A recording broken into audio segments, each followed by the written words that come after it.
serve a nigga 2 times, nigga, back to back, nigga.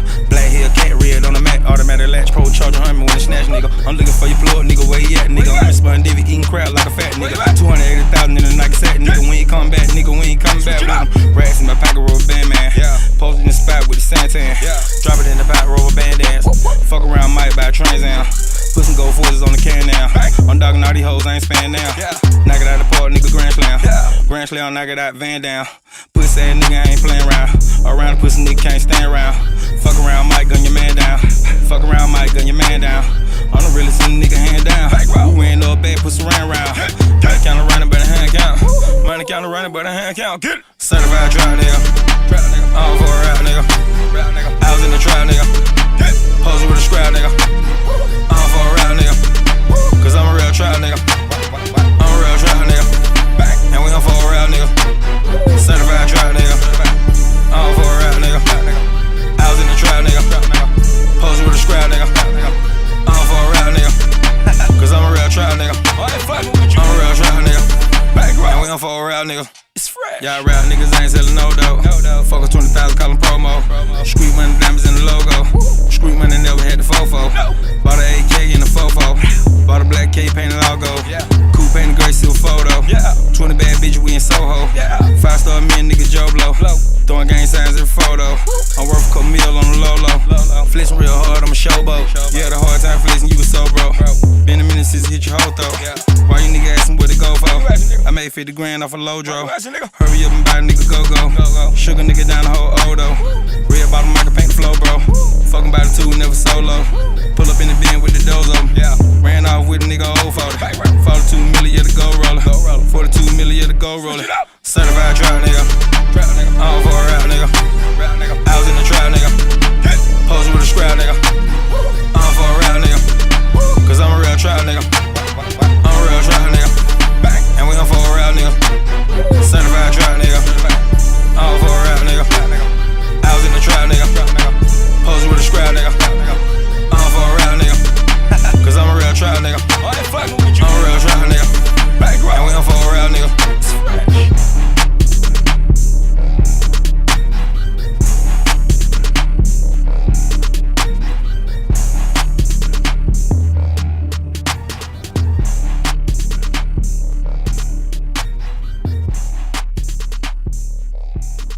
Niggas think, you know, just cause I talk about, you know, big paper and shit, you know, I'm on some more funny shit, you know, like I'm talking down on a nigga, man. I talk big paper, dog, cause I saw niggas get big paper, and I wanted big paper, and I got big paper. So, it's like this, nigga, I talk that shit to let niggas know, man, it's out there for you to get, nigga. You know what I'm saying? If a nigga motherfucker looking out for you in the streets, he ain't gonna tell you, you know what I'm saying, if you living with your mama, nigga, you ain't supposed to be there, nigga. I'm telling you, nigga, fuck that, nigga. Get your mama a crib and get you one too, nigga. But do it, nigga.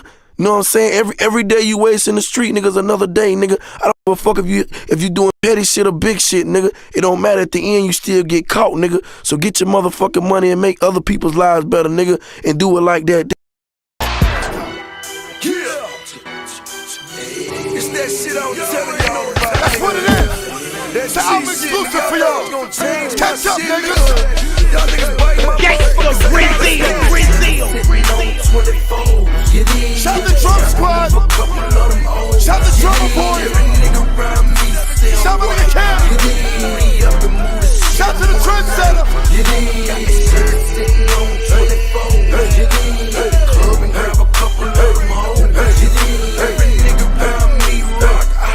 Drama. Gangsta.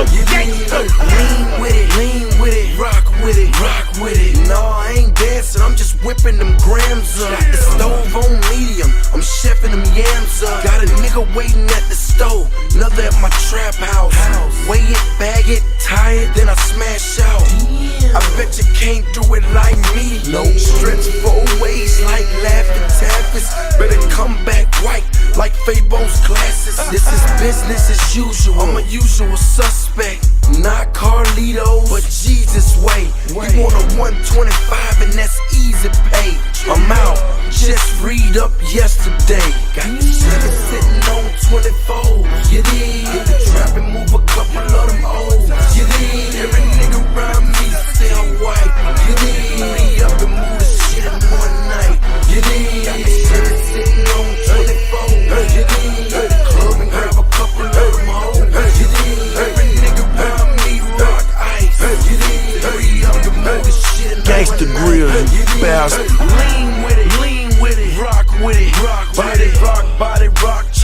make your body rock. Monday night, Magic City, throw your grands on that hoe. In the club, 100 deep, throwing grands on the floor. Meet me in the mall, it's going down.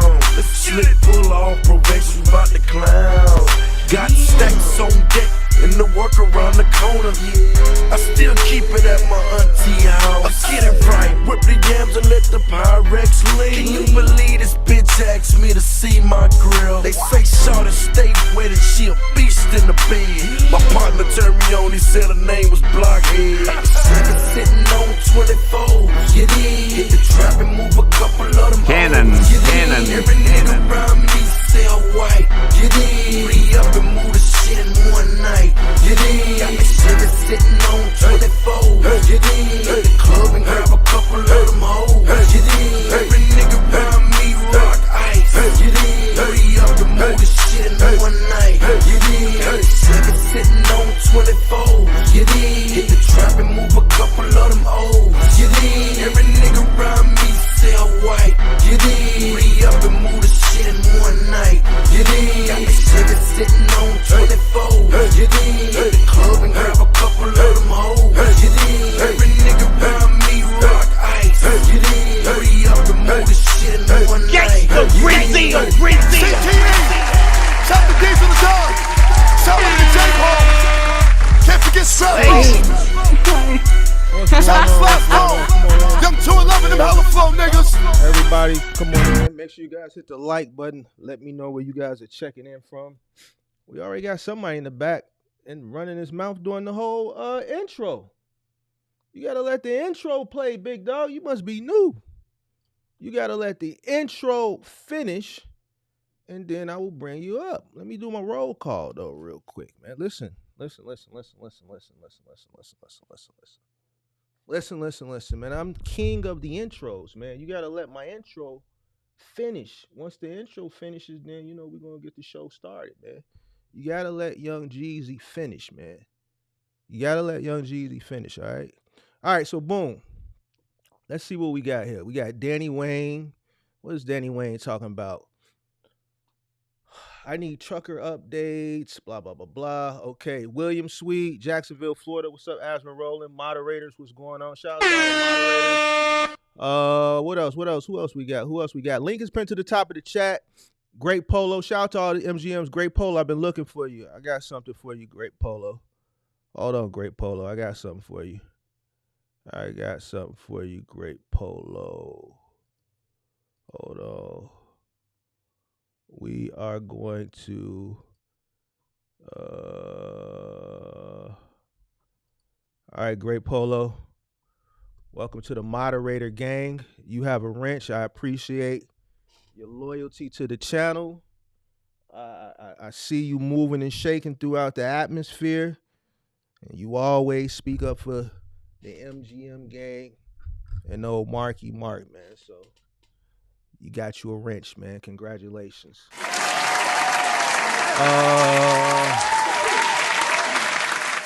B. Wiggins, North Carolina. Great Polo, SD Walk, Cleveland in the building. Najee, what up? B. More in the building. Shout out to everybody in B. More. Tragic incident what happened in Baltimore earlier this morning, Najee. So prayers to Baltimore. I heard the governor just declared a state of emergency. That was a tragic accident this morning. Every time I watch that video, it's just tragic, man. So prayers out to everybody from Baltimore. Hope everybody heals from that. Prayers to the people who were a part of that. Prayers to the families that lost people in that horrific incident this morning in Baltimore. Interstate Screw, what's going on? Shout out to Detroit. Barbara Lee in the building. ATL. Andrew, what up? Moving Company Hustle, what up? Ken Hooten, STL, what up? Big Herm, Milwaukee Mount Logistics. The Truth Exposed, Florida in the building. Let me see. Jay Stokes, D-Man, Steve Rosenthal, 5-Star Logistics. One Rig Fishing, B. Wiggins, Jordan. Shout out to Jordan, long time no see. Art, what up? JB. Let me see who else we got. J. Cole, what up? What up? Weird but not. Miami, MIAO in the building. Costas, what's going on? All right, let me start bringing these people in. All right, it was a couple people back here, but now it's only one. I'm finna check him out first because we ain't getting bombed again like the other day. Yo, can you hear me in the back room? If you can hear me, throw up the peace sign. All right. We're gonna see. Hold on. Let me see if I could do this. Hold on.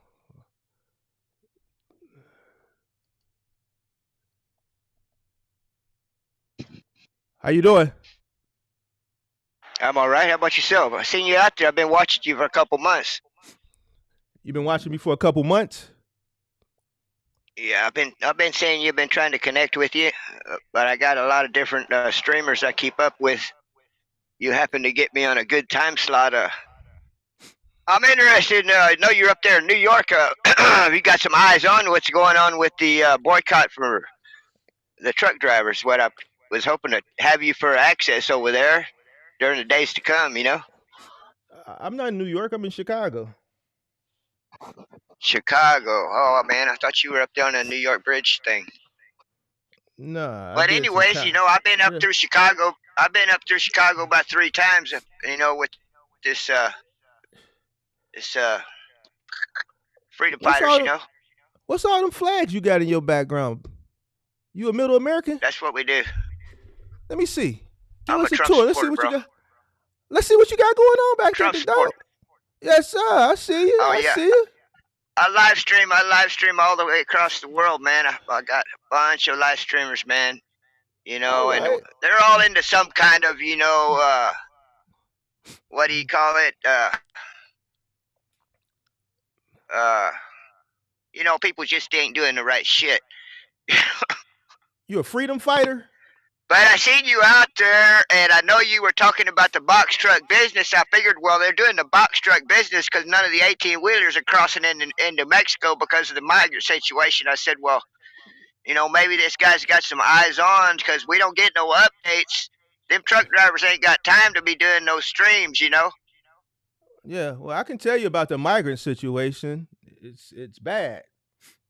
But if you got a broadcasting network, you might be able to draw up more information than I can on my phone. But I'm interested in to find out what's the progress of them drivers have, if they're still stopping at the bridge where the box trucks unload. Y'all unload the truck drivers at the bridge and go into New York with the box trucks, right? No, that whole New York thing that's over with. That was for a few days and it died down. People moved on. This truck's still going to New York.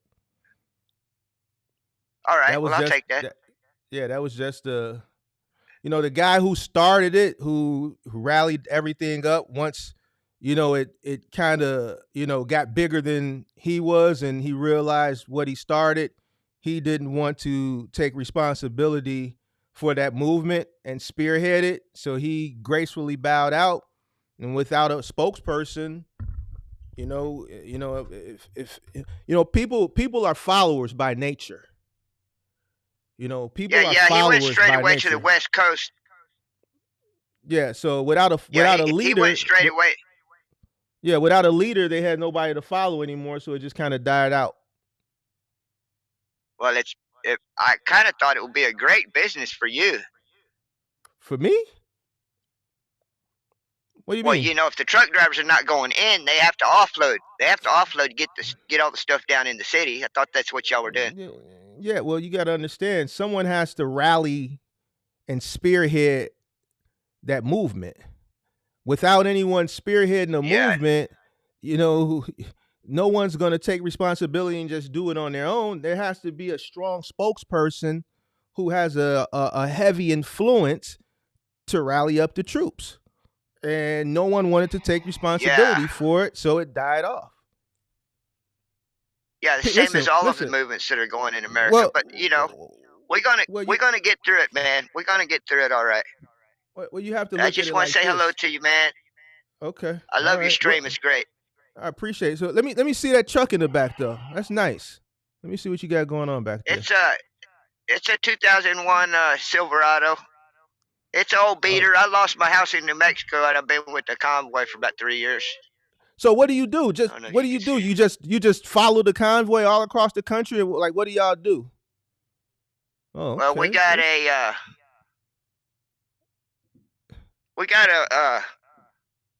a freedom rally, freedom festival rally coming in July up there in Ohio. Okay. And of course, you know, we got this eclipse thing coming down, and it ain't gonna be nothing fun for nobody. This is gonna be some serious shit, you know. Okay. So nothing matter past April 8th. So we'll see what happens. So y'all just follow the convoy across the. So y'all just drive in a line across the country and just like heckle people at like Biden rallies, or like what do you guys do? We go to the Republican conventions and rally up voters, and basically we're investigating all of our congressmen. You know, basically we got people digging into all of our congressmen, and you know, if we can't flip them, we find out if they're corrupt. Oh, okay. You know, where are you from? Where are you from? Middle it's America? like it's a constitutional audit, and it's a team of really good people trying to make things better. You know, getting out the vote. You know. Yeah. Where are you from? Where are you from? You from Middle America? I lost my house in New Mexico. I got tied up with this shit. I've been 3 years. Right now, I'm in South Carolina. I've been to Canada 3 times. I've been in D.C. I got 5 warrants down in D.C. fighting the cops and shit.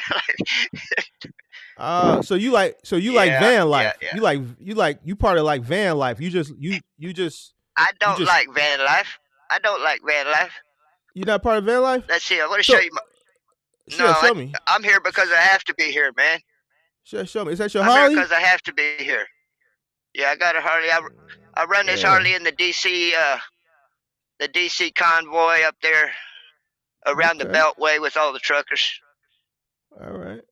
That's your trailer. You know, I just want to shout out to you. You know, what I need is people on the network who are, you know, friendly.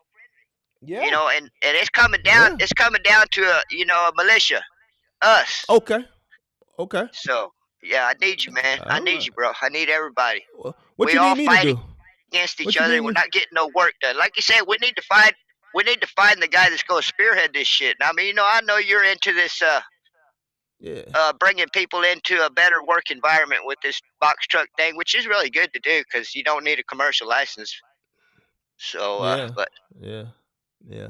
Like I said, I wanted to reach out to you because I seen you out there really moving out there. Okay. And like I say, I'm in here. I was in here to weigh you, man, and you weigh real good. Your network is great. I appreciate your weight. It, man. Your weight. My weight? You know, what?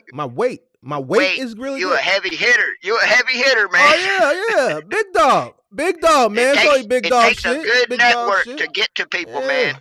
You know? Yeah, man. Big dog shit, man. Yeah. You know, I'm just old country boy. I cut trees for a living, you know, and I got into this stuff, and you know, it's hard. It's really hard, you know. Most of the time, there ain't no damn money. You know what I'm saying? Oh, it's money out here. It's money out here. It's money out here. I don't do paid subscriptions or nothing. So you know. No. I ain't talking about that. I'm talking about out where you at. It's money out there. You just gotta get it. Oh, get it. I'm in South Carolina. Oh, you in South Carolina? I'm over right here now? in South Carolina. Yeah, as soon as I get my driver's license, I'm headed back to Washington D.C. and keep on fighting. You and the freedom fighters, right? I can't find. Yeah, I can't find a leader. You know, we have a lot of people that are strong, but you know. I thought the freedom fighters had a leader. I thought the freedom fighters had a leader. They got a lot of. I'm in 40 different groups. Check out my channel on YouTube. You'll find me on Facebook. I got 40 groups around the world on Facebook. What's your channel on YouTube? What's your channel? What you go by? What's that? What you go by on YouTube? I'm Daniel Jackson on Facebook. No, what you going on? Oh, you got my link, Danny Wayne. Danny Wayne at YouTube. Danny Wayne, we finna check you out. Danny Wayne at YouTube. All right, hold on, Yeah. Danny. Oh, we finna plug you real quick. Danny Wayne. Let me see. So yeah, Is this you? all my stuff is on Facebook, man. That's where my groups are. Yeah, you know what? You know, I have a We don't lot on YouTube. But we don't believe in Facebook groups over here, Danny Wayne. You know why? well, there's It's you know, it's a lot of cap. I I ex- There's a lot of cap I on expect to Facebook, own Danny Wayne. Facebook and YouTube. We're gonna You say own you Facebook and YouTube for the who people's voice. who gonna own it? This you, Danny Wayne? We gonna own it. The people, the people. This you, Danny Wayne? Videos. This you? Yeah, that's me. You be doing live Yeah. streams and stuff? Your live streams be short. Use prison. I got some little stuff on YouTube. All right, Danny Wayne. We're gonna check you out. Mostly I'm on Facebook, like I say. But I am able. So I got 7 I flags. am able to run on YouTube pretty fast. Okay. Yeah, we're gonna check you out. I see you got your American flag up there. Yeah, it's a All bunch. right. It's a bunch of. It's dirty out there on the street, man. You gotta expect that. I don't screen nothing. I throw it on. You know, so. Okay. All right. But you know, I get tired of these moderators out there always, oh, time out, blocking people and shit. You know, I don't play that, man. You know, I understand you got to be civil and not be saying crazy stuff, but if I got a message that I need to get it out, I need to get it out. I don't need some old lady sitting over there to put me in time. Who is Matter? Who is Matter? Who is that? Who's that? Who is Matter? Where's everybody in the chat? Yeah, everybody in the chat says Matter live. Your YouTube is Matter? Matter? M-A-T-E-R? Oh, yeah, YouTube's Matter. Yeah, YouTube. I'd rather be on YouTube, but it's not as fast. YouTube, Facebook, I'm just bam, bam, and it's on. YouTube, I go to Prism, go live, might select my audience, all that shit, Yeah, okay. All so, right, like I said, it's hard out in the field. I've been through like 10 different phones, my shit gets broke all the time out here. All right. And like I said, I wanted to reach out and try and open up this channel. I don't know where your main focus is. It's really focusing on helping people get work. Well, that's kind of not like what we're really doing here. Oh, so you was trying to you were trying to recruit me to the freedom fighters? That's what you was here for? You was going to recruit me? No, I'm just trying to find out. Do you want me to be the leader of the freedom fighters? What's your What's my what? Hey man, if you could carry it, man. I got a lot of people out there that do their own thing at home. That's where the power is. The power is where you're sitting in your network. Okay, all right. I'm just a guy out here on the ground. Let me ask you this. So Danny. You can take it. Hold on. Let me ask you this. How many members are in the freedom fighters? How many members strong are y'all? Oh, bro, I couldn't even begin to go there. There's so many. I'd have to add up all the groups. All right. So check. We're the ones. Is it more than all 1,000? over the world, bro? Every country you can name. Okay. All right. So check this out. Check this out. Check this out. All right. What's y'all main objective? The main objective is the Convention on Corruption coming out of the World Health Organization and the WEP taking over the government overreach. Now, the government is overreaching already. Now, we don't want the WHO to come over here and be the militia that takes over our fucking government. Excuse my language. But that's the main thing. Treason from afar. And as soon as they get over here with the United Nations forces, our militia is not going to be able to withstand all the countries in the world that's voted on this Convention on Corruption. That's our new constitution, the Convention on Corruption. Biden put it into effect in 2022, and it's coming. Okay. Mass lockdowns, mass quarantines, mass, medication injections without approval, everything. It's all coming head on. And we don't have a lot of time. We need people like you that are going to have that fucking base. Going to have the base. Because we're not going to have communication. We're not going to have news. We're going to need to be able to have somebody that's going to have the base. You know, All right. So and we got a lot of them. You know, we got a lot of them. You know, but listen. I'll be y'all leader. Only on under one condition though. Under one condition. Y'all gotta flip. Y'all gotta flip, man. Y'all gotta flip. well, if you got the message, just bring it. Nah, I mean, I'll be y'all leader. But y'all gonna have to flip. Y'all gonna have to flip MGM. Y'all gonna have to flip. Y'all gonna have to drop y'all freedom fighter rag and y'all gonna have to flip MGM. MGM. Yeah. Can you explain that? Yeah. I don't know what gang. MGM is. Mentor gang member. Huh? MGM, like how y'all the freedom fighter, y'all the FFs. Y'all gonna have to flip MGM. Mentor gang member. Mentor gang member. Yeah.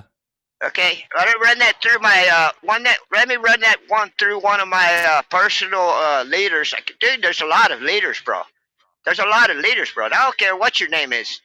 We can find out what your message is. You find me on Freedom Outlaws, a private channel over there, Freedom Outlaws on Facebook. I'll Freedom try and Outlaws? send you an invite. Yeah, Freedom that's me. Outlaws. Okay, all right. Yeah, you'll see my bike on the page. But let me get a hold of my people in DC and Yeah, get a hold of your MGM. people in I'll DC. check you out, man. MGM, you're gonna have to flip. Lot of love, all man. right, man. All the way Lot around. of love. Peace. Yeah. Okay. Peace. Good enough.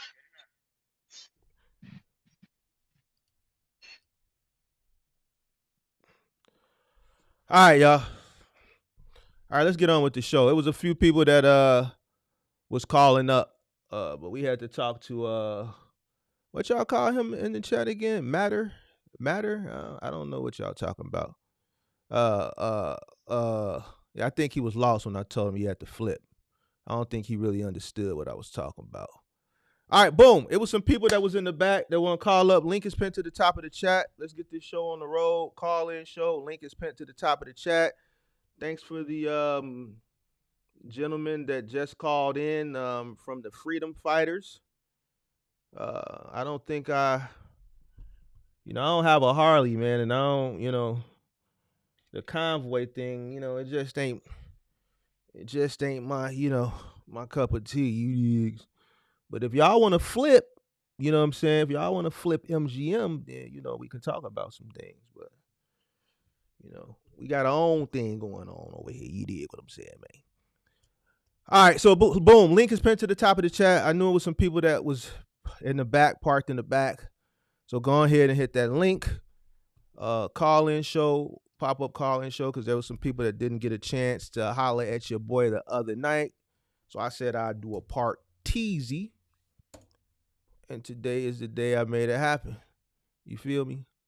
Lou Jackson said, what just happened? I got proposition to be a leader of the Freedom Fighters. They said they've been watching the kid, and they said, man, you would be a good leader. We need some structure over here. And we need you. He said, we need you. But I said, nah. Man, y'all gonna have to flip MGM. And he said, all right, he gonna have to go back to his superiors in Washington, D.C. They're gonna have to have a meeting. You know what I'm saying? They're gonna have to have a little session. They're gonna have to put their heads together and see if they want to fold under MGM. You see what I'm saying? Now, if they fold under MGM, then, you dig what I'm saying? Then, we just gonna come in and then we just gonna have to spearhead that little, you dig what I'm saying, they got going on over there. You feel me? So it is what it is. But all right, link pinned to the top of the chat. There was some more people in the back room. Y'all can go ahead and call back. I got Mr. Danny. He's done. All right, we got him up out of here. So who else was that calling in the back? Link pinned to the top of the chat. Let's get the show on the road. All right, let me see what I missed in the chat while we waiting for somebody to hit that link. When you told him to flip, he ran off. Somebody said, okay, I guess so. All right, 10-4. some people just don't know how to take jokes, man. Some people out here living life too serious. Like, if you can't tell that I was joking, then something is wrong with you. Something is wrong with you. Been loving the content, studying your videos while going through some tough times. What tough times you going through? Hit the link. Let's talk about it. J. Cole said he was looking for the Confederate flag. Yeah, me too at first, and I didn't see one. So he may be on the up and up. He may be on the up and up. He may be on the up and up.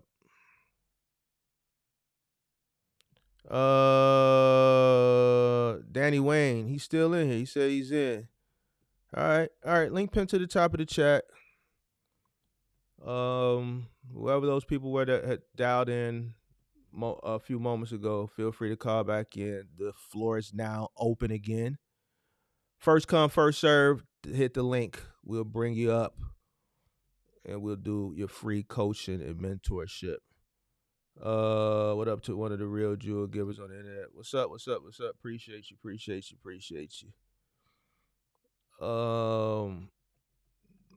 I got my notepad ready. My man Mark helping me so much, so you don't even know it. Appreciate you.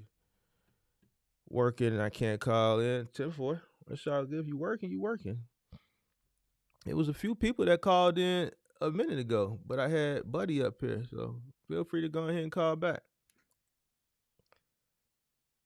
What's crazy though is I say this all the time. It takes about 15-20 minutes for people to start calling in, but when the calls start coming, it's like they all start coming in all at the same time. You know, no one takes the initiative at the beginning to just call in. Like, the sooner somebody calls in, the sooner we can get on the road. It's like it's like a 15-20 minute delay every single show for somebody to call in. Just call in. You know, you DM me and say, man, when the next call in show all the time. Then when I do it, it's a delay to call in.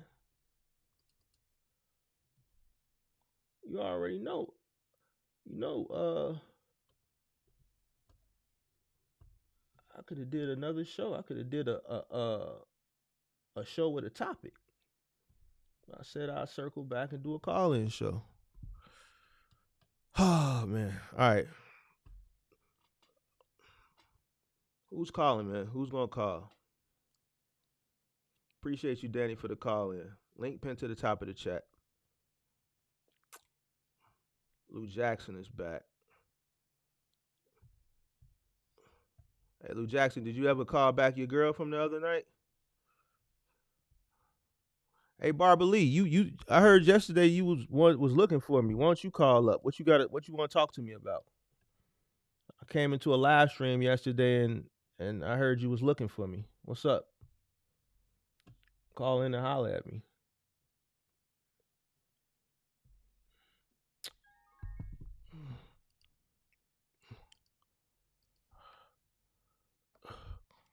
Yo, Mark, what's up, man? how you doing? One I day heard at a you was time, looking man. for Just me. kicking it easy in the box. I hear you. I heard you was looking for me, man. What's the Yes, deal? sir. Yeah, I'm over here in Tennessee, man. Okay. All right. I So, see you in your box truck. I just want to tap into with you real quick. There's no one else that's coming in, so I just say, you know what? Let me just touch base real quick. Okay. I heard you You was know, looking for me. What's up? What you want to talk about? it just the stuff I really want to touch on right now is I really don't want because the thing is your life just started, man, and the stuff.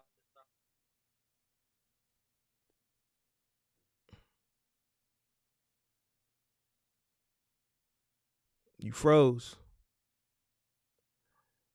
Man, why is it every time somebody really get into the nitty gritty of things, they freeze, man? Don't y'all notice that? Don't y'all hate when that happens? Like, right when they finna really get into the nitty gritty, when your brain just locks in to like really consume what a person is finna say, the shit just freezes up, man. It's crazy, man.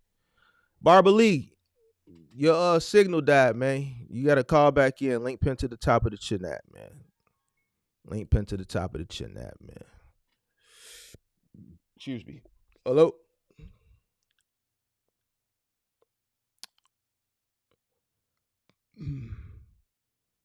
Mm.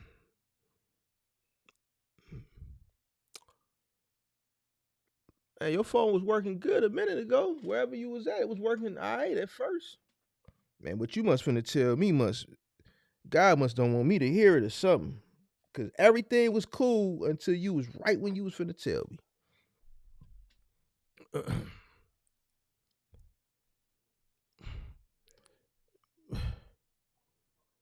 Yeah, try it again, man. Some make sure your bars and stuff is all the way to the top. It was I know wherever you at, you getting the signal because you was crystal clear at first. You was crystal clear.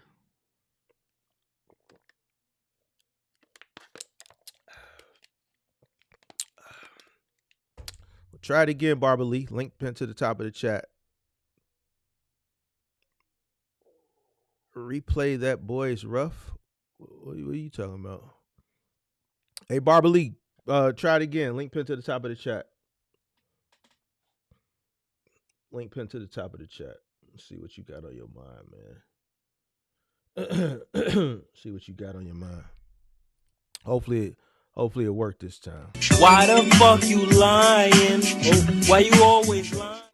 Wrong button. Sorry. Yo, I pressed the wrong button. Yo. Hey, Mark. Yeah. Yes, sir. I'm over in Maryville. I'm in Maryville, Tennessee, man. I'm up in the hills. I'm close to the Smokies. Okay. What's the deal, man? What's on your mind? Heard you was looking for me. Damn, that's crazy. He'll get a few sentences off and then it'll freeze. Oh, I hear you now. There you go. Yeah. What's up? What's up? What's up? Okay.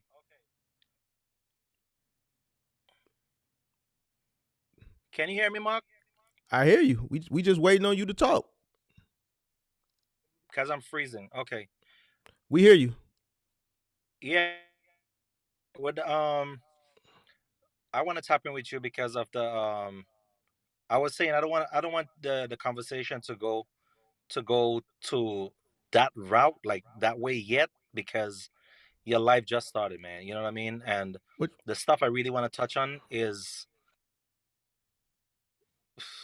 like the stuff that happened between you and Kirk and that stuff. You know what I mean? With the Wise Man podcast and Kirk owing you the monies and whatnot. So Mm-hmm. I've been watching Kirk, right? What I really want to touch on, I've been watching Kirk, right? Mm-hmm. And Kirk be goofing around a lot, man. You know what I mean? And with me being from the Caribbean, you know what I mean? Mm-hmm. With me being from the Caribbean, I know how we go down in the Caribbean. Like we joke about a lot of stuff, and I mean as you see me in the comments sometimes in on his lives and whatnot, we joke around with a bunch of shit. You know what I'm saying? Mm-hmm. So the thing is, the stuff that the American culture right here, right? The stuff that you guys take like really really serious, like sometimes people would be, especially the people from overseas, and the culture are pretty much like different. You know what I mean? So this when he would be joking about stuff, you would be dead ass serious. You know what I mean? And the thing is, if there was a misunderstanding and whatnot, I don't know if he came out clearly and say, "Hey, man, Mark, I was wrong. The bet was a serious." Because even me, even in the comment when that stuff happened, even I made a comment and says that bet wasn't serious, and then you made a comment and say something, a bet is a bet, and it is what it is. You know what I mean? So I was like, look at Kirk. Kirk got chicken wings, man. He can't even lift 30 pounds, bro. You know what I mean? So I wouldn't expect Kirk to be as serious and have, you know what I mean, and have a serious bet like that. You know what I mean? But see, that Like ain't got nothing to do he, with me. You see what I'm saying? Like but here's the right, thing. Here's the thing. Here's the thing. When you say something, you got to stand on it. A joke is a joke. Right? A joke is a right, joke, right? A bet is a bet. A bet ain't a right, joke. A joke is a joke. A bet is a bet. right. You know why? Because if I would have lost, you know what I would have did? I would have paid him. You'd have You know paid, right? why? You Because know why? Because my word is my bond. If I right, say I'm gonna do something, I'm gonna do it. If I put my foot in my mouth, I'm gonna tell you what Kurt do. Kurt, he gets really excited.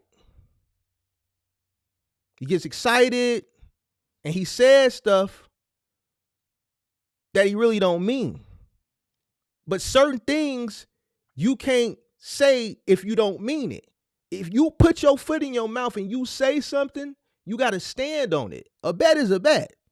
You know why? Because I didn't have to go to the gym to lift those weights. I could have pulled a muscle when I did that shit. right, I could have pulled a muscle. I could have strained a muscle. I'm not lifting weights. When I go to the gym and I lift weights to stay in shape. I lift weights to right, stay in shape, to stay healthy, for various of different reasons. If I'm going to the gym to lift weights for a bet so that I can win, I could have easily pulled a muscle. I could pull a muscle when I'm going to the gym for myself personally. But I'm going on my personal time for my personal reasons. If you bet me something and I accept the bet, at that moment, you know what? I was just playing. I didn't know you were serious. But to initiate something and follow through with it, if he had ample enough opportunity to say, you know, I'm just playing. The moment I right, accepted right, the right. bet and then Which he followed up and went to the gym, man, what I mean, like, I can't, I hear right, what you're but saying, but at the end of the day, I can't accept that. Check this out. And I'm gonna give you proof. See, I sit back in the cut, I don't say nothing.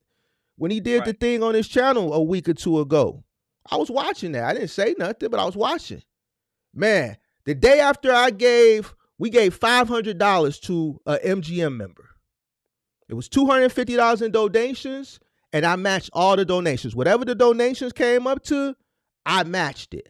All right, the donations came up to $250. All right, so I sent him $500. I posted the receipts for proof. Right, the very next day he does a live stream. I'm giving an iPhone away. You guess my age, I'm gonna give you an iPhone. Multiple people guessed his age. He says his age all the time. Everybody knows how old he is. Everybody knows how old I am. We're the same age. I saw two people guess his age. One person is in here now. He didn't give him an iPhone. He ignored the age. You see what I'm saying? Why would you come on? I know why you did it, because you saw what I did. Now you excited. You come on the next day, you promote this. Two people guess your age and you completely ignore it. I'm looking at the shit. And you just move on like it never happened, like you don't see 40, his age right there. Why say that you're gonna give a person an iPhone? You got people in the chat putting all these numbers in the chat, trying to guess it because you promoting you finna give something away. That's not playing. I'm never finna come on here and say, yo, I'm finna give a cargo van away just to get a rise out of people so they can follow me or tap in or like me or hit the like button and goofy shit, knowing I don't have any intentions on giving this shit away. The moment I say, if I'm gonna give a cargo van away, the goddamn it, I done stuck my foot in my mouth. If I be like, why the hell I say that shit online? You know what? I gotta hold myself accountable. Now I gotta go to the dealership and buy somebody a cargo van. Why? Because I said it. I'm gonna beat myself up for it. Because I'm a man of my word. I'm going to hold myself accountable. But I know not to say goofball ass shit. If I say something, God damn it, I mean it. And if I put my foot in my mouth because over some goofball stuff, then you know what? I got to follow through with it. So not only did he pay me, he promoted an iPhone. He didn't give it away. I saw Grace Logistics name his age. I saw Great Polo get an age. so do you think it could be for content? But that's Like he's just bogus. You can't do that. It's certain things you you know listen what to me. It's certain things as a 44-year-old man you don't do. Right. Because even yesterday, look at the stuff that was going on. He put the phone down and he's sparring like you wanna real boxing match and whatnot. You think you really, Mark, seriously, I you really wouldn't, think Kirk but I would hurt would him, get in the bro. ring with you, Mark? Like No, he wouldn't. seriously. He wouldn't. I But know he wouldn't. exactly, and that's I, I, and that's I, my point. I wouldn't. After what I saw yesterday, I know I would hurt him. I would I would hurt Mark, him. Like nah, it's man. not even fair. But here's what I'm Man, saying. I don't have it. I don't. like I you don't say, have Kirk, an issue with. I don't have an issue with him. You know what I'm saying? The only issue I have is if you say something. If you ride with me, if you gonna ride with right. me, you gotta ride.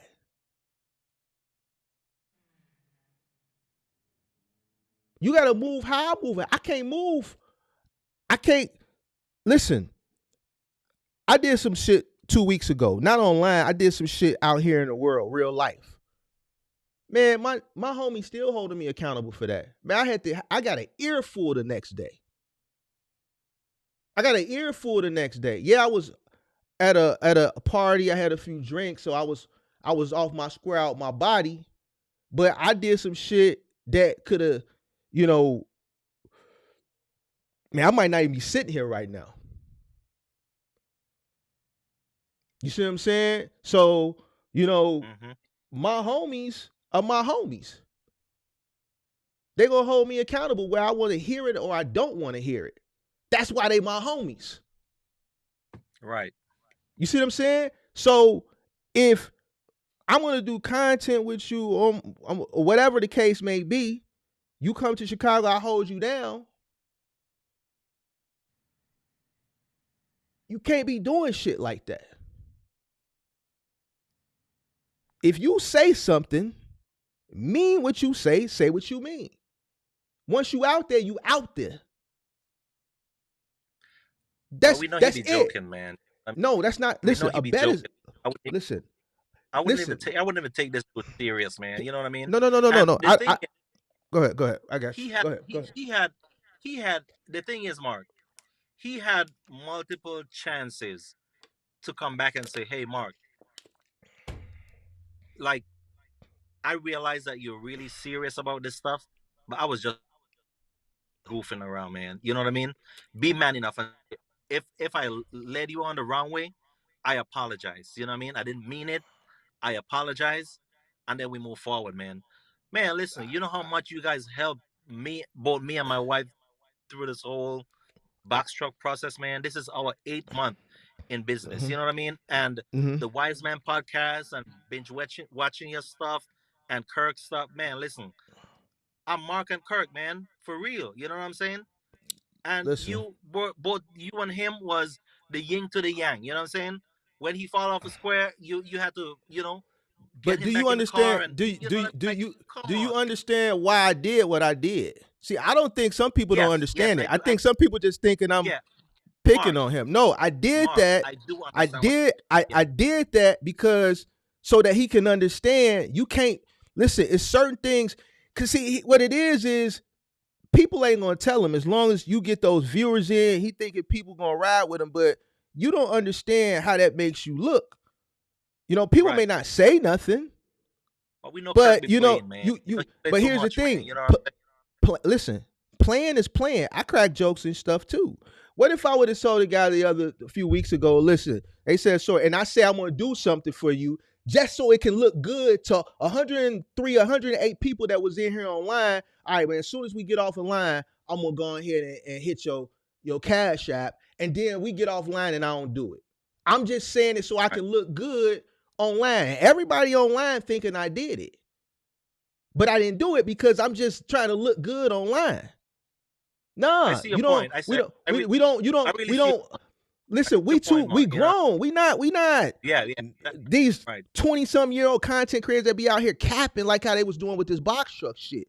We grown men. Right. We in our 40s, mid 40s. It's okay that you crack jokes. Jokes is jokes. When you go online, forget me. The whole iPhone thing. Forget me. The whole iPhone thing. Like, why would you do that? But see, no one says nothing. I didn't say anything because it ain't none of my business. But since you coming to me now, let's talk about it. I don't have no mind to talk about it because I hope he sees this. Because I want him to do better. You can't come online because you saw something happen on another channel and you feel like, oh, I'm giving an iPhone away. Man, first person guess my age, I'm going to give you an iPhone 15. And then I see 2 people guess your age. Your birthday 3 weeks after mine. You a Pisces just like me. You say your age every other live stream just like I say my age. Everybody knows your age. I see 2 people name your age. I see 2 people name his age. Okay. March 8th. Okay. Yep. Happy belated to your moms. I see 2 people give the age, and I know he see it because everybody else see it. And then it's all right, guys. Let's talk about what we're going to talk about today. It's just completely ignore it. So it was just all for show. Right. Now that's not right. So forget the 5,000. What about that situation? That was just 2-3 weeks ago. Right. You see what I'm saying? That's not playing. You initiated a contest. So now that's a second contest. They ain't even have shit to do with me.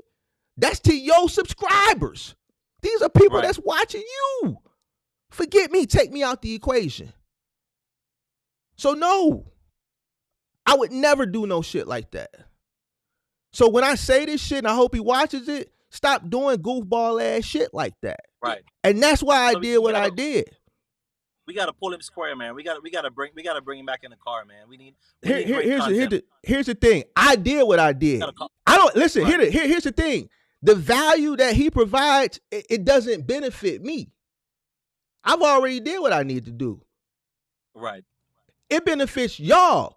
It's y'all responsibility. Right.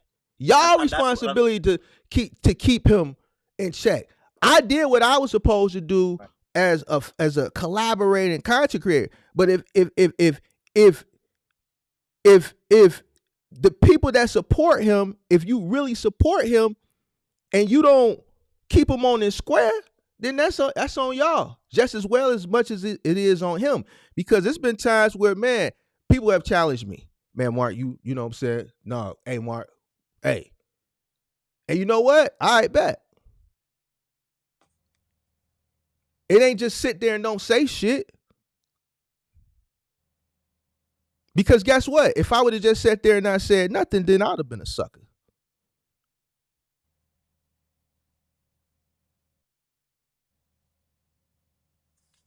Wow. So it's just certain things you just not supposed to do.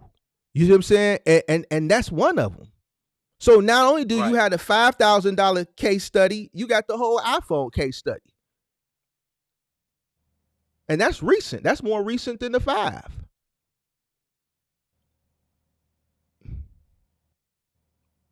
So me, as far as me, I don't have an issue. Listen, I do content with him, but man, I need my nickel.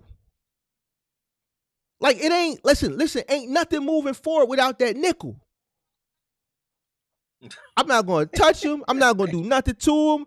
If the man called me, said, "Man, I'm in Chicago. Man. I'm in Chicago, man. The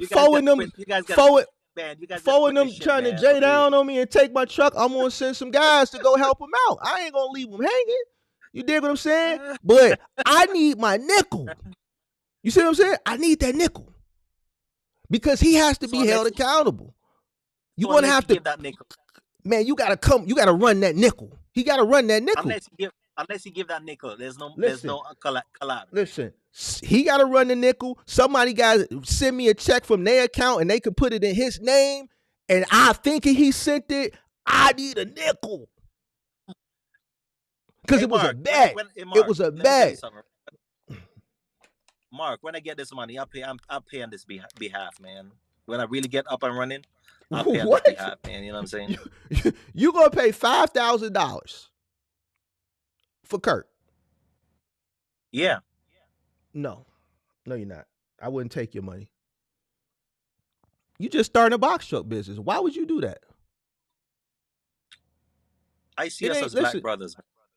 and that and that's I see black brothers, man. And it's not about for me, Mark, really seriously, it's not about the money, man. It's about being united, man. And when I see black brothers, being like this, it gets me a kind of way, man. Honestly speaking, you know what I'm it, saying?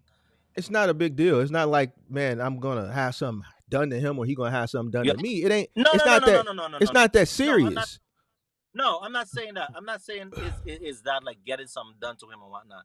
I'm just saying, the great content, like the great collaboration, like the the the Listen, the stuff you guys had going on, man. It's like mm, nothing else, man. You know what I'm here, saying? it was great. It was a Mark, I'm great Kurt. time. The rest is just Hey, cap, man. Telling you. it was good You know what content I mean?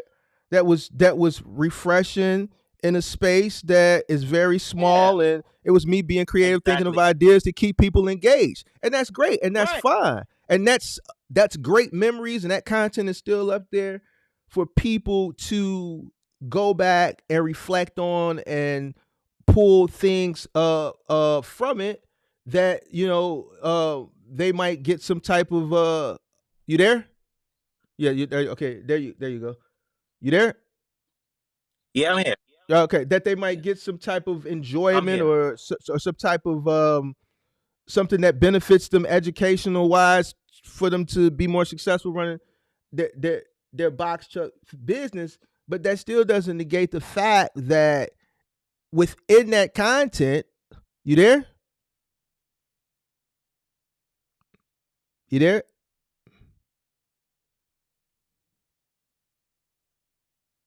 Yo,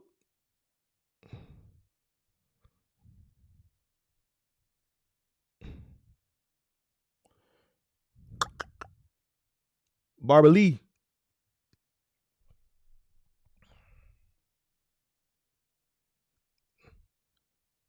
Barber. Hey Barber, if you listening, just dial back up. I'll bring you back up. It looks like you still live, but either your phone died or something, but you're still. It says you muted yourself. If you can hear me, unmute yourself and turn your camera back on, or hang up and call back up. But what I was saying is, it doesn't negate. Oh, there you go. Hold on, I'm gonna end you there. I'm gonna bring you here. There you go. Yo. Oh yeah, I'm So sorry, man. I what? got Yeah, it's good. It's that, like, all that's fine. That content is fine, and that's great. And not to say that we can't do that again. I don't have any problem, excuse me, doing that with him again. But in order for me, like, if I want to truly be a solid friend or whatever to him, like, I have to stand on top of this shit. You know why? Because if I let it go, then that bad behavior is going to continue to go on, and it's going to be a situation like what happened during the pandemic with another channel where people couldn't even really move around during that time. You see what I'm saying? right, Some people take things different. You can't say something to somebody and they expect it and then not follow through with it. It's just not a good right, look, especially from men of our age and our stature. You have people that look up to you in the space, people that follow your content because they admire what you're doing, they admire your success, and they admire the information that you're providing them, right? So if right, you say you're going to do something, then you can't be a person that a person holds a great deal of admiration for in one spectrum, but then on another spectrum, you flow. You gotta be solid all the way around.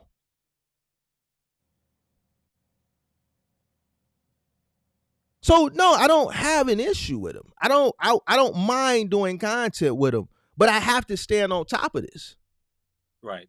And it ain't about the money. I don't need that money.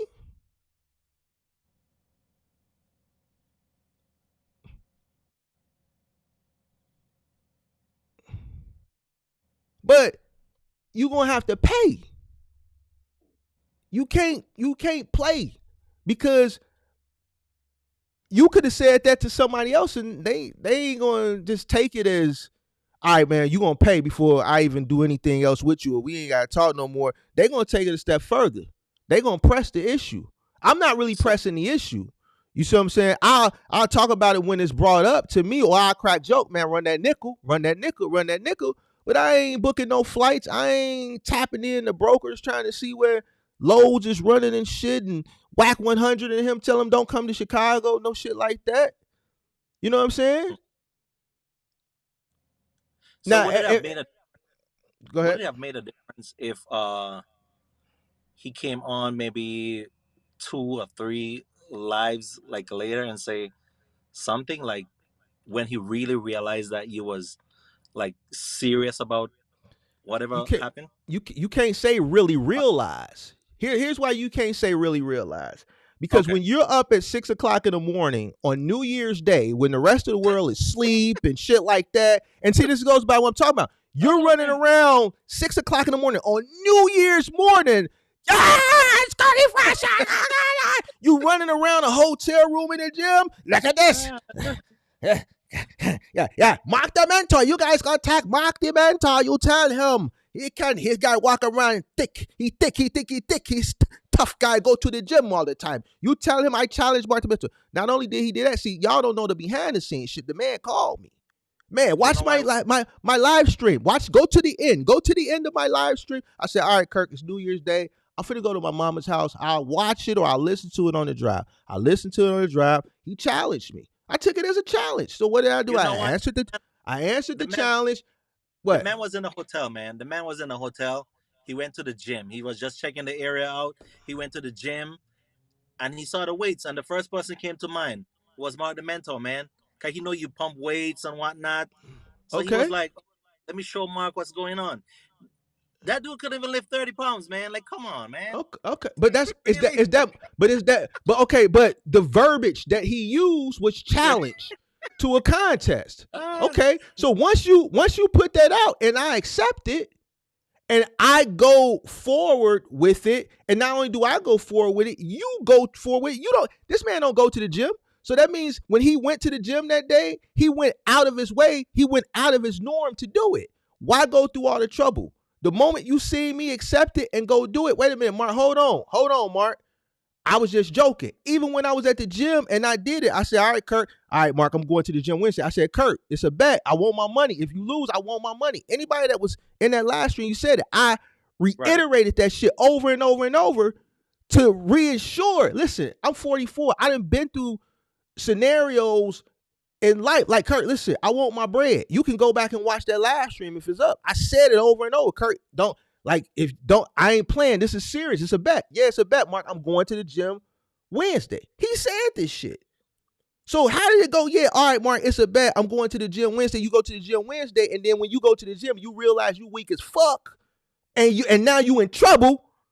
You don't put your foot in your mouth. Now is, then he tried to finesse me when he was in the gym. He lifted 230 pounds. Oh, this 60 pounds. No, go look at the video. I got 2 60-pound dumbbells in each arm, hitting them bitches. You go grab 230. You try to finesse me, but then you can't even lift the 30. Man, game over. Pay me my money. Pay me my money.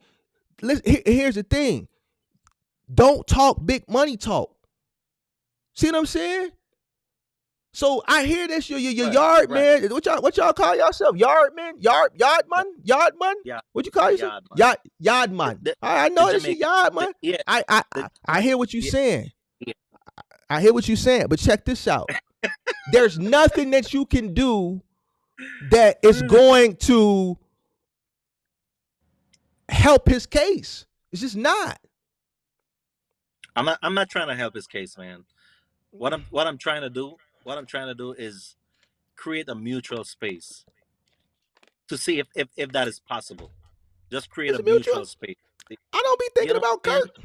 Because the sneak this in with one channel and the sneak this in at another channel and all those stuff, like, nah, man. You know what I mean? Hold on. Let's talk about that. I don't sneak this in. Go look at my last lives. The only live recently that I mentioned Kirk was when DJ Starboy, another one of your yard man, came up. All right. If you watch all my lives, you watch the live where I talked about truckers failing, when I played Teddy Pendergrass, you looked at the one I did this past Sunday, if you looked at the one I did last Thursday, I don't mention him. But when I tap into hold on. But when I tap into some of his live streams, see, he take a lot of his shit on private. But see, I got that shit back here. So even if I don't see it, I see it even though it's on private. I seen one of the live streams where he was going in, talking about, yeah, I see those guys over there in these other channels, yeah, a bunch of niggers. I ain't say nothing. They're a bunch of niggers, and they follow a nigger. You are who you hang with. It's a bunch of niggers over there. A bunch of niggers. Now, I'm the only person in this space that really does live streams. So now I'm a nigger? I'm a nigger now? I'm a nigger. And that's not cool, man. And that's but here's the thing. Out of all the people that was watching that live stream, did nobody say nothing. Did nobody say, Kirk, that's wrong. That man ain't said shit about you. Nobody held him accountable. Y'all got set up there. Y'all watched him. Called all my people niggers. He called me a nigger. You are who you watch, this, that, and the third. That shit was wrong. I ignored it. That was about a month ago. I seen that shit. But did you see that shit? But did you see my comment on the channel? I said, Kirk, the next time you go live, I'm gonna come up, man. Because he know I got some stuff to say to him. You know what I'm saying? I have stuff to say to you, and I have stuff to say to Kirk, because I really don't like what's going on. You know what I mean? That's just it. You know what I mean? But I don't sneak this him. I don't sneak this him. I'll crack it. Sending people to yeah, I send people to him. When people come over here, I'll tell them go see Kirk. Are you telling them make sure you put my name on it? I see that many times, and you know what I mean. Yeah. So and I give you props to that. I mean, I even mention it on his channel. I see people, Mark, send people to your channel and say put my name on it. You know what I mean? So, but I want to talk to him about stuff that he, the way he go about his stuff and whatnot. So I'm gonna be on his channel. But see, here the thing with him is he don't listen, because if he would have listened, he would have listened to me. I'm not going to tell you nothing wrong. He don't listen. He thinks it's his way or the highway. Then after me and him went on the whole last month, he went on a racist tirade the whole month. None of y'all said nothing to him. None of y'all said nothing. So I'm holding you accountable for a whole month. He went on a racist tirade. Man, I caught one live. He was up Saturday morning. He was going on and on and on. He blocked a subscriber. Mark. He called a bunch of people not niggers. Me, Mark. If I was in there, I hear what you said. Bro, I'm telling you, bro. If I was in there, you might have not been there. But see, here's the thing. Here's the thing. This is where the accountability is. I watched 15, 20 people in the live stream and not nobody say nothing because he's feeling a certain type of way. Right. You see what I'm saying? You can't take your frustrations out that you might have for me on an entire race of people. That shit ain't right. You see what I'm saying? When I'm telling Kirk about himself, you know what he's gonna tell me? Hey, Barbara Lee, you got something against me. Like what you got to say? What you got to say? You got something in your chest you want to say? You and Miss K. And my wife want to talk to him too. You know what I mean? Like, come on, man. You gotta, I'm gonna be over there. If I was wrong, by now I would have been held accountable. You know what I'm saying? But I wasn't wrong. All right. And I know you wasn't wrong, Mark, because a bet is a bet. A bet is a bet. And things have occurred after that similar to that. That iPhone situation was the same situation as the $5,000. But it was, what makes that even worse is you coming on to your subscribers saying, man, somebody guessed my age, I'm gonna give you this iPhone. You show the box, you show the seal ain't broke. Somebody guessed my age. First person to guess my age. I watched 2 people guess his age. You know the perfect saying what we say in the Caribbean, Mark? We say in the Caribbean, what is joke for you is death for someone else. That's a phrase we use in the Caribbean. Because when someone likes to joke around and whatnot and playful and stuff, the thing that you take for joke, that someone else would not mess around with that stuff. Because if you're joking around and say, man, let's bet in the race and whatnot, because if we line up in a 100-meter dash or 60-meter dash, right? Mm-hmm. And you say, hey, Mark, jump on this line. If you win, I'm gonna give you $50. You know what I mean? If you win, I'm Right. gonna give you this $50, and you know for a fact that you can bust my ass.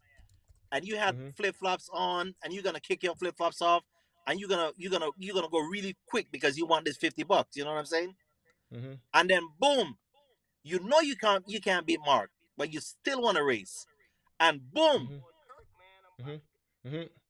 you I'm went listening. and you lost. And guess what? Mark is not gonna get his money. How would you feel? So I really understand what you're saying. You know what I'm saying? Because you serious about this shit. When I was playing around, But here's the thing.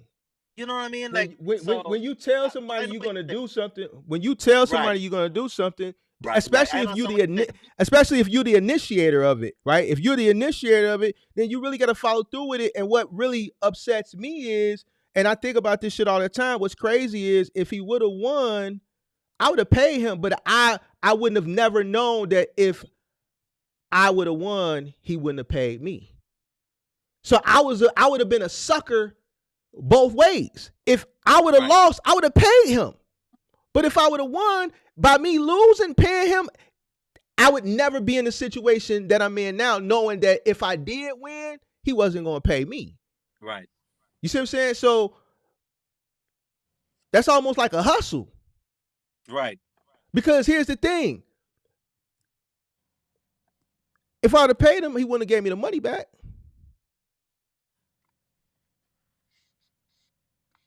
You see what I'm saying?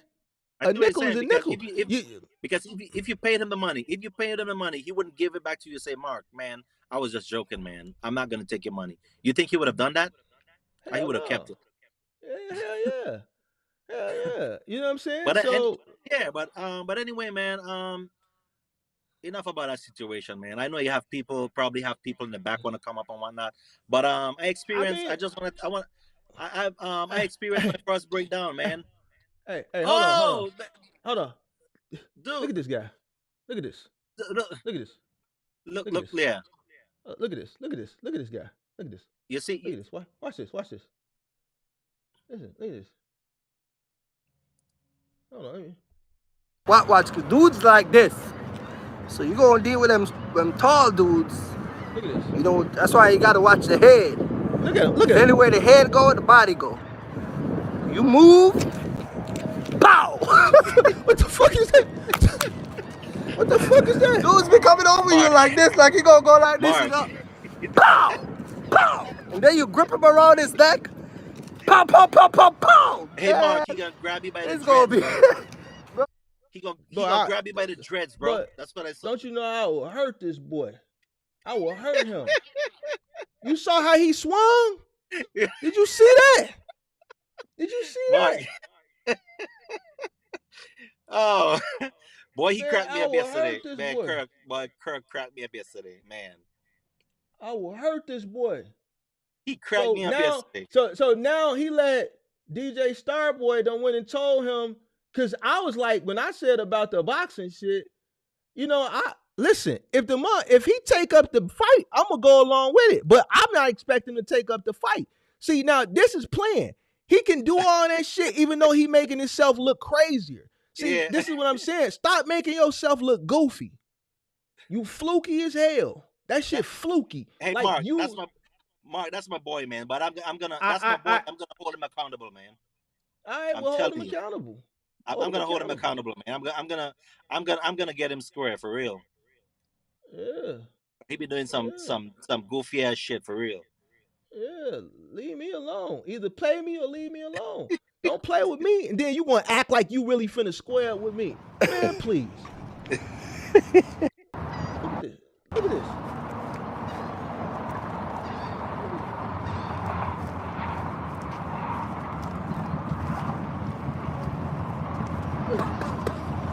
Why is fist like... Pow, pow, pow, Mark. Why? Hey, Mark, pow, pow, pow. Watch it, Mark. You see that, right? Pow, pow, pow, pow.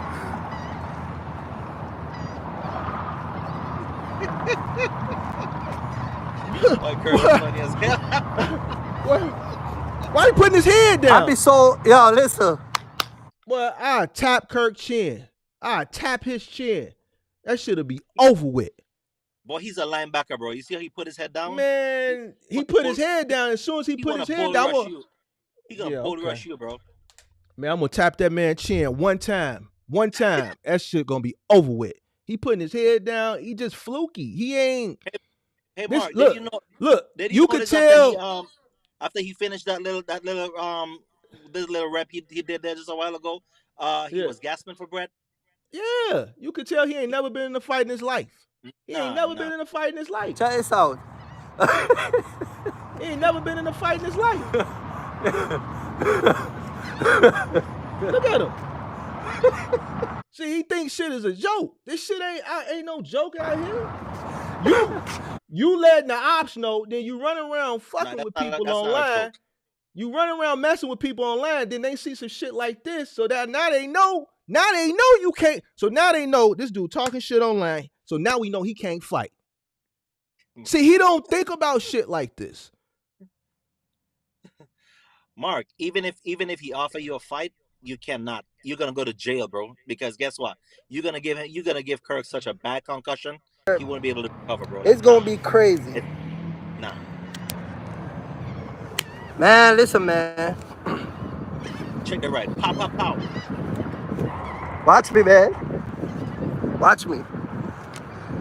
Watch the 2-punch. Pow, pow, pow. Watch me, bro. Listen. Watch your position. Listen, yeah. Watch it. Hey, Mark. Watch It's the strategy you gotta use when you're dealing with them tall dudes. Watch it. Watch. Dudes like this. So you gonna deal with them tall dudes. You're gonna have to study. You know, that's why you gotta watch the head. Cause anywhere the head go, the body go. Okay. You move. Pow!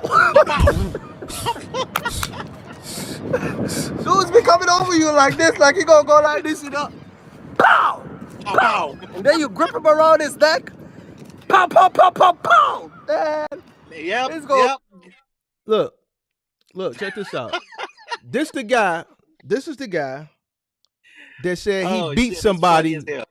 He beat somebody with a hammer.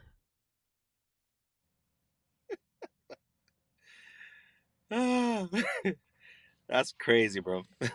Hey man, just tell him to run me my nickel, man. I don't mention Kirk. You know what I'm saying? I hear the sneak this and I see it. You dig what I'm saying? Yeah. I don't mind doing content, but ain't no content, ain't no nothing. Listen, ain't no nothing going on. And I know you want to see it. I know you appreciate the collabs and stuff, but here's the thing. I appreciate it, man, for real. Ain't nothing. Yeah, he gonna have to come. He gonna have to pay. He gonna have to wash some dishes. He gonna have to send some maids over here and some bikinis. He gonna have to do something to cover that wage, that bet. Something. It may not necessarily. Here's the thing. Check this out. He could have even kept it. I'm so much of a G.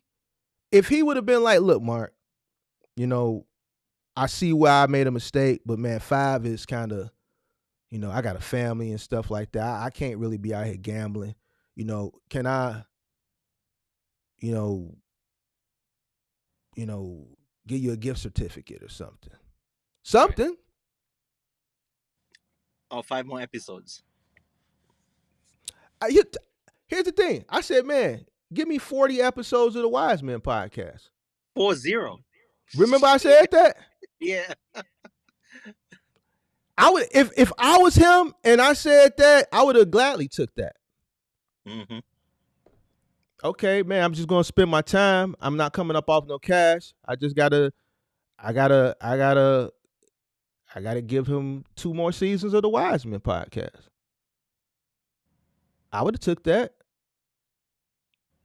So I've given him opportunity to pay off that debt. Mm-hmm. So, but I know you want to see it, man. But that's on y'all. That's on y'all holding him accountable. Yeah, I will, man. We straight over here. When he go live, I'm gonna tap in with him, man. I'm gonna have my wife tap in as well and have a conversation, man. You know what I mean? But yeah, I had my first breakdown in Tennessee, bro. Oh, you broke down now? Man, listen, not now, man. A few weeks ago, I had my first breakdown, bro. I had a toe. Man, the first thing I was thinking about, bro, listen, I was just sitting there in the truck, and I have my tools in the back. I got a 2016 International, right, a Mm-hmm. 4300, Mm-hmm. and I was doing a postal run for Amazon, Mm-hmm. and was all the way in Sneedville, Tennessee. That was like on the borders of Kentucky, right, Mm-hmm. way up in the hills, bro. And after my last drop, that dreaded light came on, man, to regen. Mm-hmm. And then boom, she just derated. The truck just derated 5 miles an hour, man. Pulled over to the side. It's not allowing me to regen because there's too much soot. There's too much soot in the DPF system, so it's not allowing me to regen. And there was it was a re, Sneedville is a really small town. There's about 13,000 people living in the town. Mm-hmm. So there was one diesel mechanic in that area, but the people were so friendly, man. You know what I mean? In Sneedville, they have like mountains on on everywhere you look. There's mountains. So the town was in the valley, Mm-hmm. and when I got there to the post office, the guy was like, I told the guy who let me in, told him, listen, this place remind me of the Caribbean, where we have mountains, and we have the you see in the sun coming over the hills and whatnot. It's Mm-hmm. beautiful. You know what I mean? Mm-hmm. So he says, man, that's why I love this place. And he lived like 2 miles up the street and whatnot. So he was really cool. So we got into that conversation. So that was 5:35 in the morning when I dropped that load. And Mm-hmm. pull over not too far from the post office. And then, man, listen, I looked for the mobile mechanic. He was he was like 10 minutes down the street when I got there. I had to walk 10 minutes down the street when I got there. He Mm-hmm. wasn't there. He was like 2 hours away. So they gave me his number, and he wasn't gonna be back in that town for the next 2 days. Mm-hmm. So, man, I was there in the truck, like wondering what to do, because all I'm thinking, like, this is the stuff that Mark was talking about, man. When you break down and you have to be told, and this shit is gonna be really, really, really ridiculous. You know what I mean? Mm-hmm. So Middle that stuff America. just keep man, listen, that stuff just kept coming back to me, and the closest town was pretty much like an hour and a half away, bro. Mm-hmm. The tow truck, the guy put me onto a tow truck, and there was two, man. Listen, old raggedy ass tow truck, bro. But man, see me squeeze up between these two guys, and they pulling me down the road. They told me an hour and a half, Mark. How much did that And cost? guess how much? Make a guess. 3,500. Hell no, an hour and a half, $500. That's it. Boy, let me tell you something, right? I said, listen, how fast can you get here? The dude says it's gonna take us about from where they were. It's gonna take about an hour 15. They told you an hour and a half away for They $500. told me an hour and a half away, Mark, from Sneedville, Tennessee. You could put it in your on your map, from Sneedville, Tennessee, to Union City, Tennessee. Man, listen, an hour and a half away, $500.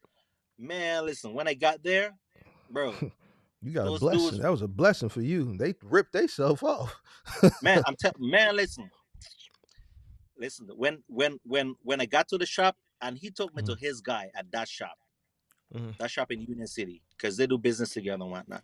So the tow bill added to my bill at the shop, so I just paid one bill.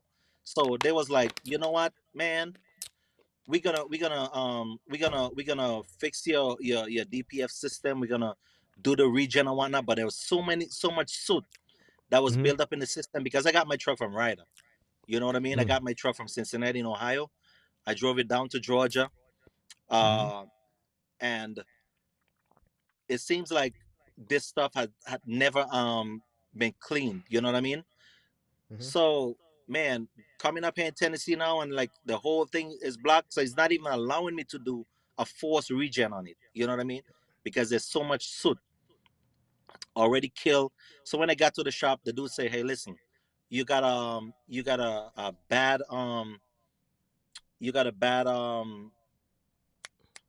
what you call it, the bad SCR, the SCR for the DPF was bad, and we got a bad pump, and the pump was bad. So because the SCR was messed up, it damaged the pump on the diesel exhaust fluid, on the tank going to the system.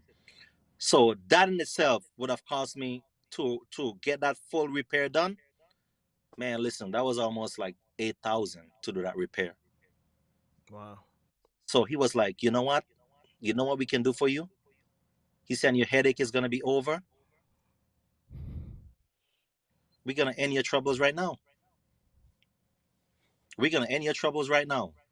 He said, whenever you have to do, I'm not going to say it on here, but we said, whenever you got to do your yearly inspections, you come right here. We're certified to do your yearly inspections.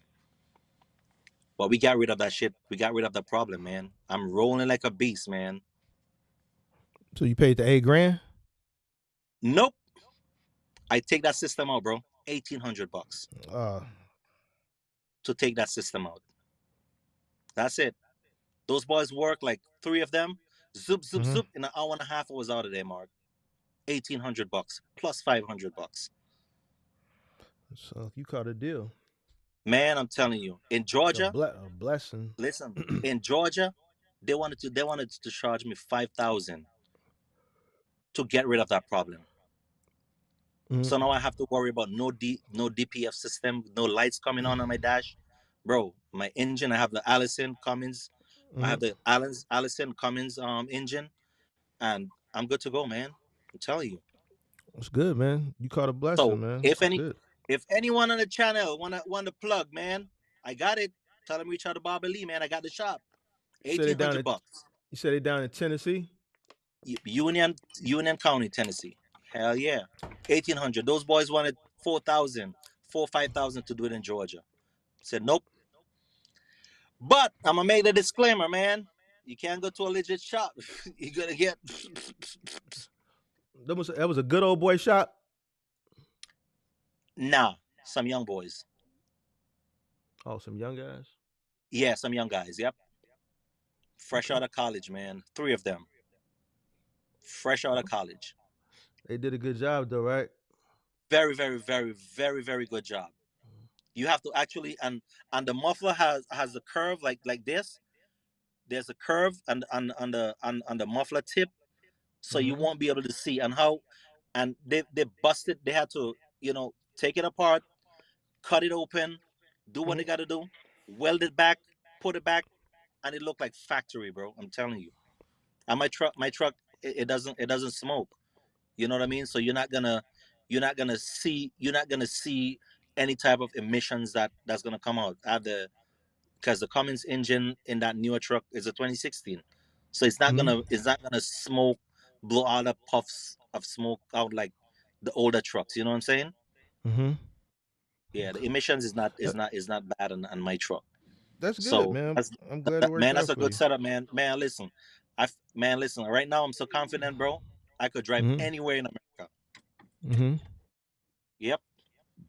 You gonna do that too, then, right? You out here Hell now, right? yeah. You know Hell what it take. yeah. The only thing I'm fighting with these brokers, man, they just wanna finesse you, like, you know what I mean?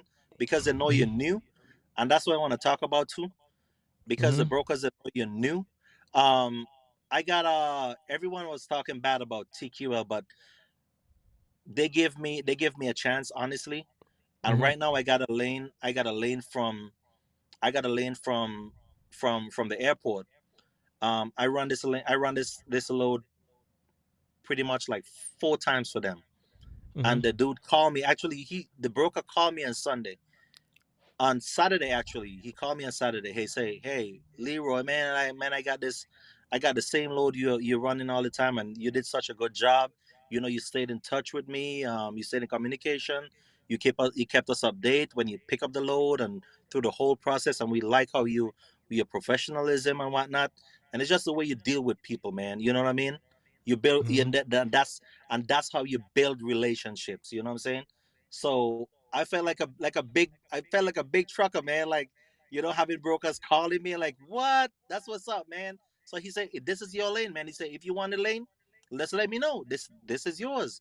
From Atlanta straight up to Maryville, Knoxville. She said we have on every Monday, Knoxville, Maryville. You have that lane, whichever you want to choose. Mm. You know what I mean?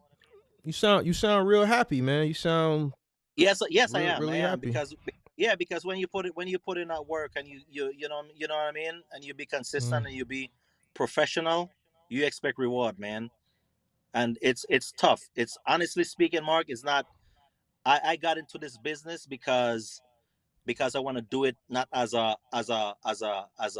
box truck game or gig. You know what I'm saying? I get into it as a lifestyle, man. I wanna change.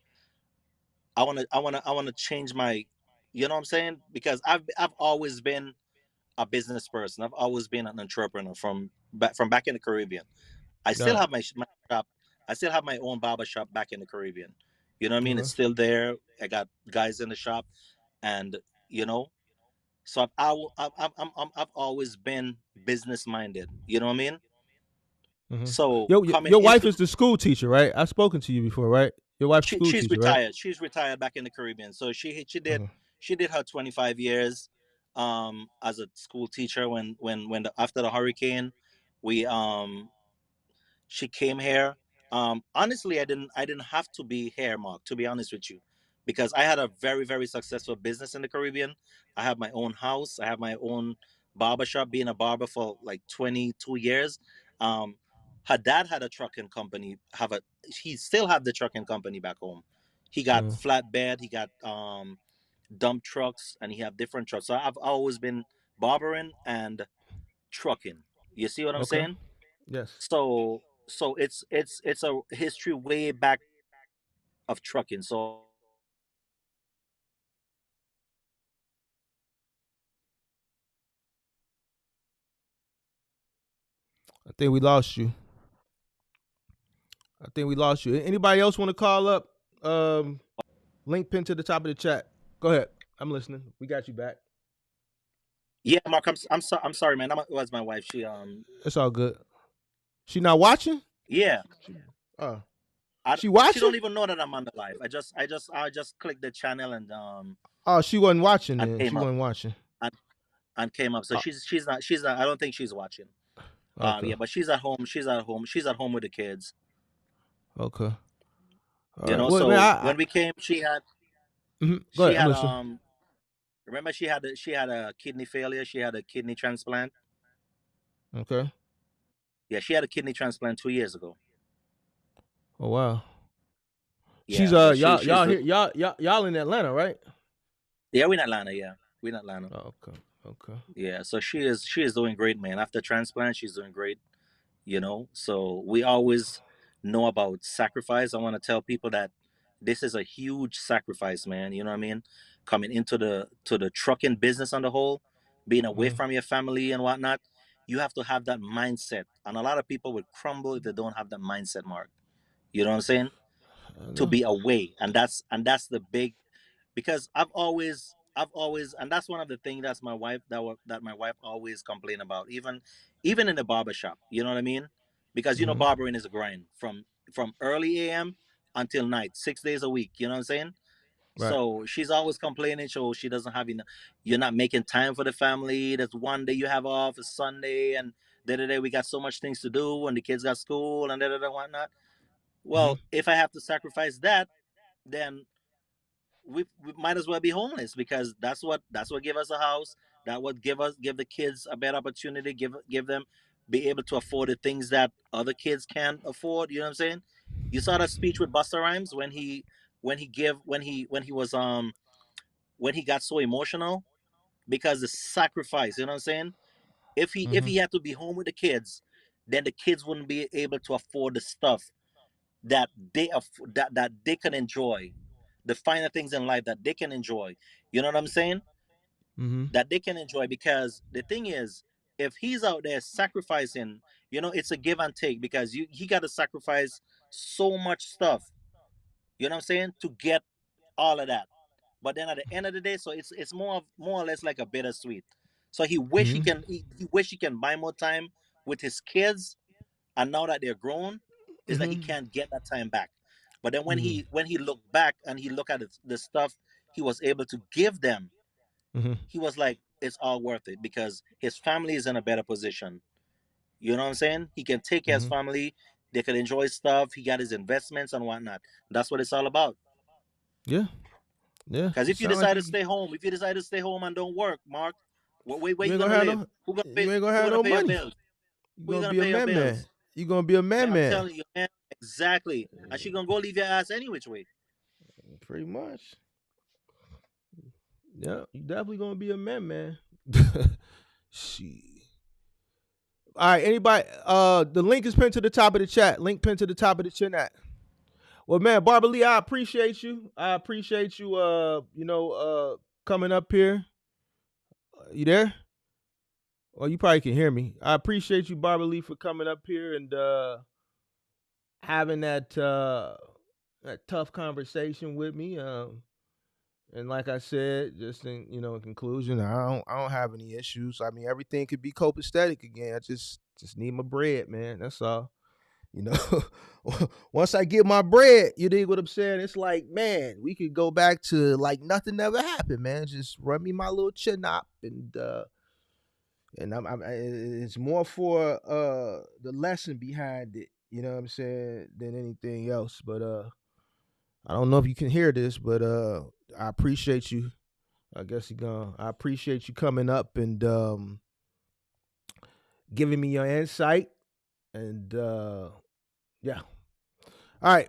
Anybody else want to come up for the call-in show? Link pinned to the top of the chat. Link pinned to the top of the chat. Q&A, got a question? Link pinned to the top of the chat. Let me get that up out you. Yeah, I need that. I need that little nickel. I'm gonna put that straight into. Ooh, I might put that straight into. Yeah, I might put that straight into. Yeah, I might put that straight into XRP. Yeah, I'm gonna put that nickel straight into XRP. See, I ain't even gonna play with the money. I'm gonna put it straight into an investment. Yeah. Interstate Screw, what's going on? What's going on, bro? You all right? Man, I'm chilling. What's going on with you? Ah, man, had something major go down today, dog. Oh, man. What happened? Damn, top blew off the boxy, man. The aluminum top? Nope, it wasn't aluminum. It's the translucent joint. Oh, you had a translucent. Yep. Damn. Man, wind got up under there some kind of way. I don't know how. You had a hole I'm out you had a hole in there somewhere. somewhere. I don't know. It wasn't nothing I could see. I don't know, man. But I'm in Ohio on the turnpike and coming from Indiana on my way to Cleveland. And poof, just blew right off. Did it hit a car behind it? Did it hit anything? Any cars No, I behind didn't hit. No, I just so happened to look out the driver's side mirror and saw it blow. It ain't hit nothing. It just it came off and it blew down. Somebody probably ran over it, but it ain't hit no windshield or caused no pile up or nothing like that. Damn, you have a load? Yep. Had It to get somebody to come transload it off for me. They ain't take as long as I thought it would, but about a couple hours. I was out there a couple hours. It wasn't raining or nothing, was it? Man, no, it ain't. But it's raining now. I'm back. I'd have made it back to the crib, and it started raining. It started raining once I got to the crib. Crazy, man. Yeah, it was windy here today in Chicago. Well, it's always windy here, but it's always y'all the windy city, man. Yeah, but yeah, it was really, really windy today. So yeah, damn. Sorry that happened to you. Did you get a quote yet? No, I got to I called the insurance. I'm waiting on them to come out probably tomorrow. One day this week they probably gonna come out there, just inspect it and let me know the damage. The translucent one, it ain't gonna be too bad. Man, but I was thinking about what you said. Now about I know you were saying before they don't like to cover the top 6 inches. I'm hoping that ain't so in this case. Let's see what they say. Who you got? Progressive? Unfortunately. Let's see what the brokers say. That that particular now as far as the how they put it on there, I don't know, but the material is not expensive at all. Okay. Cause You know what I'm saying? I made a call back to the crib when I was in Ohio just to try to get a little rough estimate to see what I might be looking at. And my man said depending on the surrounding damage is anywhere from 30 little as 3,500 up to 8,000. So Mm, first thing I'm hoping insurance cover it, and I'm hoping it's on the lower end too, because I know I'm gonna have to pay some type of deductible. So mm, you know, mm-hmm. How much your deductible? Like $1,000?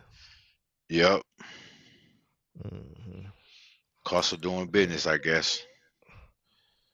But see, this is a good, I'm sorry it happened to you, but it's like I was explaining to that guy last week on the call and show things happen. You don't know when something gonna happen, but when it happens, you have to be prepared for it because whether the insurance cover it or don't cover it, you know what? One thing for sure though, it's got to get fixed. It's definitely got to get fixed. Yep, that's for sure. So I'm just trying to explain it to these young guys, but they just think, Yeah, I caught uh, I was in the chat on those shows, man, looking at the young dude talking about he wanted to get to come in with the 3 trucks and all that kind of stuff. I kind of put it in the chat. I just said, man, you got to get in one of them trucks and drive yourself so you know the business. You know what's going on. But I got I got a couple more Generation Z, so I already you already know how that go, dog. yeah. Oh, you got kids. You got a couple generations of Yeah, kids. Okay, yeah, yeah. yeah. I don't know, man. They Hope they they gotta learn stuff the hard. Some of them gotta learn the hard way. Some of them listen, some of them don't. Yeah, but I enjoy talking to them. It's entertaining to me. Right. But they just I don't think they understand how serious it is out here. But you live and you learn. Some people want to learn the hard way, so it is what it is. But man, it's messed up that happened to you, man. Hopefully it gets rectified more Oh, it's sooner gonna than get later. rectified for sure. I appreciate Yeah. that, man.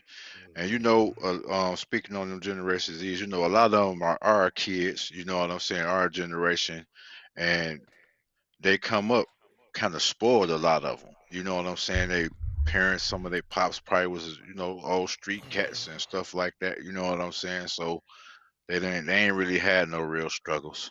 You know what I'm saying?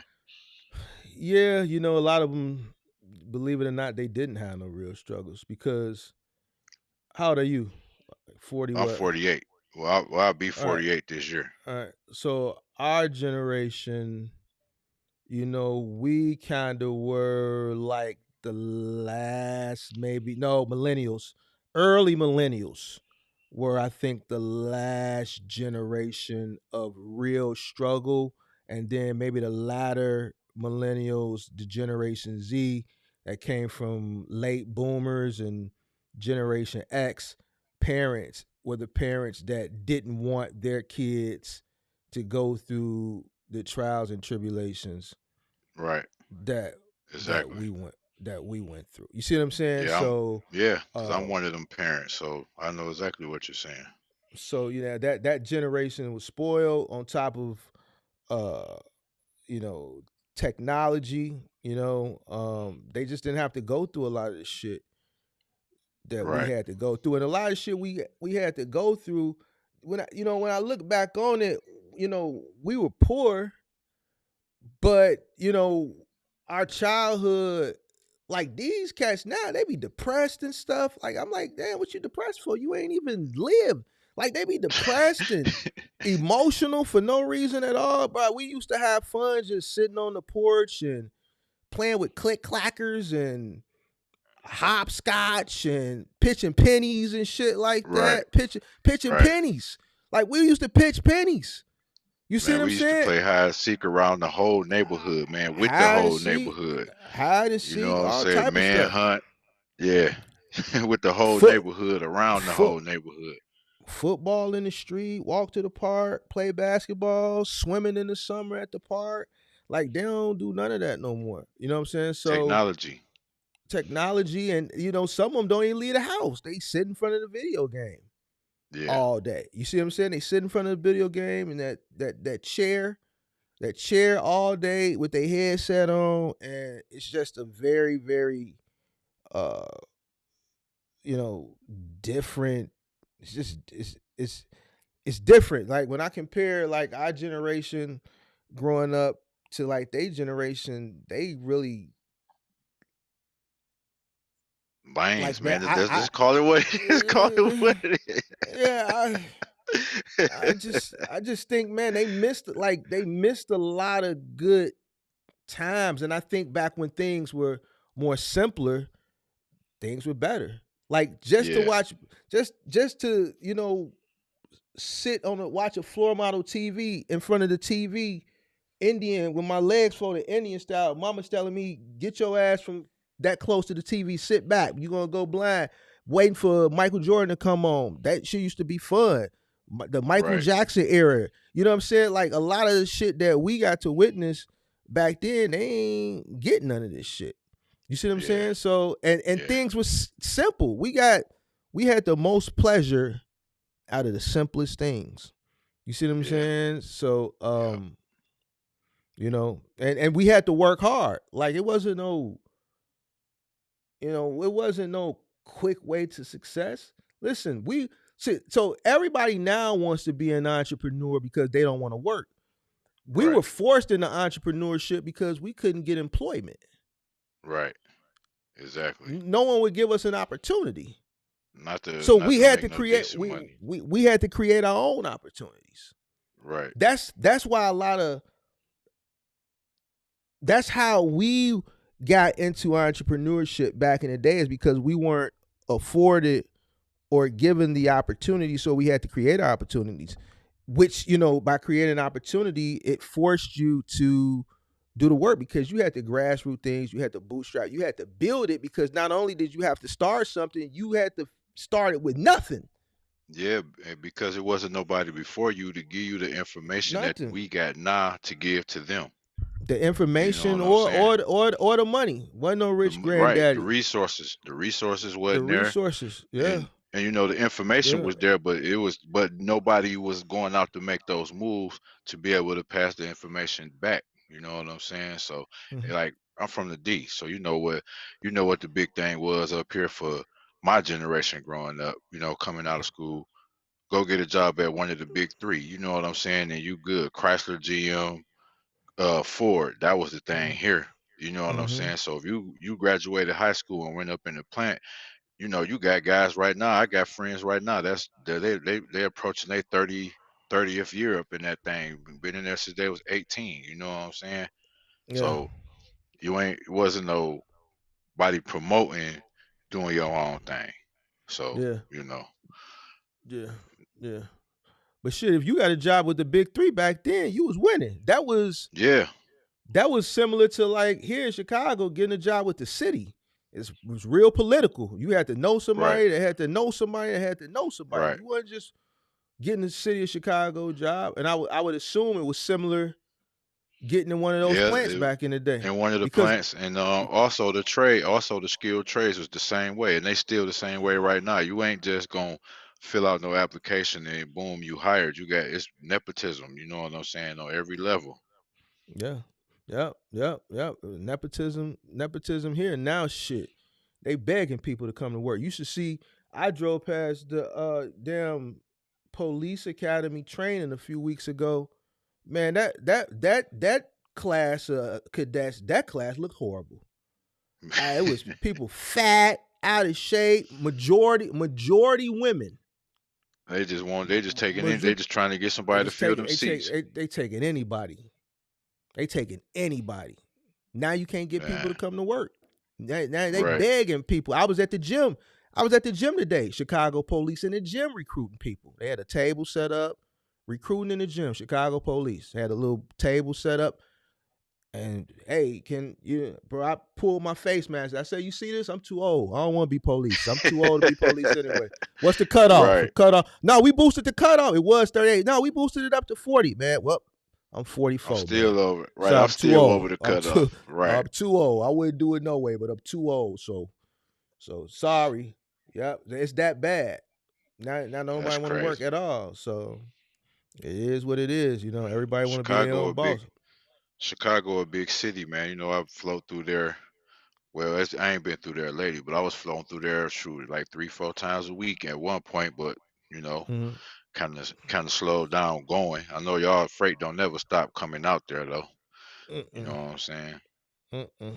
Yeah, where you was going up to Elk Grove Village, somewhere over in there, picking up Yep, freight. I was a lot. Elk Grove Village, I was going there a lot. Bridgeview, you know, a lot. Um, Mm-hmm. all sip every now and again, you know what I'm Mm-hmm. saying? But mostly, like you said, mostly Elk Grove Village. That's Mm. where a lot of the I don't know if they Russians or whatever they is, but I know them boys be having a lot of freight over there. The Ukrainians, Russians, whatever they is coming out of there, they be having a lot of freight. Mm-hmm. Yep. Yep. Yep. Yep. And Yeah, them boys man. do a lot of double brokering too. Yeah. Yeah. Yep. Yeah. Yeah.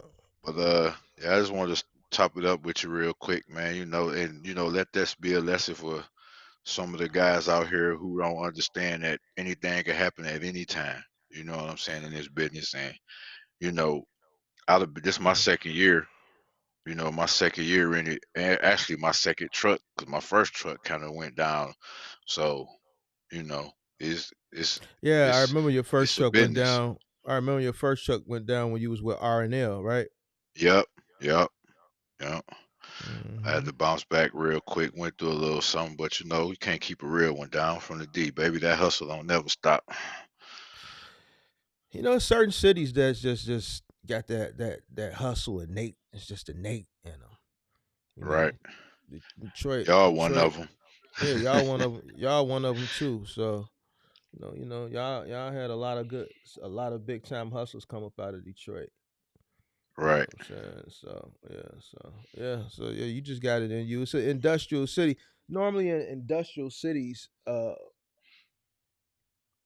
people from prior generations just had that natural hustle and bustle about themselves. So yeah, right, yeah, man, it's all gonna work out for you. I'm pretty sure.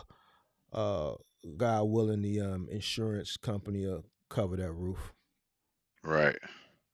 by the I'm grace hoping of so. I'm God, man. praying so. Yeah, but definitely by the grace of God. I'm be Yeah, praying yeah, on it. But I ain't gonna hold you up too long, man. Let somebody else come up there, man. It's always good kicking it with you. yeah. Likewise, man. I appreciate you, man. Hope that work out for you. No doubt, man. Appreciate All you right, too. man. Be safe, man. Yep. All right. All right. Let's see who else want to come out. This has been a real see. This is one of the better call in shows. Now I don't mind talking to the young guys, but let's keep. I'm gonna take maybe one or two more OG. I want to talk to the OGs tonight, man. I want to talk to the people who know what they doing, who got themselves together, who ain't not necessarily looking for you know Q&A, just want to rap and tell me what they got going on. Let me get another OG or two up here, man. I want to rap with the OGs tonight. I want to rap with the OGs. I want to talk to maybe one or two more OGs, man. One or two more OGs. Where my OGs at? Let's see who we got in here, man. I've seen some OGs in here. Uh,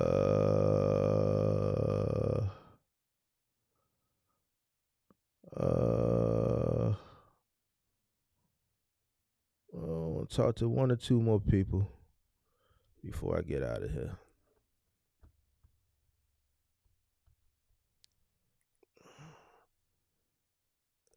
Don Dro said you're gonna join the live and get a little understanding about this cutthroat workforce. All right, hit the link. Link pinned to the top of the chin app. The link is pinned to the top of the chin app. Don Dro said you're gonna join the live and get a little understanding about this cutthroat workforce. What cutthroat workforce you talking about? Like getting in UPS? What? Work is work. That's how I look at work. I look at work as work. Work is work. Some work gonna be easy, some work gonna be hard. But go ahead and hit the link though. I'm here. Don Dro. What's good, Devontae? What's up? What's up? What's up?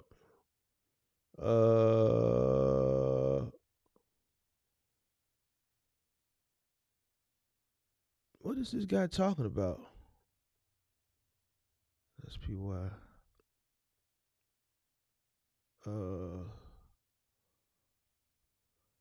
Any OGs gonna hit the link, or is Don Dro gonna hit the link? Say you gonna join, so I'm waiting on you. Not all Gen Zs out here fooling around. I know. Listen, when we pick on, listen. When you see me picking on the ones, look what come up here. Look what comes up here, and look at some of the ideals they bring along with them when they come up here. All right, so yeah, it's always gonna be some out the bunch that got their stuff together. You know what I'm saying? That ain't scared of work. That's gonna go out and do what they supposed to do. But then again, you got a bunch that don't, and those are the ones that you see up here every Friday when I do a call-in show. So, the salesman said he wanted to talk about Diddy. This is a box truck channel, man. This ain't no entertainment channel. What about Diddy? Diddy, listen. Man, listen, man. Diddy, when Diddy went to Invest Fest last summer, all right, and he ran his mouth. Listen, that was the beginning of his demise. That probably in combination with, and this is just my personal thoughts, that and a combination of him wearing that damn Batman costume. And I'm gonna give you the scenario. When he went to Invest Fest and he sat on that panel, and he was frustrated. Clearly, he was frustrated. If you watch that seminar and you listen to him on that panel, he was frustrated because the situation with them promoting that Deleon tequila stuff he got, and he ran his mouth about Ciroc, right? If y'all remember, if you old enough to remember back when he first partnered with Ciroc had been around prior to him. He didn't make that. That was not something that he made. That was around. It was a liquor that was around that was not promoted. When he got on the platform and he said he didn't own it, that was where he messed up at, because for years he promoted it like he owned it. If you remember the commercials, at the end of the commercial, he said Ciroc, owned by a black man.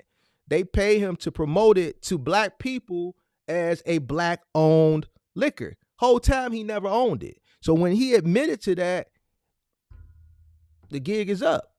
That was something he was never supposed to say out loud, and he did. And then he ran his mouth about the partnership and why they wouldn't push it, and they pushing Casamigos. They don't want to push you because for the same reason that you're doing this shit right now, they probably didn't believe that they could control you. Then, DC Comic told him last year when he did the Joker costume, which he did a really good Joker. That was a really good costume. It damn near was like the real one. They sent him a cease and desist. He spit in their face.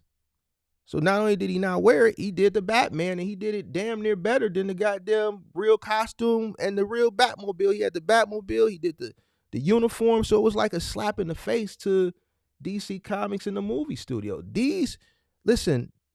Diageo and DC Comics and whatever studio owns it, I don't know if Universal owns it or Paramount, whoever, these are major players. Those people that they talk about, the 1%, the Illuminati, the powers that be, those are those people.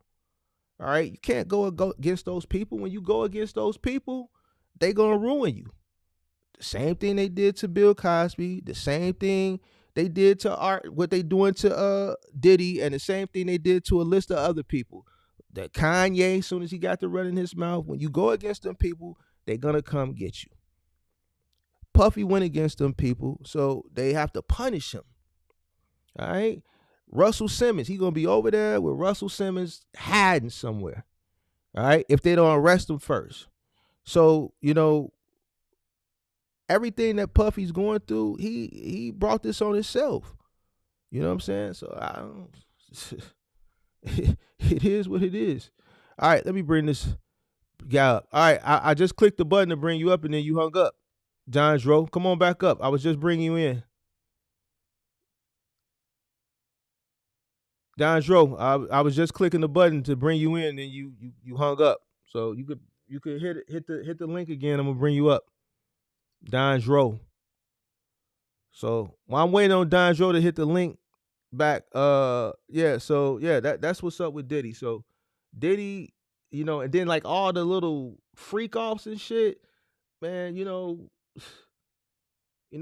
A guy like Puffy, man, all these guys, they all do weird shit. Once you get that rich, you got that much money, their appetites are different from normal people who live normal lives. If you get Cuddy 2 or 3 times a week, he probably getting Cuddy 4 or 5 times a day.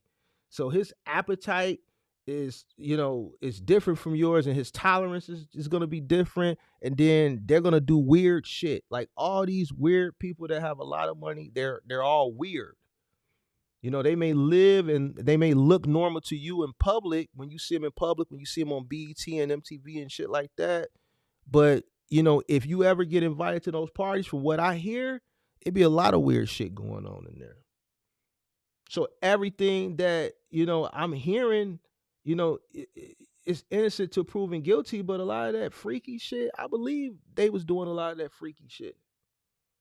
I don't put nothing past nobody. You know what I'm saying? But, they put him in the position to be a big dog. It's rare people that look like him get to amass the amount of fame and success and money. All right. So, he's powerful in the music industry. He's powerful. Right. So, that power isn't just given to anybody. Some of the stories I hear, hanging Wale off a balcony and all that stuff, blowing up. Whose car did he blow up? Kid Cudi blowing up cars and all this shit, hanging people over balconies. Man, he stepped out of line, so now they got to spank him. That's all that is, man. Hey, Dro, I'm bringing you up, man. You right when I hit the accept, you hung up. What's up? You coming up or what? Or did you get spooked? Let me know if you got spooked or not. I'm gonna give you a few more minutes to hit the link. Diddy got a rainbow Rico coming out of his ass. It ain't looking good after yesterday. It ain't looking good after yesterday. I tell you that much. Yo, what's up? No, I ain't get spooked. What's the deal, man? What's happening? Man, You seen chilling. the comment, man, about UPS? That's what I was talking about. The workforce. Why you say it's cutthroat? Cause they don't get us young dudes no opportunity. They do give you opportunity. I've been trying to get in UPS for like 2 years, 3 years. I got my CDL. Oh, you want to get in as a driver? Yeah. Oh no, it don't work like that. You talking about as a driver to do the delivery driving? Yeah, no. I mean, whatever, for real. If I could just get in. So the way UPS work, you got a CDL? You said? Yeah, I got Class A. UPS don't let people come straight in and drive OTR like that. You got to work for them. I think it's 10 years as a van driver, and then they push you up from within from there.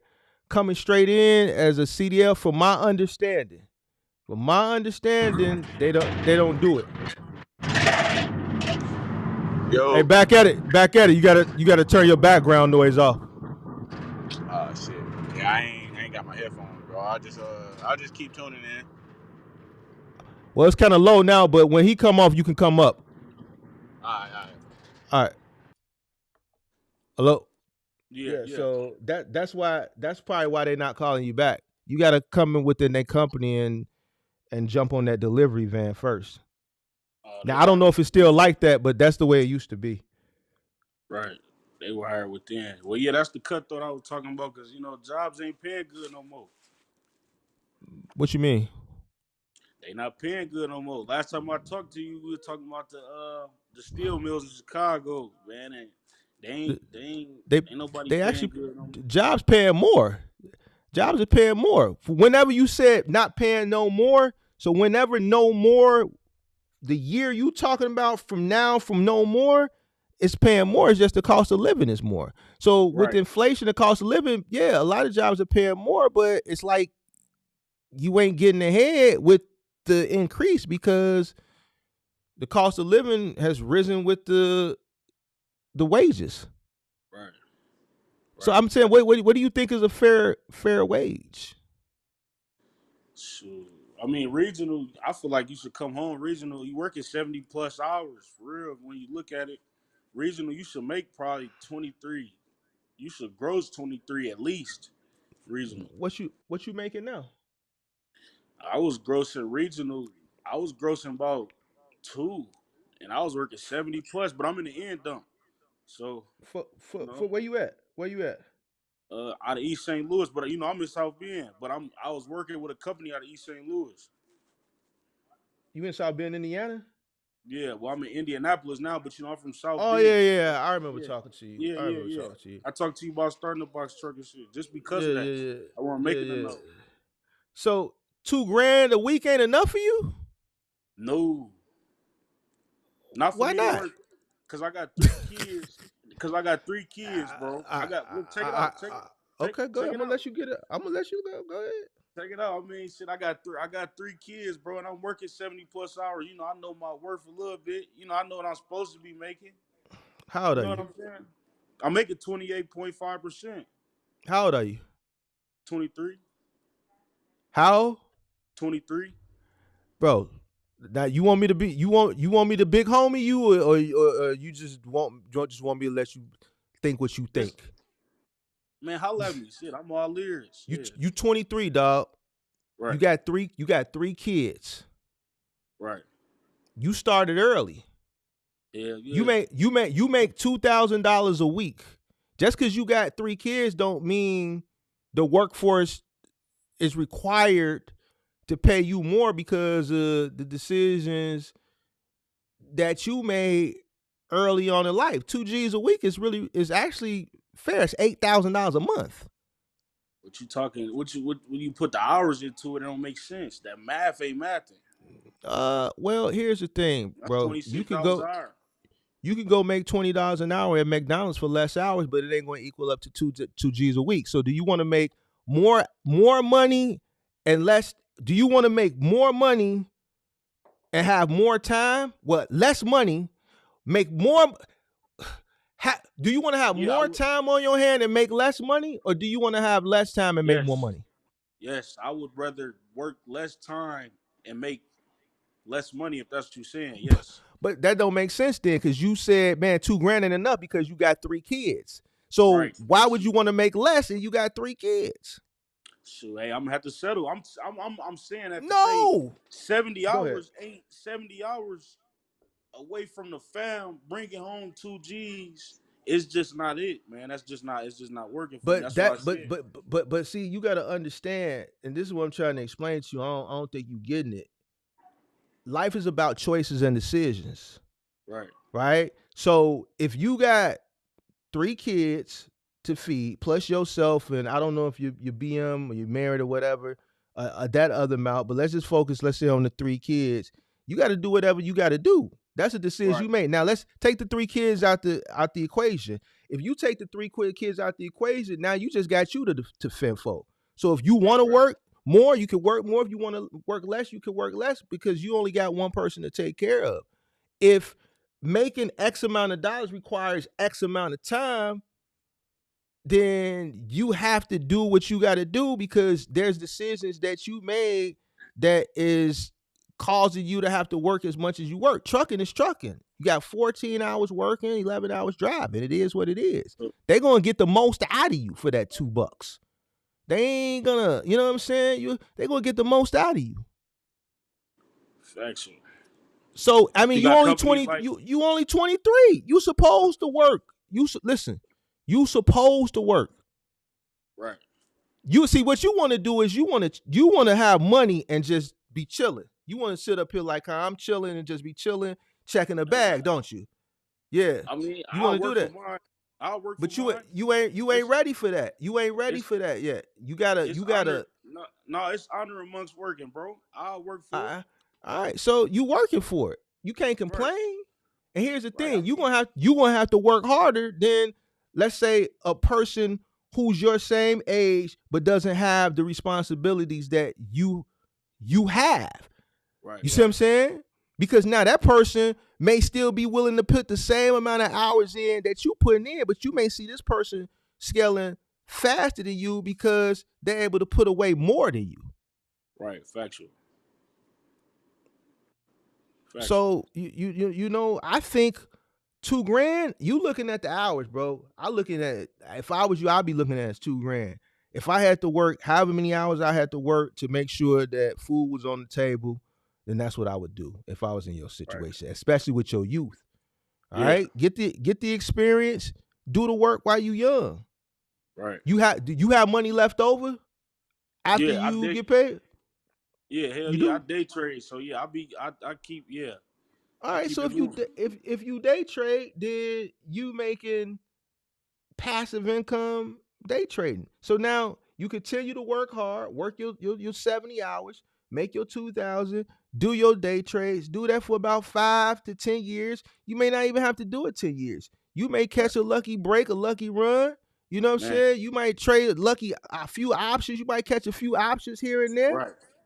You see what I'm saying? But right now you only 23, dog.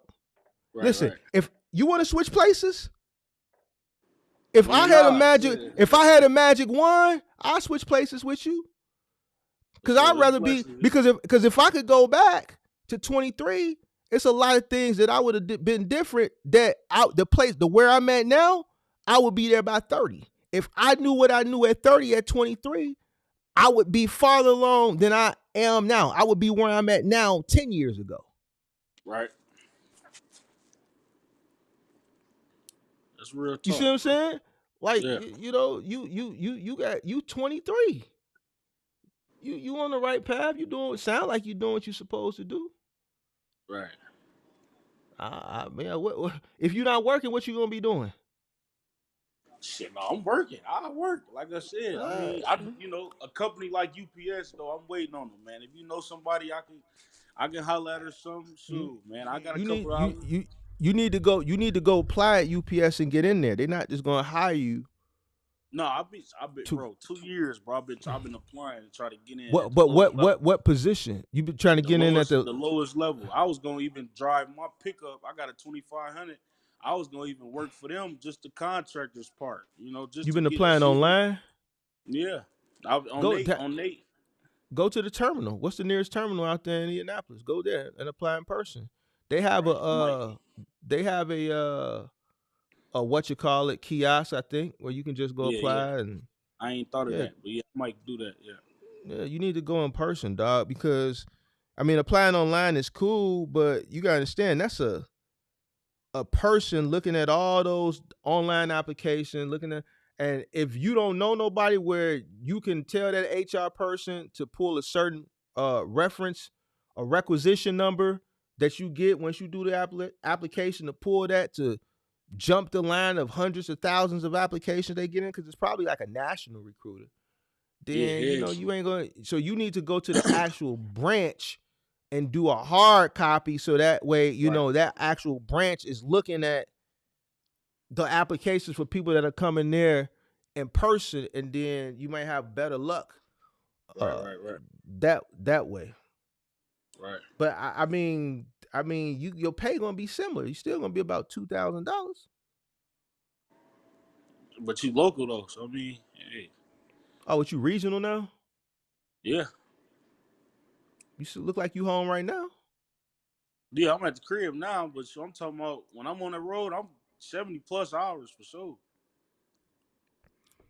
Man, that's trucking, bro. You knew what you was getting into when you got into it, right? Yeah, but like you said, the cost of living wasn't that outrageous.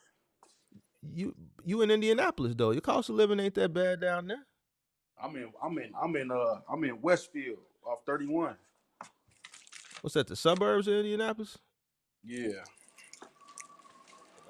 I'm saying you said you got money left over, so you budgeting pretty okay. You got money to day trade. Man, I scrape. You know how it is when you day trading or you trade, man. I'd rather invest my money than save it. I'm gonna keep it a buck. Well, you smart then. Right. You the So first person that told you the first old nigga OG that told me that though. Oh, nigga. No, I'm messing with you. Nah, for real though. You the first older dude that told me that, bro. I ain't that's smart. Yeah, Everybody well, else, you know, everybody else everybody yelling else. crazy. Yeah, I hear you. But I mean, from everything you told me, it sounds like you doing everything you need to do. You know what I'm saying? I don't really see nothing. It just sounds like you frustrated with working, but I mean, Yeah, for sure. I've been I, working since I started, bro. I Cause I was why? in the I was in the truck. I was in the box trucks in the hot shots in 2019, and we lost it all. What you mean y'all lost it all? Well, Angel Wings. You remember I told you about Angel Wings and you looked it up? Okay. Yeah, I told you about that, and I was gonna buy the DOT and all that. Oh yeah. And I told Yeah. you, We yeah, had I it told you going. don't. We was Yeah, renting out probably about 6 trucks at a time. yeah, We just lost it all. yeah. It's a reason why he lost it. Yeah, naive. We didn't know enough. Oh, it was you and some other people. Yeah, it was Y'all me was and all another young. dude. Yeah, It y'all was was me. both young. Yeah, he probably about 38, but he wasn't never in no truck. We was really messing with an old dude, OG for real, in the game, in a trucking game, and he kind of didn't know what he was doing. So So in 2019, you was what, 18 years old? I was 18, I was 19 years old. Yep, 18, turning 19. Yep. Yeah. So you really didn't know nothing either. You was wet I behind the mean, ears still. I was a workhorse, bro. It's on Instagram. I was a workhorse. I think everything you doing. I think you're doing the right thing, bro. I think like when I was 23, I wanted to work because that's how I made money. I wanted Right. money. I why so if you don't work, then how you expect to get money? I'll work. I'll work, bro. It's All just right, then. I'm a What work. can you? Where you gonna work at? Okay, if since you don't want to work so many hours, the money is okay to you. $2,000 a week is cool, right? Yeah, I'm cool with 15. Shit, What? All right. What else you think you could do to make 2 G's in 40 hours? nothing, No, that's some nothing. shit you can do. There's some shit you Nah. can do. You say you day What? trade. You day trade, right? Yeah, but how can man? I didn't buy I so made much. I made over 2 G's today. Yeah, but you working probably with you got a nice little capital you working with over there. Okay, what that there you go. So I work build so up, hard. build up your capital, build up your portfolio, continue to dollar cost average in, stop trying to day trade all the time. Right, right, right, Pick you some stuff and build out your portfolio and stop trying to go for the quick hit. Day trading ain't nothing but going for a quick hit. right. You see what I'm saying? And how you got the time really to day trade if you on the road? I'm in the truck. In the truck. Robin But Hood, but Ninja Trader. but In but the truck. that's Robin Hood. That's like a toy to me. I That's use like Ninja a Trader too. that's like a game to me. You see what I'm saying? It's, That's how I'm low because if because it is. but what I mean, I use Ninja Trader. I mean, what brokers you Man, using? Thinker Swim? them.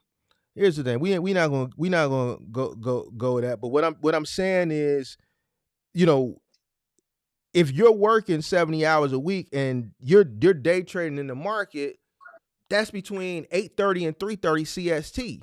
It's kind of hard for you to pay attention and monitor and do day trades when you driving. No, I could day trade 24 hours, bro. I trade futures.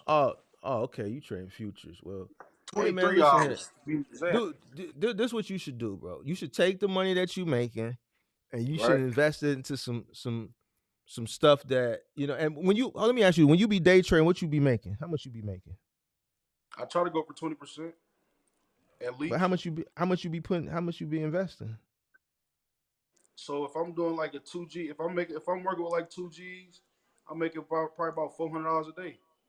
That's if I'm messing with the 2Gs. If I'm working with it, sometimes I get in there with $500. You know, sometimes I'll be taking losses and I decrease my, what I'm working with.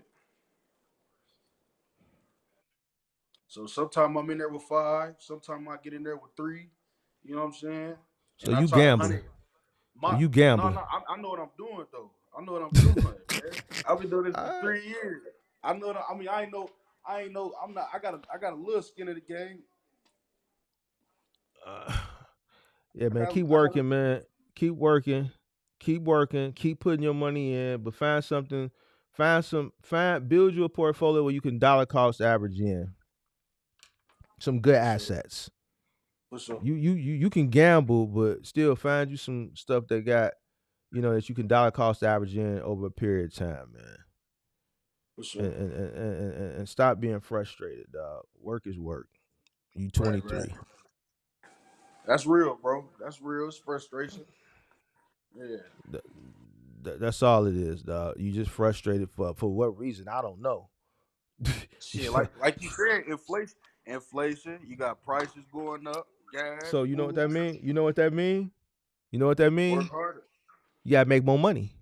Work That's all harder. that mean. You gotta make more. You don't necessarily have to work harder. You just gotta make more money. How? Listen, making more money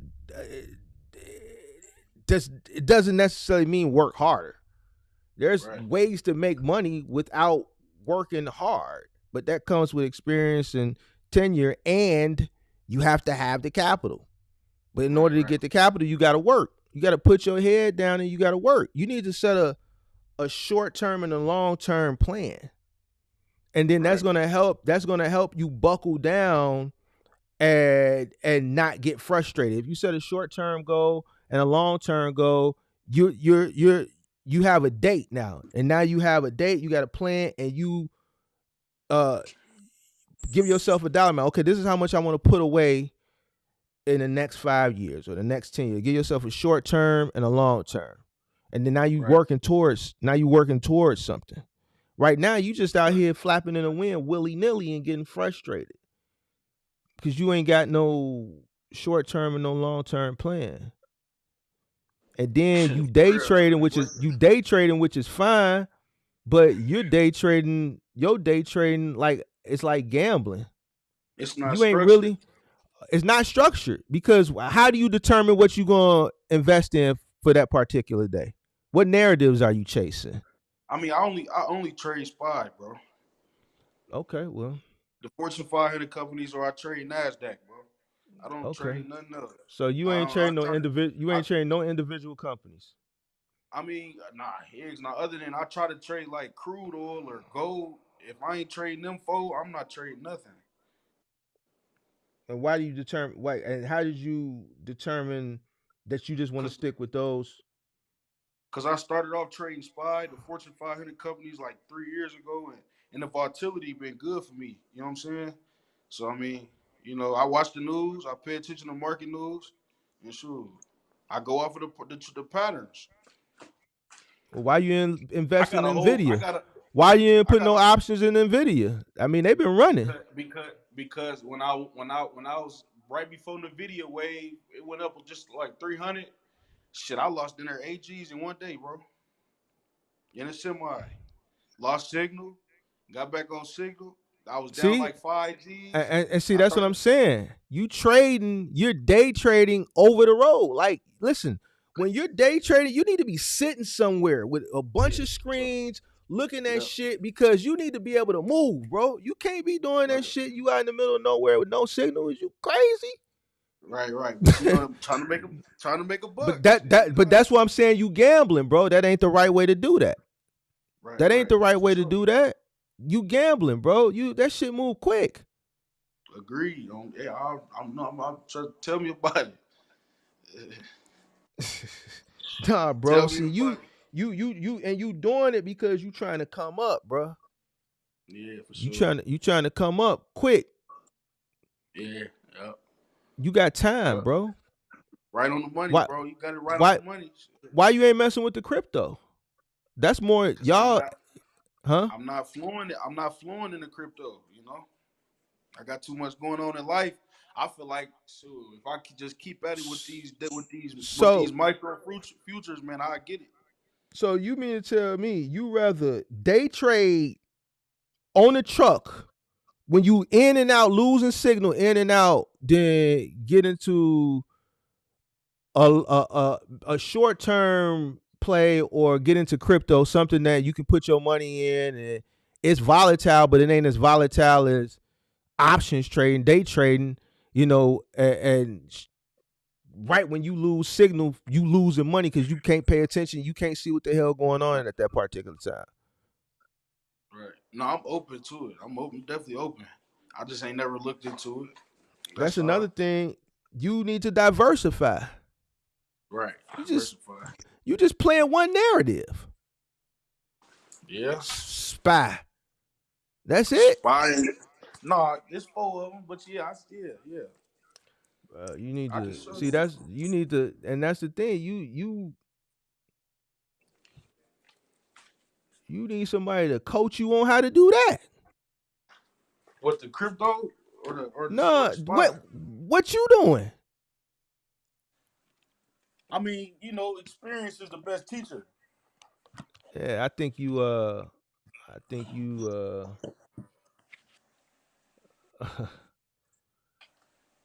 when did you start day trading? 3 years ago, you said? Yep, like a little. I was doing it a little bit before COVID, so it was a little longer than 3 years. But So it right wasn't as before fluent COVID. as. Yeah. So what's your goal, man? Where you want to be in the next 5 years? Man, I definitely gotta be behind the wheel of my own, bro. I gotta have Your own what? my own 18-wheeler, box truck, something. I gotta have my own, bro. I want What's an your plan? 18-wheeler though. What's your plan to get it? Shit, work. I can't see nothing past work right now, bro. But so you gotta still have a plan. That's why I said, what's your 5 year plan? I asked you what's your Get out short of debt. term and your Get out. long term plan. Get out of debt. Pay these I cards. get all that, but what's the plan? Shoot, I other want to than be out of working, debt. How much debt? How much debt you in? shoot, I'm just looking at about 30,000. I got cars. I got Damn. crib. Shit. Oh, so you paying a car note? Yeah, I'm paying a car note. You paying a I'm mortgage or paying. rent? I'm paying a mortgage. I got Okay. 2 cars, bro. So, Here's the thing: the mortgage that's debt, but you're not gonna pay that off before you get a truck. So how right. much debt? How much unnecessary debt are you talking about? If you talking about a house debt, I'm not talking about that. Are you you talking about like some repos or some medical bills or some shit like that you talking about? Or some, No. Just loans, car loans and shit. so you got 2 car loans? Yeah, What kind of I got what one car loan. I got one car loan. One almost paid off. You can say it's paid off. what kind of car? How much is your car note? My car note about $700 a month.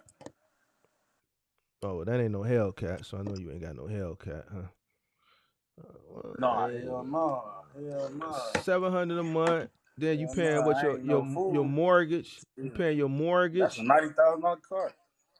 Yeah. What the car you got? No, I'm saying that's the Hellcat. Oh, Not about 90 G's. I ain't. No, hell no. so what? You just got a car I got a note, your rent, 2500. I got a 2500 and a Infinity. a 2500 what? A Chevy 2500 Silverado? HD. Yeah, What year? 2014. All right, so you got a note on that. You got another note. You got your rent or your mortgage plus your utilities. You got 3 kids, so groceries and stuff like that. So I mean, those bills you're gonna have to pay anyway. You got kids, you're gonna need a vehicle, you need a roof over your head. So what are you Right. going? What other things can you decrease so that you can save more money and continue to invest so that you can get a truck? See, you got to write all this stuff down. You got to write all this stuff and give yourself a plan. So now that you have a date, okay, I need to be at this by March 26th of what's this, 2024? March 26th of Yeah. 2028, I gotta be ready. So in 4 years, I gotta be ready to purchase my truck. I'm gonna give myself 4 years. I need to have this much money saved up. I'm gonna work really, really hard, 80 hours a week.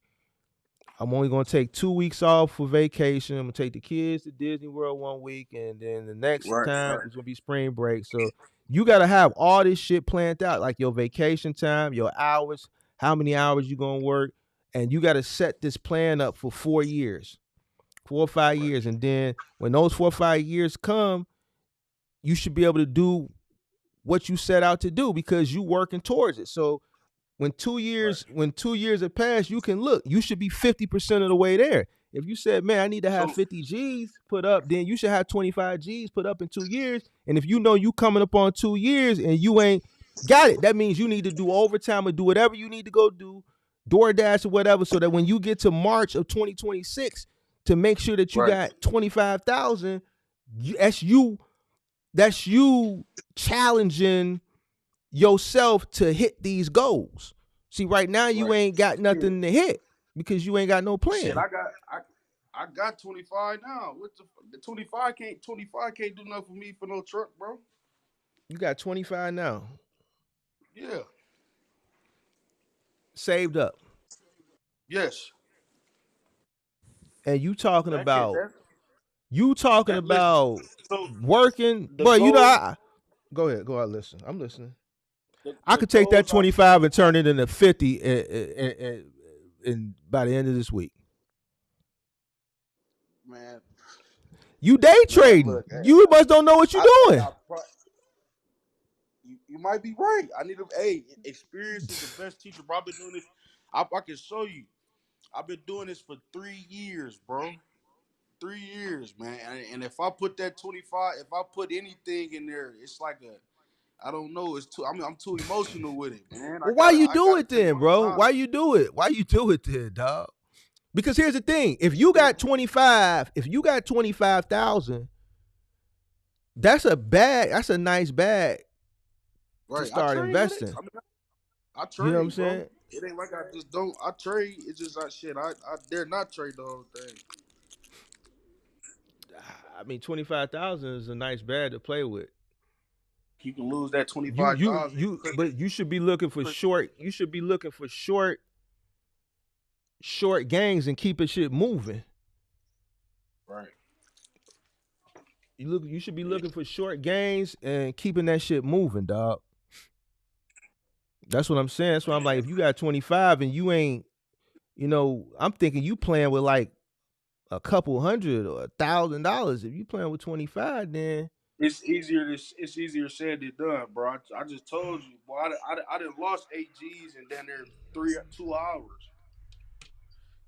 And then the man, stock you market, don't. I done lost $1,000 in 5 minutes. Man, I'm gonna help you out, bro. I usually say this for I'm gonna plug up the PC right now. I got a PC. I got the screen and stuff. look. Where do I want to put this?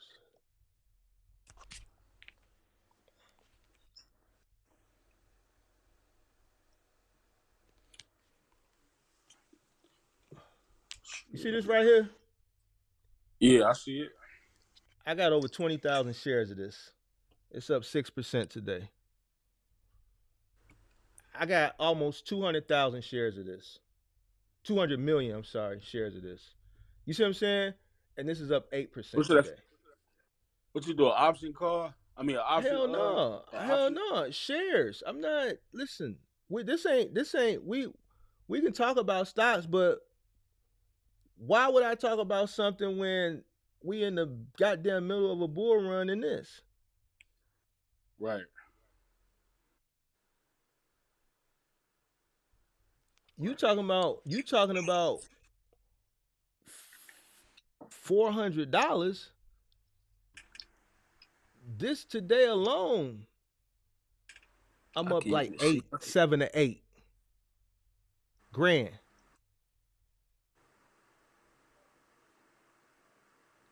What is that? Fetch? Yeah. See, what's this crypto? Yeah. I mean, we Yeah, can see, talk I ain't stocks, never. but it's printing over here right now. That's what I'm telling you. If you're gonna Right. trade during the day, you got to go where the money printing at. Right. You caught up on one narrative. You caught up on SPY, and that's fine. But it's printing over here right now. If that's printing, then we'll go where it's printing at.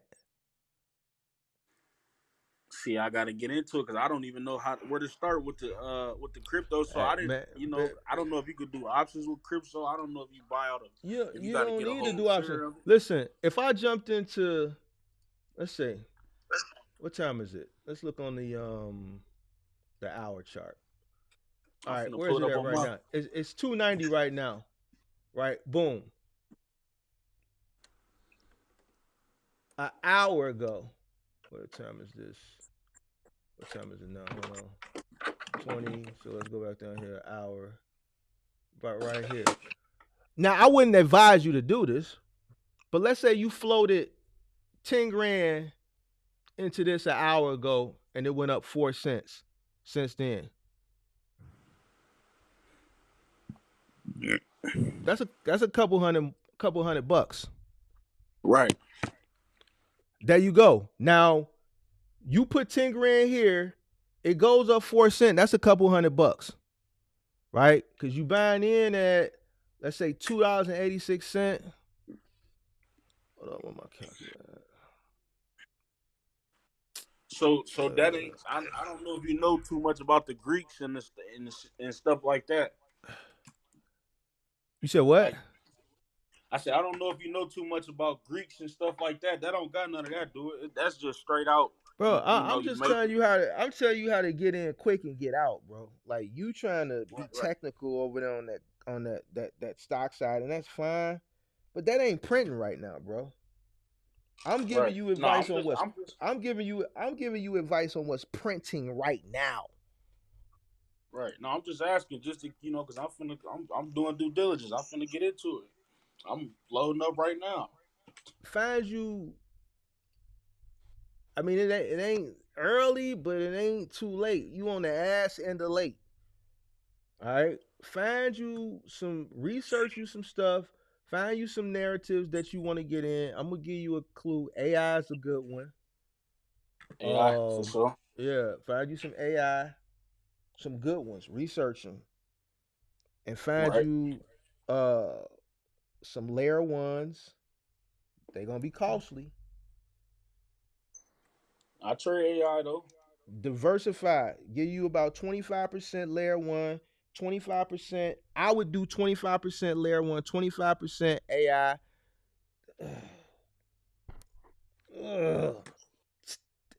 I want to say I would tell you because I'm kind of over leveraged in memes, but that's because I got a big bag of sheep and it ran early, so that kind of pushed my meme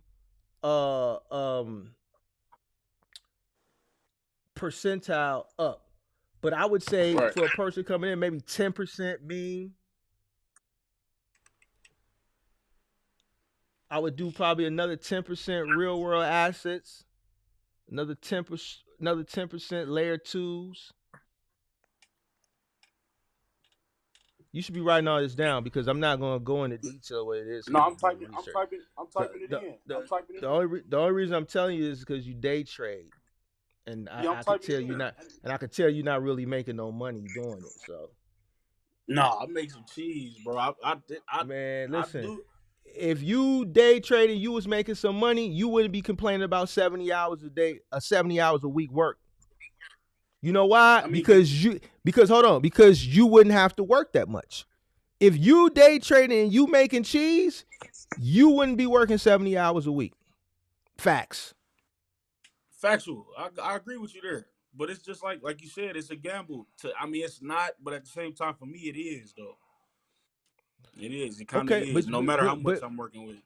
but you don't have to make it a gamble if you do your research and you invest into Exactly. things. Here's the thing: you day trading, so that's what makes it a gamble.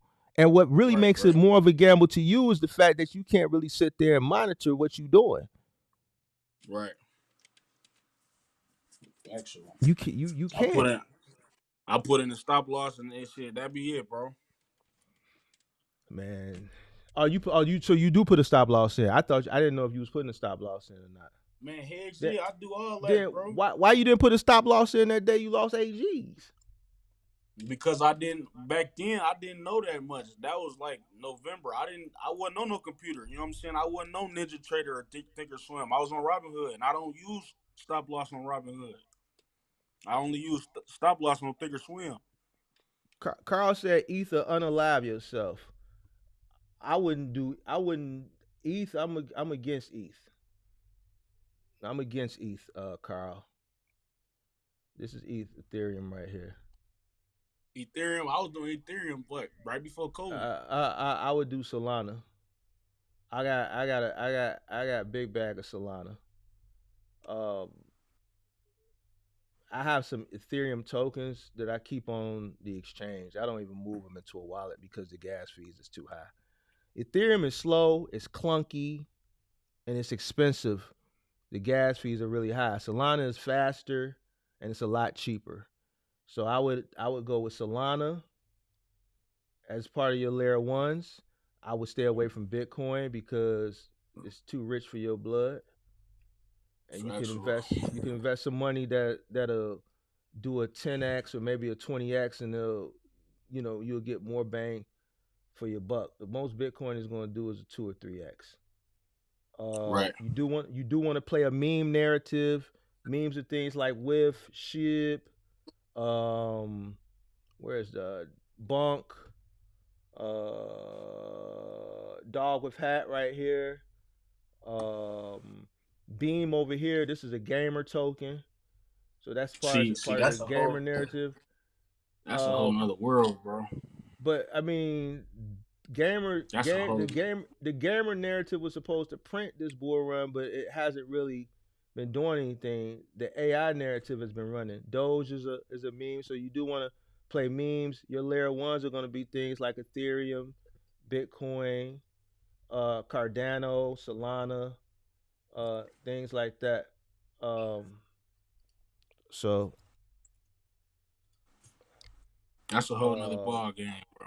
So just write all those sectors down, and then just start researching those sectors.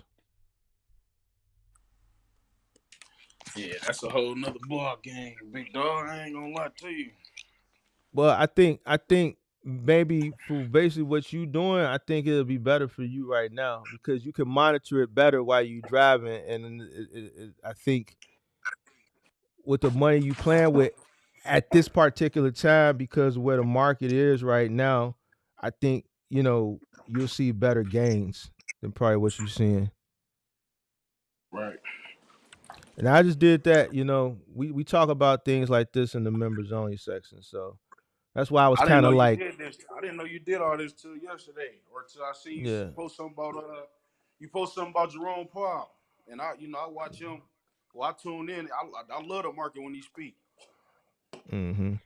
Yeah. You see how people leave? It was like 80, 90 people in here. Then when we started talking about this shit, how they left. And see, these are the people. And I talk about this shit in the members only. We get to it in members only. Right. So when I do give some little free shit away, people leave. And then this is why they complain that they ain't got no money and the box truck business is trash when people is making thousands and thousands and thousands and thousands and thousands of dollars a day by just buying assets early and selling them high. You see what I'm saying? So, right. I mean, but you on the right track. It's just, you got to go where the money is at. As long as you following the money, you straight. See, in the stock market, I'm dollar cost averaging into shit over there every day, but I don't really look over there. You see what I'm saying? I don't really look over there because I got shit that's long-term plays that I'm nowhere near divesting from that shit. It's not something that's really exciting. I put my money in there. I dollar cost average. My money comes out of my account every day, and it goes into those different plays that I'm in. Right now, this is printing. You see what I'm saying? It's volatile. It's up. It's down. I'm up 8,000-9,000 for one day. One day I'm down, but I'm still up 20,000 on a week. Shit like that. It's printing. We in a bull cycle over here right now. Right. So this where you should be. This is what you should be focused on. Yeah, I'm finna do some due diligence on that, bro. I'm gonna tell you how it go. It's a bull cycle in the stock market. The stock market Right. is in a bull cycle, but it ain't Yeah, you can make money. but the gains ain't like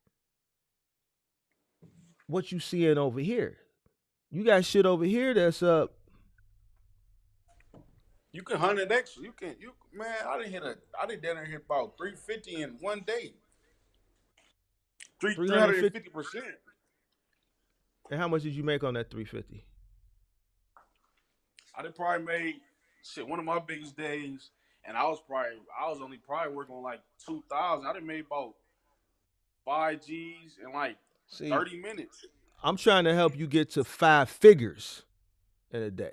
Yeah, but that's kind of beyond my. I No. gotta crawl Listen, before I walk. let me tell you something. Hold on.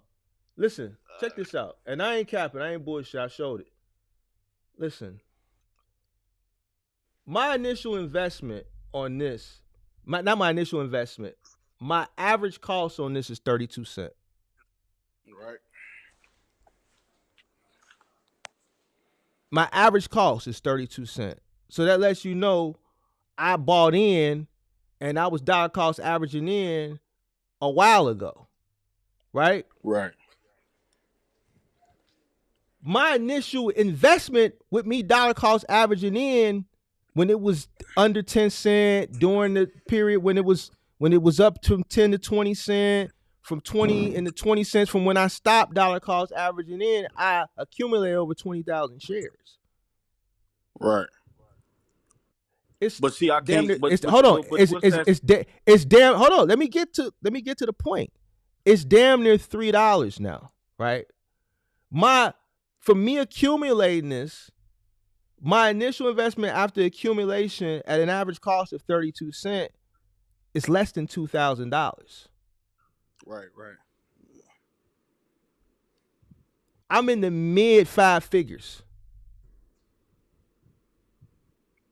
off an initial investment of less than $2,000.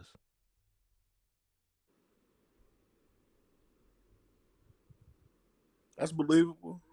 It ain't. It's what it is. Right. I mean, yeah. All right. So if this goes up, so if this goes up 6, 7, 8%, which equals out to about 30 or 40 cents on a day, with the amount of shares that I have, do the math.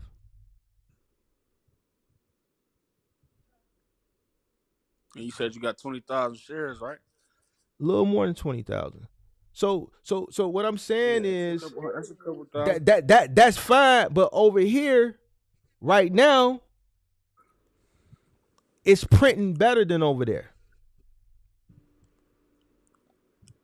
I'm gonna look into one of them. You said so. Fetch. So Fetch is the one. You seem like you infatuated with Fetch. I'm not infatuated. I'm infatuated with the narrative. That's what I'm narrative, saying. Right, I'm infatuated because AI is what's popular now. Like during the pandemic, what was the popular narrative during the pandemic on the stock side?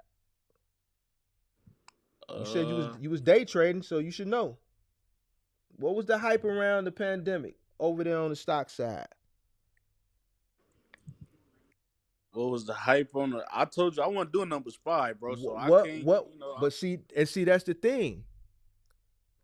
That's the thing. You gotta go.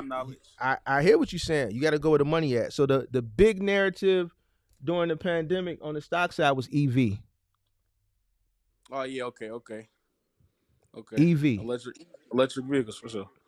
Yeah. EV and EV infrastructure. Right. Yeah. You see what I'm saying? So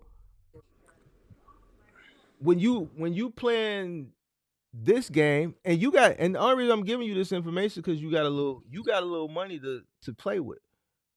Right. You got to follow the money because eventually the stock market going to go bearish. Right. The crypto market going to go bearish, which is cool because then that gives you time to accumulate for the next bull run, right? Right. But if you still have time to get into something now before it goes parabolic, right? Right. Even though you buying in, let's say higher, Late. say and fetch than I bought in, you Just late, say but late. you ain't that late, because it still Right. can. Fetch is still gonna probably 4 to 5 times where it's at right now. And Factual. if we go into a full super cycle, it's a possibility it can go to $20. So So this could you be a late, but long. you're This not could be too a late. long. This could No, be like a long. this gonna be a shorter cycle. It's gonna be shorter because this is gonna be a super cycle. Right. So this could be. I know it's gonna be a super cycle because we already seen all time highs before the halving. The halving is still about 30 days away, and Bitcoin already reached all time highs a few weeks ago, which has So never happened everything. before. Everything did. So we've been A lot. sideways for about the past 3 weeks, but that was because of the grayscale dump. You see what I'm saying? So Yeah. uh So this would be a long call for me then. I'll just get in, like you said, it, you it, know, 10,000 it, or it, something. I mean, you got money to play with. I would diversify. I wouldn't just jump into one thing. I would I got to do a diversify. lot. But you need to research though. You need to do research. Right. I'm not gonna really get into it over here because we talk about this shit in the members only. I'm just giving you some free sauce, and whoever pick up on the free sauce, they can pick up on it. I mean, I'm not going really too far into details, but and I'm just doing it because you say you day trade. So I like having these conversations. You see what I'm saying? I like talking. Right. If it's about money, listen, I can sit Right. and talk about money all night. See, you Me talking about too. some money, so we can talk about this money. For sure. You see, so I didn't attain I, some knowledge from you. but I just don't want you sitting there just trading SPY. I could tell you day trading SPY, but you could play in about 70 hours a week. Nah, that shit, something ain't right. Then something he ain't doing right. You need to diversify. You need to, you ain't got to put all your focus on just on that one thing. You need to see what else is I out mean, there yeah, that could be printing for you.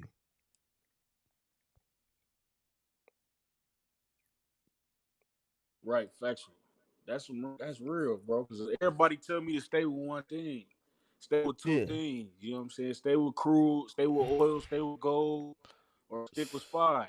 And man. that ain't been See, working for me. see, Like see. I consistent money though. I And then disagree with that. look. See, go ahead. That gold and No, I that was gonna say, crude, that I shit was is gonna say, see, fine I for got a long structure. term. I got a. Go ahead.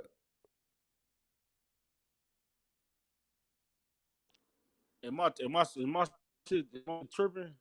Nah, we got a little delay.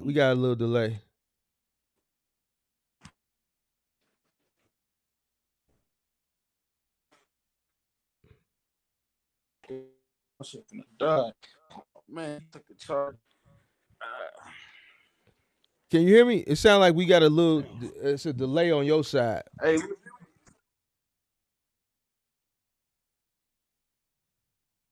Yeah, I think his phone died. Hey, back at it. If you want to call up still, if you still watching, you could call up. I'll take you as the last caller, and then I'm out of here. Back at it. I'll give you a few minutes to call back in if you still watching. I know you was driving in your truck. If you still watching, you could call in. Link is pinned to the top of the chat. Let me read some of these comments.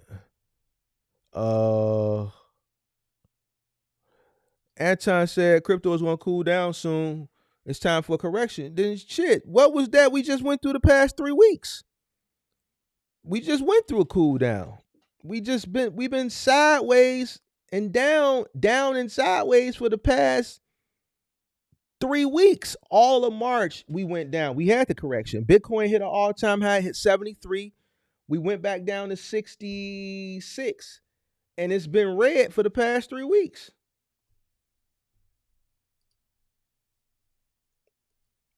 What is this? I want to look at the chart, yo. Hold on a second. Let me pull up this Bitcoin chart. Hold on. We had the correction already. We finna run it up. We finna run it up for a few weeks, and then we're gonna probably have another correction. Probably, I think around.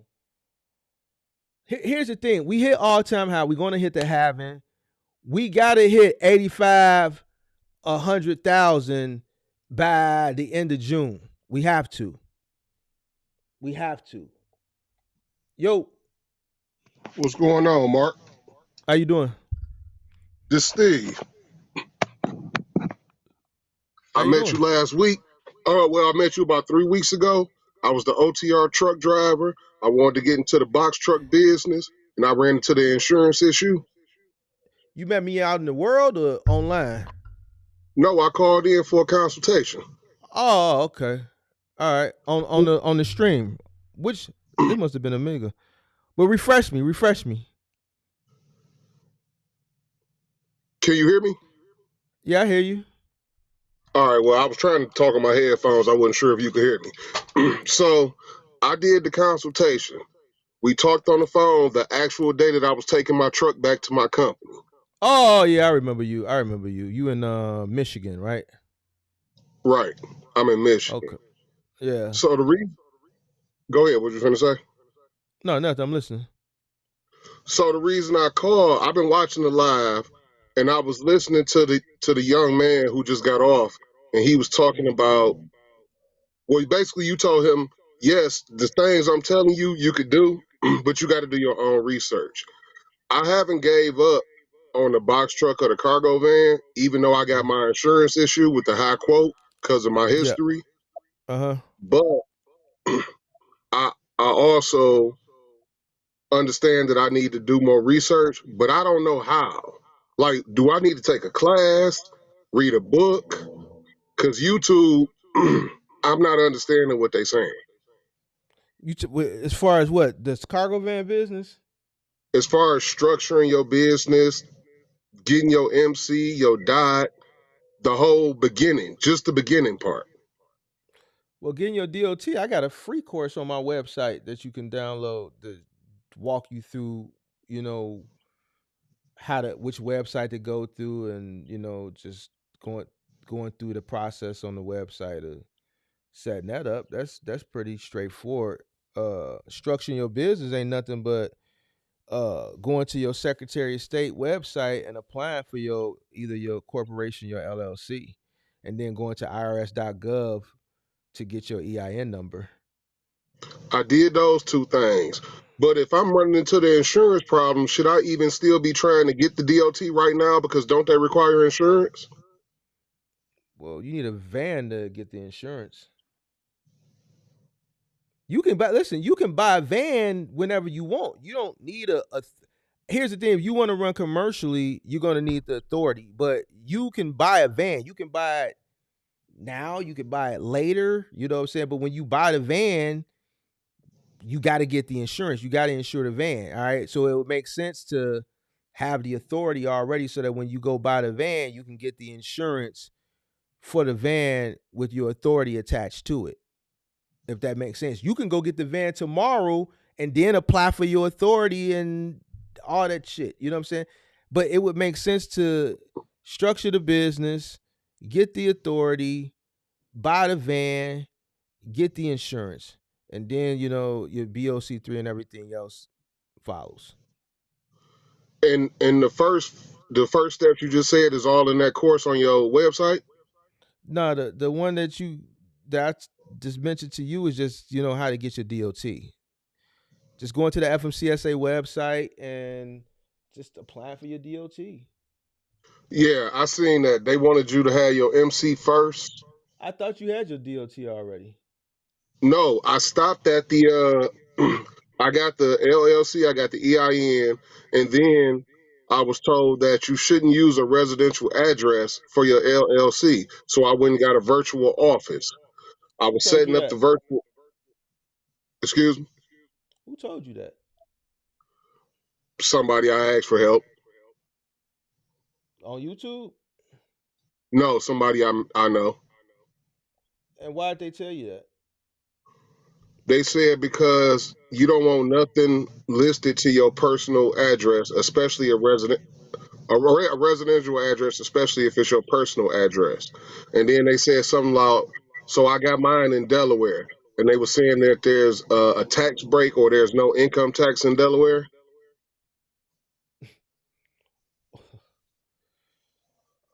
I don't know. I don't live in Delaware, but I guess. Me, Listen, man, I don't, I don't duck and dodge these people, man. You know what I'm saying? So I do things the right way, man. I don't try to find shortcuts, and I think I told you this on the call. You know what I'm saying? I right?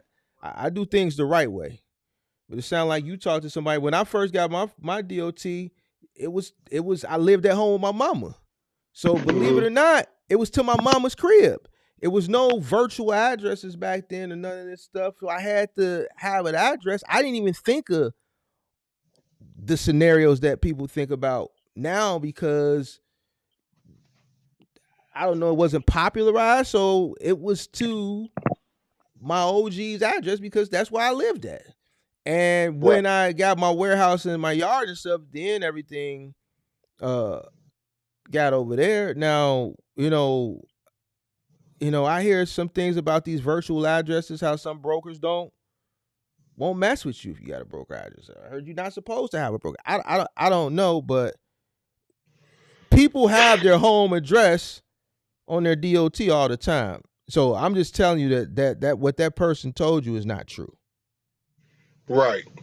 So that's what I was saying in the beginning about why I was really calling. Like, where do you learn all the stuff you learn? Is it a class? Is it a book? Is it, All the stuff I learned, yeah, man, from just years of experience. Like I obviously for me to get my DOT and stuff like that, I researched it online. Like, here's the thing: none of this stuff that you see now on YouTube, it didn't exist back then. Even me and you talking, this didn't exist. Live streaming didn't exist. Influencers didn't exist. YouTube wasn't a place to go for information. It was a place to go look at photos of our trip to Disney World, and we can send grandma a link in Arizona, and she can click the link and look at all the videos from my trip to Arizona. It was a place to share videos. It has evolved into this. So I use the internet to research how to do things. How do I get an authority? How do I get licensed? What do I do? Simultaneously, while asking the CPA who was referred to me question, my CPA set me up for my corporation and my tax ID, and I paid him $700 because I was ignorant. I didn't know any better. I didn't know that I could go to the Illinois Secretary a state website and do the shit myself for $150. And if I wanted to expedite it, it would be additional $100 and I can get it the next day. I didn't know that I could go on irs.gov and get my EIN within 5 minutes. I pay him for a service. And that service cost me $550 because the only thing he paid for, no, it cost me $500 because he charged me $750. He gave me everything the next day, so he paid $250 for the expedited. The EIN was free, so he charged me $500. He charged me $750, but $250 went to paying for the expedited corporation. So his service fee to do that was $500. And the only thing he asked me is, what's the name of your company? So it's research. You have to sit at the computer, uh, uh, tired. You have to sit at the computer as long as it takes to find out the information that you need to find out. The information is online. You just have to go look for it. It's not. You're at a point where you're just looking for information. Your right. DOT is at the FMCSA website, but you can download that for free off my website. As far as getting that set up, yo author yo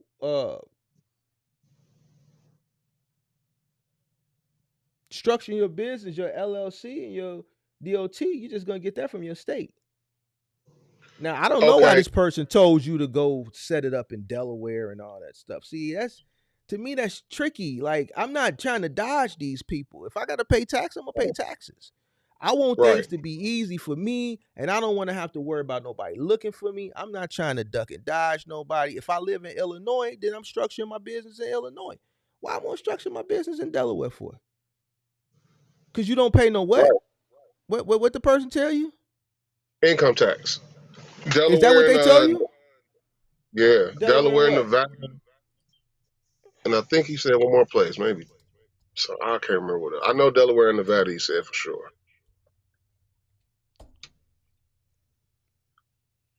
But I ain't even stuck on that because I got the virtual office, but I ain't even. Delaware has no sales tax. Delaware has a graduated state individual income tax. Delaware does have an income tax. They don't have sales tax. So I didn't even need that. That's right. But see, that's what I'm saying. People don't even be knowing what they be talking about. And this is look, this is Google. I just Googled it. I don't live in Delaware. You see what I'm saying? I don't live in Delaware. I just Googled it. Delaware has a graduated. I Googled. Is there income tax in Delaware? Delaware has a graduated state individual income tax with rates ranging from 2.2 to 6.6. Now, I know that Delaware doesn't have sales tax. Let's put it. Does Delaware have sales tax? Delaware does not impose state or local sales tax.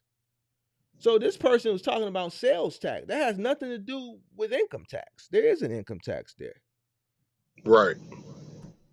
Well, that's why I'm saying the whole reason I called is I think I just don't know how to research.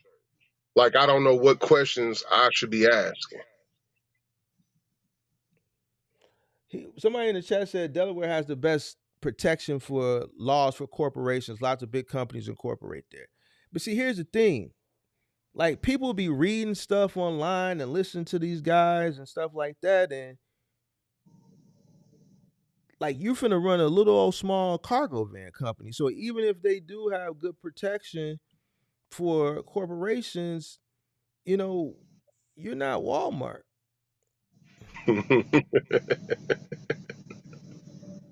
Right. You know, so like sometimes some people would just say stuff to make themselves seem smart, and it just confuses you when really it's a lot more, when really it's a lot more simpler.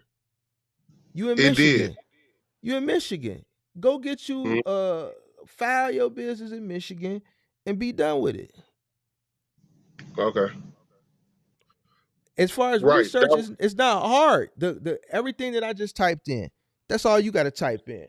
How do you go to Google? How do I get my trucking authority? Let's see what pops up.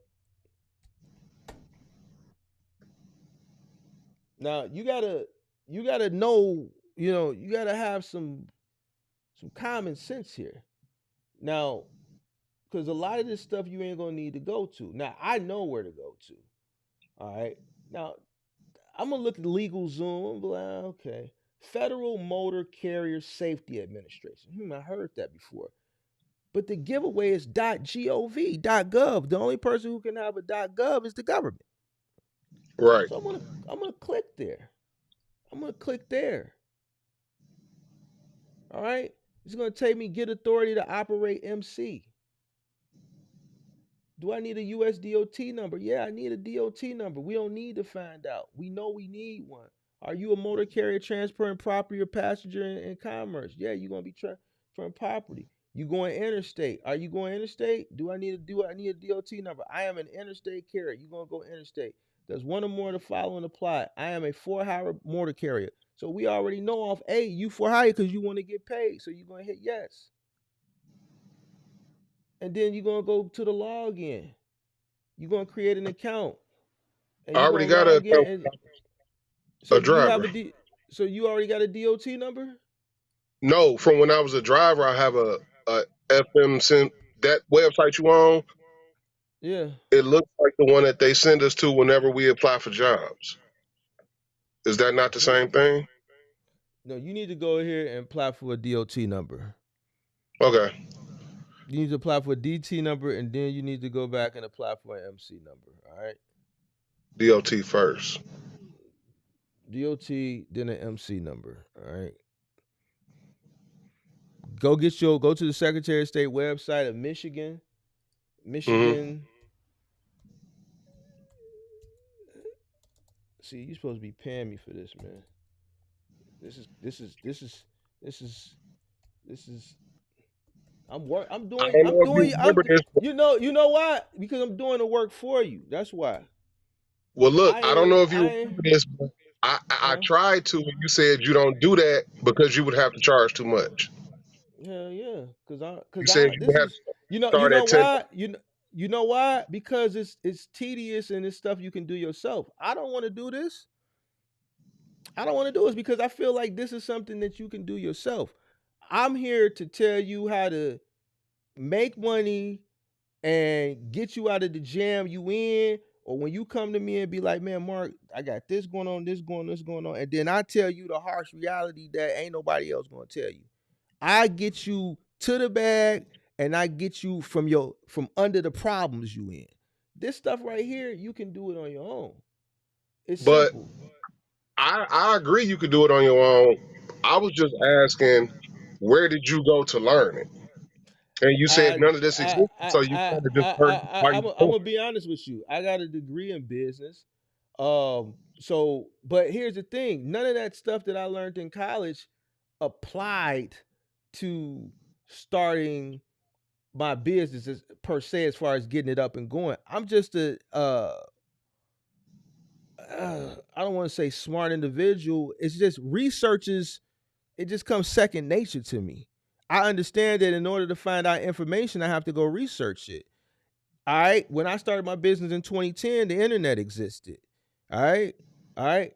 If I would have been starting my business in 1990, you know what I would have had to go do? I would have had to go to the library. I would have had to go to the card catalog and the Dewey Decimal System and microfilm. I would have had to go to the library, go to the card catalog, and I would have had to pull out the card catalog or go to the Dewey Decimal System. Some people don't even know what I'm talking about. And go look at microfilm and research. Turn off the light, put the goddamn thing down, facing down like this, put the microfilm down like this, and flip the thing and look at this shit up on the thing. Right. We're in a technological era now. So you go to the internet and you type in what you wanna find. So here's what you need to find. You need to write this down. I'm gonna give you everything you need to go look for. You gotta write it down.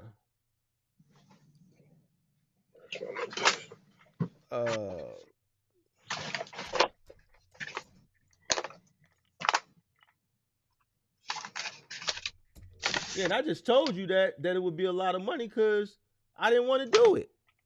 No, I understood. See, you charge people a lot of money for stuff you really don't want to do to scare them away. Yeah, so because I don't want to do it. Transportation business. Yeah, I don't want to do it. Michigan. And I get it.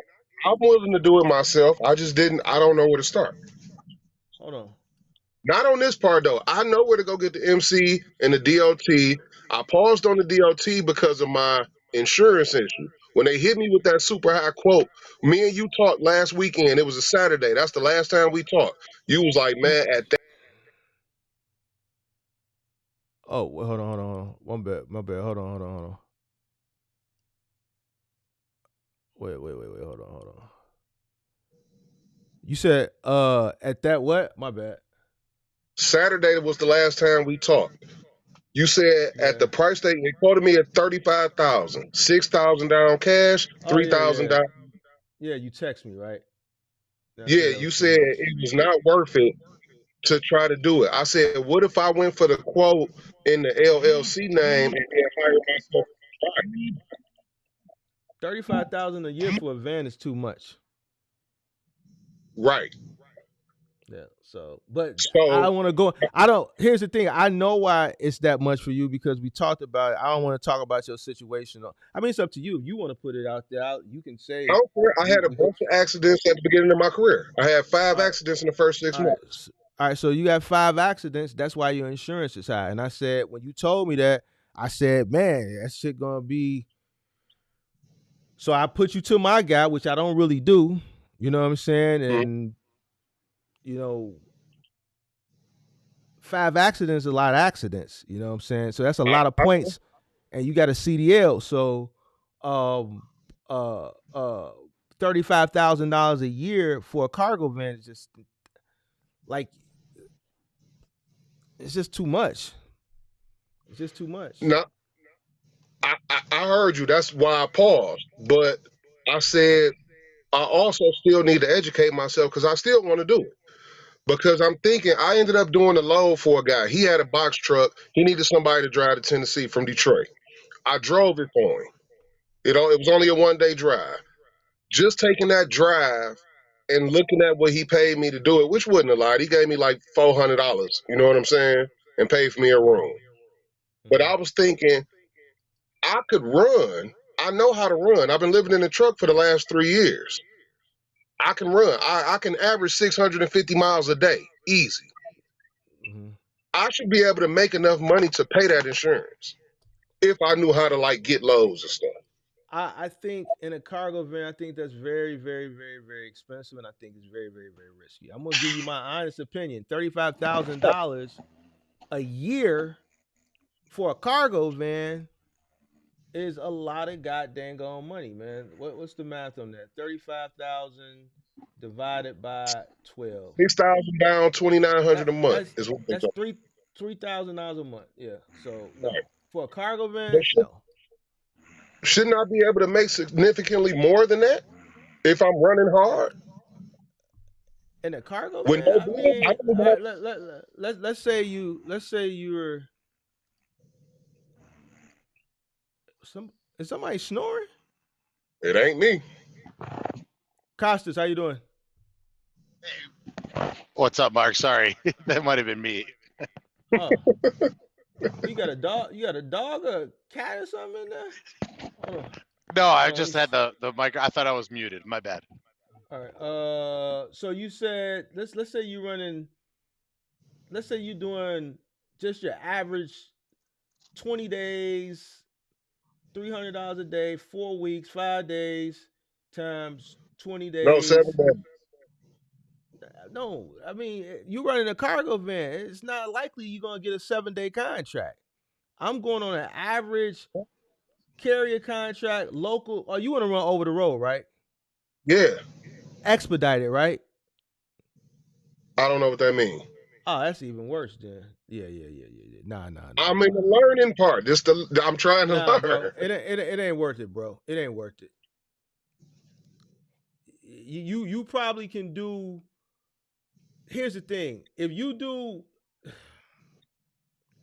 Here's the thing. If you do local work, morning, like supply, medical supply, office supply work, you're gonna average somewhere between 1,500 to maybe 1,800 a week. Then you're gonna have to supplement that. You're gonna have to supplement that with like running gig apps and stuff like that. Now, you in Michigan. You in Detroit?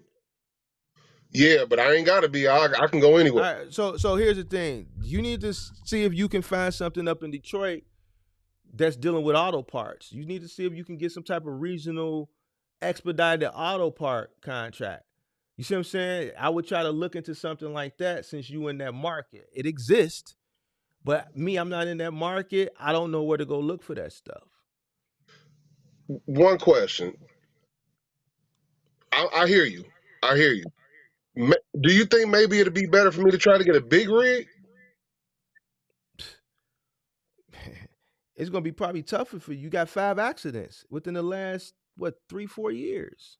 But they fall off after 3 years. The last one was January 2022. It's gonna fall off, and all of them gonna be gone in January. Man, why don't you just wait till January then? I don't know if you can see it, but I'm in a big truck right now. This is my second day. But you working for a company. I'm working for a company because I figure while I'm trying to educate myself, I still need to be making money. So I So found here's a the thing. regional job all 5 days, off 2. I figure I could study in the truck while I run for them. But that's going to be similar to the company that you was running for. They take you on as a No, risk, OTR. huh? You I was what? driving OTR for the other company. I only took this job so I could not just have money But going out and have money coming in. listen to what I'm saying. The company that you're working for now is taking you on as a risk, right? Yes, So yes. they're treating you the same way as the other company. Yes. I mean, are they paying you good or are they paying you below standard? It's more like a salary situation. They pay $250 a day. I only go to like Ohio, Indiana, Illinois, and Michigan. I only work 5 days. I don't work 7 days a week. I don't work 14 hours a day. How many It's a hours a little day you different. work? Yesterday I worked 6.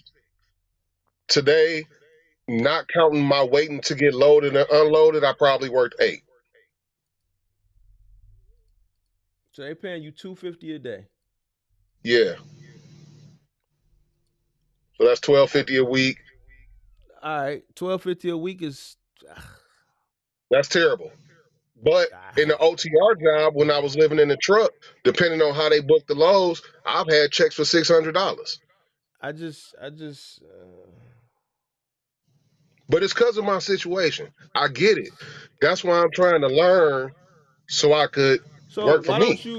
don't you work for this company for a year, or work That's for the plan. somebody until your license get back straight, and Yes. then while you working, you know doing a lot of research as far as being a business owner. Like I wouldn't try to go do it right Mark, now. the very first time I tapped into a live, this is what you was telling somebody else. This is the plan that I'm using now. I only tapped in tonight because I don't know how to research. I never went to school ever. Anybody tell you they know me from school, they lying. I mean, here's the thing: you don't need to go to school if you're going to be a business person. Listen to me. If you're going to be a business owner, you're going to have to learn. You're gonna have That's why you're I gonna tapped have to in. learn. So you going this phone that you're using, you're gonna have to use it. Go to Google and start typing in questions to Google. You're gonna have to teach yourself how to research. Google's gonna have to be your best friend. You know what I'm saying? You can't say you don't know how to research. You Well, got I don't. no, you do. You got a phone in your hand. When you need to find the nearest gas station, what you do? You research, right? You go on your phone and you type in where's the nearest gas station. That ain't what I do, but I understand your point. All right, so there you have it. It's the same situation. You want to know Right, how to get your license? I told you what to do for your license. You're gonna go with the Secretary of State, your Michigan Secretary of State. right, You're gonna right. go and you can do that online. The LLC. I already pulled it up. Do I you think y'all called suggest taking a dispatch class while for this time I'm about to be in the truck to taking teach a what myself class? a Taking a who dispatch class? class No, for what? You putting the cart before the horse. What you don't even know how to research. Why you want to take a dispatch class? to learn how You to just book loads? well, you don't even know how to research, you said though. That's putting the cart before the horse. You need to Mm-hmm. understand the basic fundamentals of running a business. Mm-hmm. You need to get your business structured. You need to understand getting your business structured. You need to understand about your insurance. You need to figure out what type of structure you want to start your business. You need to understand the difference between an LLC and a corporation. It's a lot of stuff that you need to do before you worry about dispatching. I'm with you. I'm listening. You need to understand business. You need to, if you're going to take any course, you need to take business 101. If you ask me what course you should take, it wouldn't be no dispatching course. It would be Introduction to Business 101. Okay. Basic business course is going to touch on the stuff we touch about. It's going to touch a little on economics. Now, dispatch course for what? I'm with you. That's why I asked. Yeah, you got a phone. I'm telling you, look on your phone. Your phone. Your research, you got a multi-million dollar, gazillion, trillion dollar research portal right in front of you in your on your phone. It's the gateway, it's the information highway. That's what they was coining it back in the 90s when the World Wide Web was first invented. I remember the information highway, the World Wide Web. This is going to, you'll be able to type this in and the answer will come up within seconds. It's right there in front of you. You older than me. How old are you? I ain't older than you. I'll be 43 in May. You ain't older than me?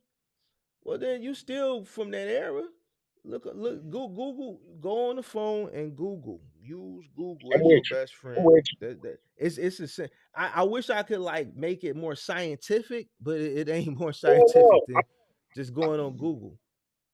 I'm fine with the simple answer. I just wanted to, you know, to know. So, uh, because here's the thing: if you can't, and I'm keeping it a buck with you, Go ahead. you can't say you don't know how to research.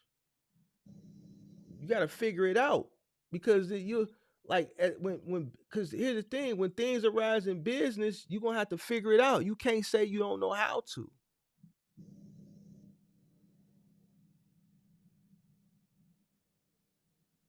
You looking at me puzzled. I'm not. I'm just listening. I know you like to do the So dramatic pause, so I was just letting yeah. you get your pause. But Okay, I'm yeah. listening. I get it. Yeah. I get it.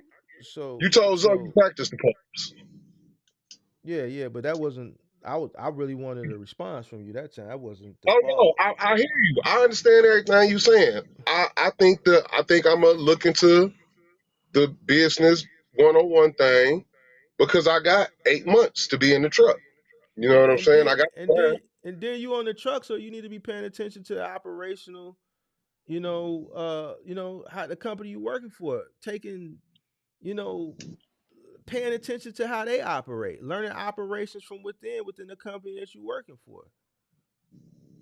I don't get to see how they operate. I mean, you own the truck. They sending you to different places, right? In the Yeah, Midwest, right? they send me Right? You loads. going Yeah, you going to different terminals and shit, right? not. What do you mean terminals? You doing pickups and drop offs within the Midwest, right? Yes. So you talk to people when you get to these places, right? Uh, yes. Okay. So do you know what that's called? No. Networking. You in Michigan. You already in the Midwest. You running the Midwest. You want to get your own truck, you're gonna be running in this same area. So now this Right. is giving you the opportunity to network on their dime. Oh, okay. I think I see what you're saying. I see what you're saying. Hey man, you gotta. Here's the thing, because once you get out here, yeah, man, you need to you give it about a year, bro. Give it about a year, bro. Yeah, you need to do some studying, bro. You need to do some studying, some serious studying. You need to research just general business. It don't even have to do with trucking, just general business. Research trucking, research different types of trucks, research your market, research freight, research um, uh, just type stuff in. What states have the most outbound freight? Go on a load board, download the load board, pay for a subscription of the load board, study the load board, see which states have the most outbound freight. Obviously, you know the Midwest, the most freight is coming out of the Midwest. Obviously, Illinois, right? So see what other states have the most outbound freight, compare and contrast. Just really study what what you planning on investing into so that when you get out here, you're not lost. Because right now you lost. You're not lost from the standpoint of, doing a job, because you doing a job, you just doing it for somebody else. So it's like, man, go here, do that, go here, do that. You like a robot. You being told what to do. But when you get out here on your own, all the decisions is up to you. Everything, you're gonna be faced with every single decision. And you gotta be sharp. You gotta be sharp. If it's not something I don't know, I go find the answer. I use my computer, I use my phone, and I type it in. It's not really hard. It's not really hard to uh like this initial phase that you in as far as getting your company set up is it's really simple, bro. Just go to the Secretary of State, get your corporation or your LLC, IRS.gov. Did you write it down? Yeah, I already got those Okay. things. Yeah, All right. So yeah. So I'm with you. FMCSA website. Yeah. All right. So after you get all that stuff set up and you get your authority, you get your insurance, then you need to understand what lane you want to do. So you need to restart researching, like I said, freight, outbound freight. Do you want to do a cargo van? First you talked about a box truck, then we kind of talked you to a cargo van, but now you talk about you want to get into a semi. Do you think No, you I was asking if a semi might be easier for me to get into. The box truck was uncomfortable for me. I'm 6'2", 300. It was uncomfortable. But the well cargo van, I went and test drove. I was going to different dealerships every day test driving them. And I found a couple that was comfortable. well, here's the thing. I mean, you understand that, you know, getting a semi truck, yeah, you'll be a lot more comfortable in it, but do you think you'll be equipped in all aspects to operate a semi truck? From the business standpoint or as a driver? For knowledge standpoint, financially. Financially, yes. Knowledge, no. Work, yes. All right. Well, then you might want to probably, if you do, just listening, talking to you, man, I would probably say get the truck and lease on. But I don't know if they're gonna lease me with my background. Oh, you have background too. Yeah, remember? I got 4. Nah. Well, you got 4. You talking about your insurance or your criminal background? My criminal background, I got 4 felonies. My last conviction was like 9 years ago, though. So I don't know how that might play a part. So what background are you talking about? Because you got a lot of background stuff. You got your MVR background, your criminal. you just got a lot of backgrounds. I just joined the workforce in 2016. I never worked ever. You don't seem like a bad guy though, man. You seem like a really nice guy, man. I ain't nice. I'm not a bad guy, but you have 4 felonies, man. I hate to ask, man. I mean, you a big guy. It was all drugs. It was all drugs. All selling drugs. All right, Detroit. It was always about money. I do have business acumen. I just have no knowledge of this. I didn't even know. Here's the thing. All right, so let's kick it. Let's kick it. What time is it? I'm gonna spend 30 more minutes on it. Let's kick it. I gotta get to Costas too. You sold dope. Yes. So that's a form of business. I said I have a business acumen. I just don't know nothing about this business. And I don't have a translator to translate the way I'm thinking about it to make sense here. So when you sold dope, you knew how to count, right? You knew how to add, you knew how to subtract, right? I had to learn the average. That was what made me have a little bit of success. Averaging. Figuring out what I paid for it, how much I was going to charge for it to see a profit, then figuring out how much I was spending every day to why I was making money every day but didn't have no money. So then you just parallel that to cost per mile. But see, I never heard that word till I found you. I just found you 3 weeks ago. You never heard of cost per mile until you found me? I just discovered that people drove trucks in 2020. How you driving a truck? Whether you drive for yourself or you drive for a company and you just heard cost per mile. Because who was going to say it to me? I'm in the truck by myself. What type of dope you sold? All of it. Heroin, cocaine, weed, pills, anything you think of. You was cutting it up. You was cooking it up. Everything. You was weighing it. Manufacturing, distribution, organizing, transportation, everything. Oh my God. But it's just a language thing. A lot of the stuff you just said to homie about when y'all was talking about investing, you said, look how many people left alive. You know why they lead alive? Because when you start talking to somebody who speak your language, you're not speaking our language no more. I don't know I'm what not speaking your language. You No, I'm supposed talking to about. you know you supposed to sit there and listen and I didn't figure it check out. out. I stayed Cause you know what I'm live. talking about? I'm talking about money. So if you tune out money, then listen, whenever I go somewhere and somebody talk about some money and it sounds good because I know how to maneuver through the bullshit and don't. And if this person talks so good, let me hear. I don't really get it, but I'm gonna sit here long enough till I figure it out. I'm gonna jot some stuff. I'm gonna take some mental notes while I'm listening. I'm flipping that screen to the side. I'm going on Google. I'm typing this stuff in. I'm putting it in the notes. I agree. I didn't check out of the live, Uh, bro. I stayed the whole time. I didn't know what you was talking about, but I sat there and listened. so what I'm saying is, you so dope. This should come second nature to you. You know how to count up. You know how to weigh the shit, measure the shit. That's just cost per mile. You know how much you know how much. You know how much. You know how much. Listen, you gonna know how to differentiate what is costing you, what you need to sell it for, so that you can make a profit. Right? So Mark, go ahead. Go ahead.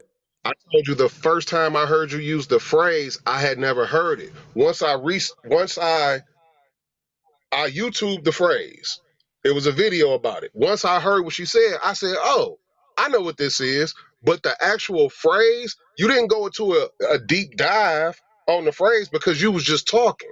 You know what I'm saying? You was flowing. But I didn't know what you was talking about. So I did what you said. I remembered it. I looked it up on YouTube later. Because I thought you had a video about it. So I really went through your catalog. I But I do. didn't. I got a 1.5 minute video on cost per mile on how to do it. Yeah. So all I'm saying is it's the language. A lot of the stuff that's being said, Hey, I probably do know what it means if they said it in a different way. cost per mile like your scale. I understand what cost per mile mean. I get it. All right. I get it. I understand. So but what I'm saying is, if you're able to do that, then you should be able to do this. It shouldn't really, and then on that business, it was cutthroat. That's cutthroat over there. Selling dope is cutthroat. This is cutthroat. Look, And because this is way more cut than but that. since it's so cutthroat, that made you had to stay on your square. Yes. Yeah, it's cutthroat over here, so that's gonna force you to stay on your square over here too. It's gonna force you to do the research that you need to do so that you can stay profitable, and that you can become profitable and stay profitable. Yes, I agree. It's like the guy who told me to do the virtual office. I'm listening to somebody who I think knows what they talk about because they in this business. I What he mean, you can told do me, virtual office. People do it, but you don't have to do it. You know what I'm saying? right. And there can be, that can hinder you as well, that virtual office. Now that Delaware thing, he told you that there's no income tax. That's false. There's no sales Right. tax in Delaware. Right. But All he right. may be referring to the thing that whoever said in the chat about it being a place people have businesses for whatever reason. You know what I'm saying? Yeah, well, you're not damn Microsoft. No, definitely not. Who? But I'm All saying right. So, I'm just trying shit. I don't know what I'm doing, so I'm just trying shit to see what works. I'm willing to try damn near anything because I know exactly what I see where I want to go. I'm just trying to figure out how to get over there. But I can see it. study. You got a year. Yes, I agree. Keep researching. Keep your phone close to you. Use Google like your life depended on it. Whatever you got a Okay. question, type it into Google. So Okay. we already got your basic structure in your business, getting licensed, your authority, BOC3, all that stuff. You got that stuff written down. The next thing you Right. need to figure out which lane you want to go. Do you want to do a cargo? You said you don't want to do a box truck. You looked at a cargo van. Now you're talking about a semi truck. Man, No, research your I market. don't want to do the semi truck. I was just asking that to see if that would be easier to get into. That's I all. mean, That was the only everything is easy to get into. You just get into it. It's about what you want to do. Yeah, I like the idea of the box truck.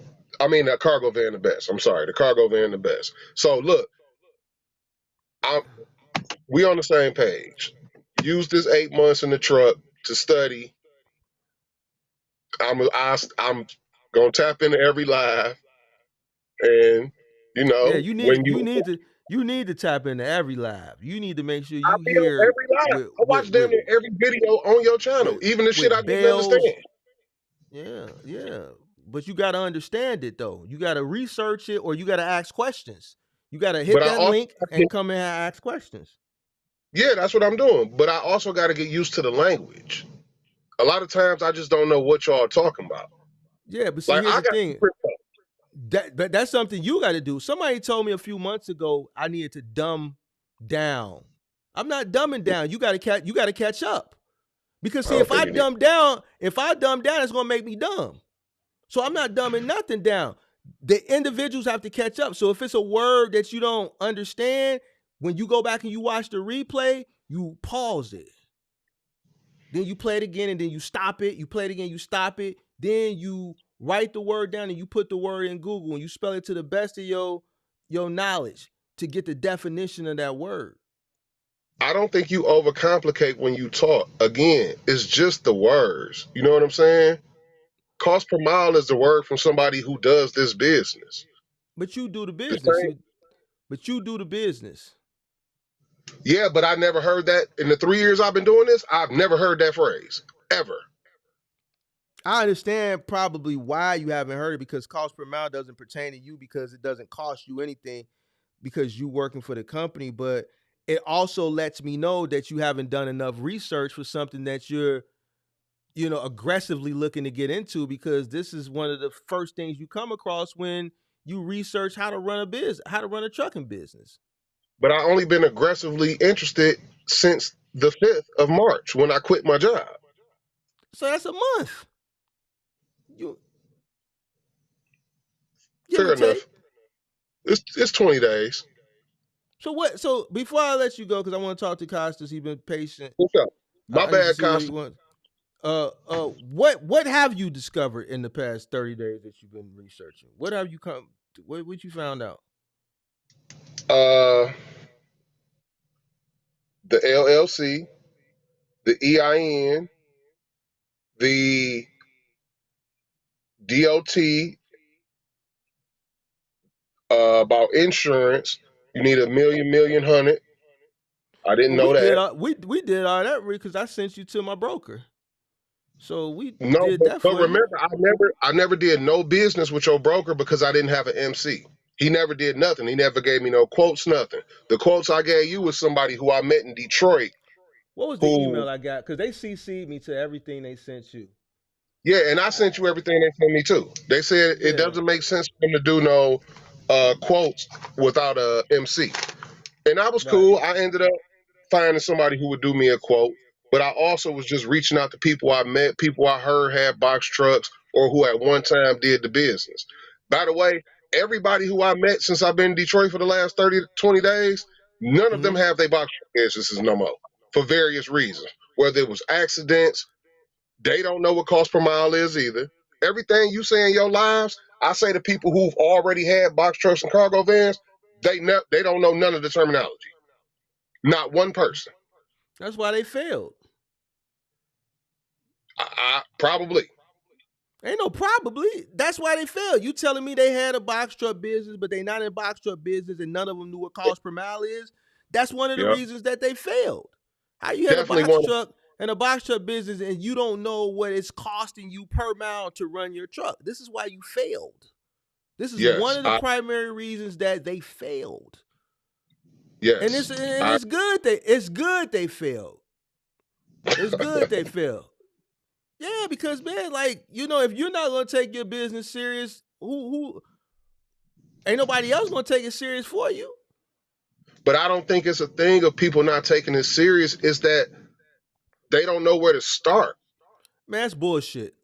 Ain't no one know where to start. I didn't know where to start. Everything that I've done, every business I got to, I talked about the live stream the other day. I'm looking and researching to start a specific business.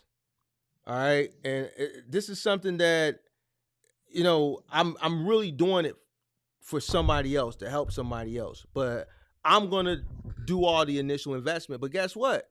I'm doing all the research. And guess what? If I pull the trigger on it, guess what? Who's going to have to go out there in the field and learn the business firsthand? It's going to be me. So I'm sitting here understanding it. I'm taking $50, $60 rides to breakfast, black car service rides, just to go to breakfast, just to have a conversation with a black car service driver, just so I can have a conversation with him, so I can add it to my notes. I'm going to eat a goddamn $20 omelet, and it's costing me $50 to get there because I took a black car there just to do research, and then took a $50 ride back, a $50 8-minute ride back. I spent $100 to eat a $20 breakfast, but that was $100 that I spent to talk to two different black car owner operators, so I can ask them questions. I agree. I feel the See what I'm same saying? way. So this is the research. This is what it takes. So it's not they didn't know. I don't know. If I'm starting a black car service brokerage or a black car service business where I want to buy a bunch of goddamn Suburbans and Escalades, I have to do the research. This ain't me disagreeing with you. No, I ain't giving you no. I'm telling you. You said that these people didn't know what you said. They didn't know where to look. They didn't know where to start, and everybody ain't you. It's a lot of people out here giving bad info. But so they are talking. Here's the thing. Well, they stay full. Listen, if you don't got common sense, listen. I don't know. Ain't no excuses. Bad info. If somebody say jump off the, if somebody tell me to jump off the bridge, that's bad info. I'm not jumping off the bridge. Yeah, I agree. But I'm saying I don't know somebody a liar until I catch them in a lie. Man, listen, you have to understand. Listen, see that you want to be a businessman, so you're gonna have to determine bullshit from that. But this ain't me, bro. This ain't me. I was just giving you an example of the other people. But you like defending them and stuff. Like, no, those people failed because they failed because they failed. They failed because they didn't know it cost per mile, because they didn't take their business serious. And this is why they fail, and this is why they don't have their trucks no more. And this is why when you ask them what's cost per mile, they didn't know, because they didn't know, and that's why they failed, because they was dumb. We're going to call it what it is on this channel. Man, we not sugarcoating nothing over here. It's what it is. They didn't know where to look. What you mean they didn't know where to look? They listened to the wrong people. That sounds like a personal problem. I agree. All right, so goddamn it, if you I'm with you. I ain't defending them. I'm just telling you what they said. I'm with you though. Listen, I appreciate tapping in to the young man who just left, who said he was frustrated. I'm frustrated too, but don't give up. I ain't gonna give up. Keep watching. I want to hear 2 weeks. 2 weeks. I just don't always hit the. Listen, 2 weeks. Tap back in, because I want to know what you learned in the past 2 weeks. 4 weeks, 3 weeks and a half, and all you know is LLC and DOT and EIN. You not researching enough. I also did it. Did what? I got the stuff I just said. Okay. When I was hearing the words, I don't know what the hell an LLC is. I don't know what the hell an EIN is. I didn't know what none of that was. Man, why would I know that? There was no reason for me to ever know that. Did you say why would you know that? Oh yeah, man, but I don't know about people with their own businesses. I don't. What'd you do with all your dope money, man? What you spend your dope money on? I usually didn't spend it. The same way I don't spend my trucking money. So where is it at? You ain't about no businesses or nothing? No, I wasn't Pablo Escobar. I was just a nigga who sold dope. So you must have tricked your money off. You tricked it off, didn't you? No. Okay. These ain't Cardis. I got these guys from Walmart. All right, man. I'm cheap, bro. I save all my money. But thank you again. I appreciate it. And I'm about to stay on because I want to hear what you're going to tell the brother. I don't know what an LLC is. Why would I know that? That was funny, bro. That made me laugh. That tickled me right there. That was funny. But unfortunately, the sad part is it's true. That's very because I sad. don't know a bunch of entrepreneurs. But now, and see, I said that prematurely about you need to just find business one on one. I said it prematurely. Now, with you saying that, you really need to go on YouTube and see if it's a free business one on one from like MIT. I know MIT usually get like free courses on YouTube and shit like that. You need to go find you a free business one on one course. Just you need to understand the liberal arts of business, just the basic liberal arts, just the basic 101 introduction to business. Go find you an introduction to business so you can understand the terminology, because you can't be out here talking about you a businessman and you don't know what the terminology is. Basic terminology. I LLC, agree. corporation. So that's the first thing you need to do. So that's on your homework list. Go find an introduction to 101. Introduction. Hold on, let me see something. Intro to business 101. All right. So here's a playlist. Like, it's a few playlists for intro to business 101 on YouTube. You just gotta find you one. Just type in introduction to business 101. University, who's this? Atlantis Business Academy got one. It's a few. I don't know if these are accredited colleges or whatever, but professors or whatever. But I yeah, got either all get day. you I listen to a bunch of yeah, them. I yeah. listen to a bunch of them. Listen to them while you driving in the truck, and then in 2 weeks Yeah. tap back in. All right. Yes, sir. Thank you again. I appreciate it. Appreciate you. All right. All right. All right. Let me get Costas up here, and then we are going to. All right, Costas. Thanks for being patient. How can I help you? Of course, I like that guy a lot. I don't know why, but I can tell he's a Yeah. genuine guy.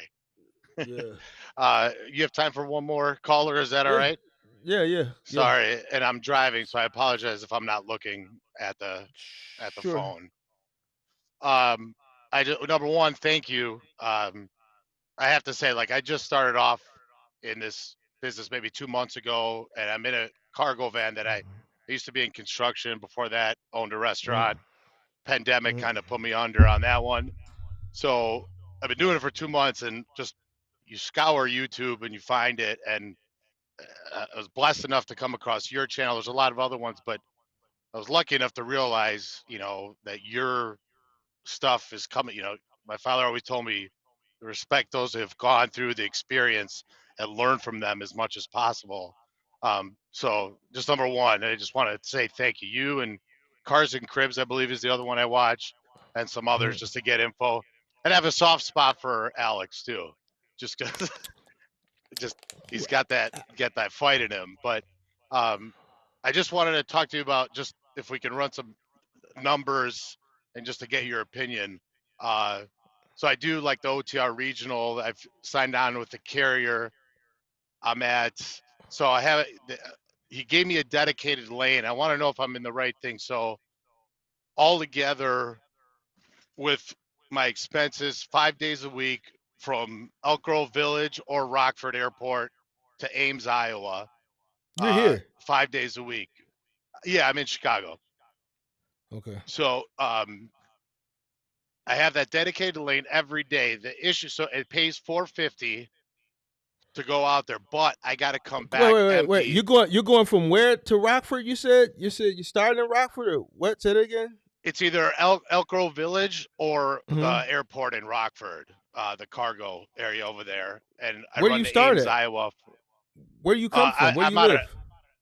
I live in Northbrook, a suburb. I actually took All your right. advice. I used to live in Lincoln Park, and last month I think you were on a show and you said move home and everything, and I literally, that was the push I needed. So I was like absorbing everything with like a sponge. And So I you know left. when You left. someone You moved out of Lincoln Park, I did. and you I moved was back home. I moved back home with my mom. Yep. I just because it wasn't, like, I'm single, I'm not married, I don't have kids. Um, I was researching this a little bit, didn't know anything about it, but I think I'm a quick learner, so I try to get it, absorb it most, and all my information literally has come from you. And you know, granted, it's not the. I think you specialized in moving, Mm-hmm. but I wanted to get into the OTR. It doesn't bother me.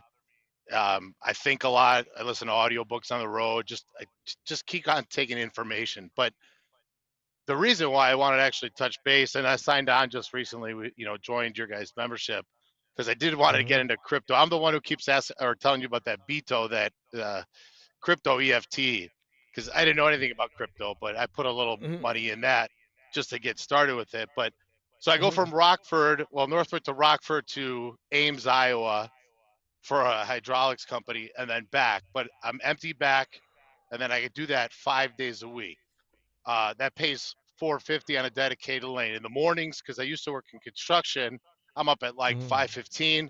I carry lumber from Menards to this construction company I used to work for, and I get 75 an hour, and I do that for 2.5 hours in the morning, and then I hit to go to Ames. So I'm about 23 to 2500 a week in my cargo van, and then sometimes on Saturdays and Sundays, there's a pharmacy in the city that works, New City Halstead over there, and I actually have a low roof cargo van. I don't know why all the people knock it, but it's great for parking garages in the city. So I do that for maybe 150, $200 on the weekends if I'm up for it, just because the driving is a little bit, and then Sundays I just try to work out, you know. But I did the OTR thing, got killed earlier, was going all over the place, getting stuck in Florida, and then landed this in this past month. So I have the numbers for me are 1,000 for my vehicle payment, 680, we'll call it 700 for my insurance, and then I have the 700 for, or 760, or sorry, 767, 770 for my health insurance. I know that's high, but like I wanted to factor that in into Mm-hmm. my total cost and run that through the business. Mm-hmm. And then I put 1,000 a month into a maintenance fund, like just for the vehicle, because it's the last thing I want.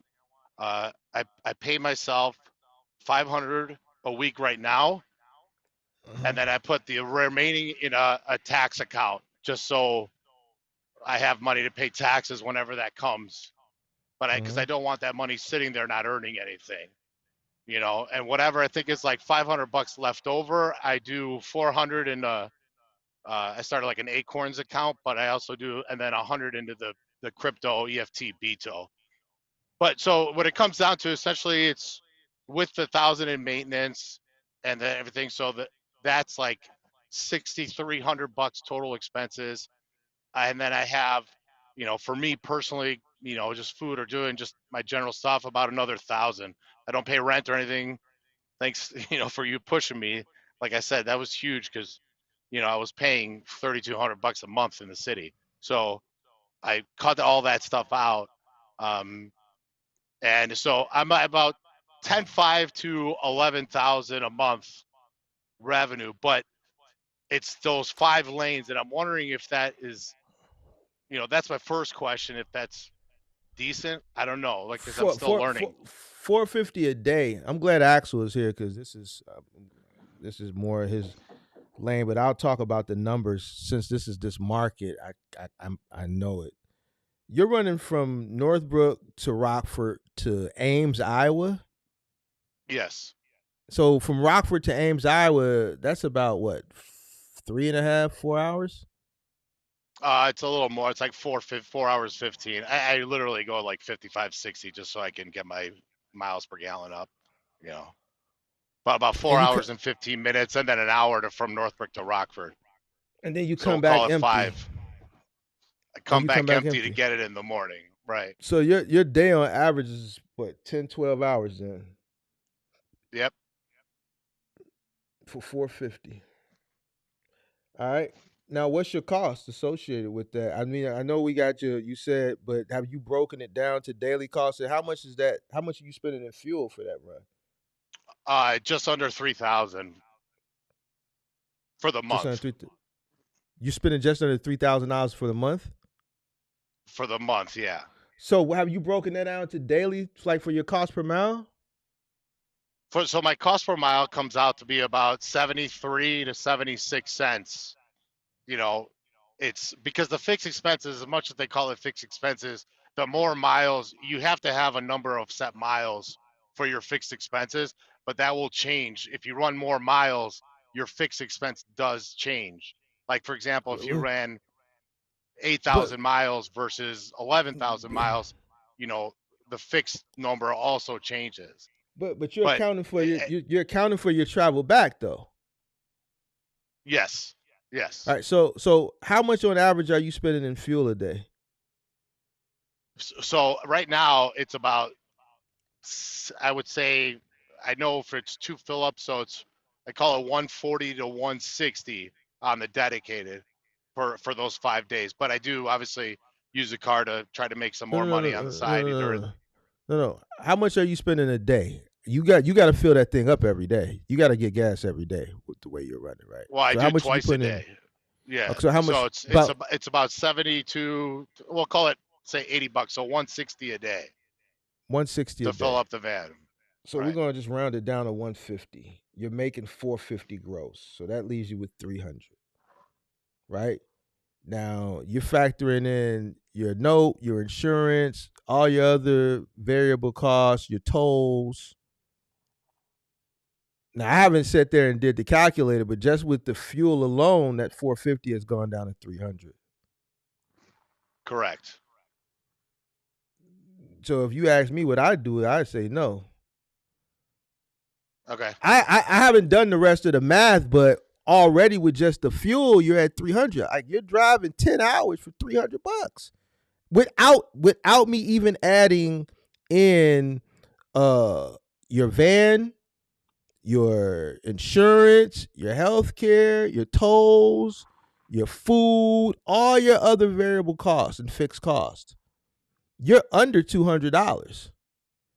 So you're paying yourself less than two. You're probably not even paying yourself $100 a day. I do. I pay myself 500 a week right now. I So you're wanted to paying pay yourself myself. 100. That's like my first line item that comes out. I pay myself no matter what So first. you pay yourself 100. Well, that's wrong. 500 a week. That's wrong. You'll pay yourself last. You're supposed to pay yourself last. I don't do it that way. I don't do it that way. Just says clearly. You're supposed to pay yourself last, but that's why I can tell without really doing the math. I mean, we could sit up here and do the math. But once we do the math, the numbers is just gonna probably just be painful. So it comes out to with $1,000 in maintenance that I put in a online savings account, about 63 to 7,300 with my like food, because I either pack and then I get something at the shop or a truck stop, What? and then I have about 10, 5 to 11 coming in revenue, and that $3,000 on average, which I try to split up. That's what at the end of the month. That's what I net, about Here's the thing. 2,500 to You 3,000. you you sound like a disciplined person. Why do you have a separate fund for maintenance? Why don't you just keep cash flow? Just if something happens, you got cash flow. It doesn't like people that have maintenance funds are people that you know people that have to set a whole separate fund aside for maintenance are people who just probably aren't good with their cash flow. You see what I'm saying? If you So got cash flow, and you it's a great point. So the business checking account doesn't earn any interest, and I didn't want it sitting there not earning anything. Like you said, I want to get the soldiers working. So it's more so of I wanted to have a Discover like online savings account that's I think like close to 5%, that I put the 1,000 in there, just to have to earn something, because if it sits in the business checking account, it's not doing anything. all right, let me You know. get the calculator out. I gotta figure this out. All right, so Thank you. you you running what 20 days? You working Monday through Friday, right? For the dedicated lane, yeah, to Ames. So about 20 days a week. 23 days a week. A month. 20. So dedicated about 20 days a month, right? 22 days, Correct. let's say. So 22 days. So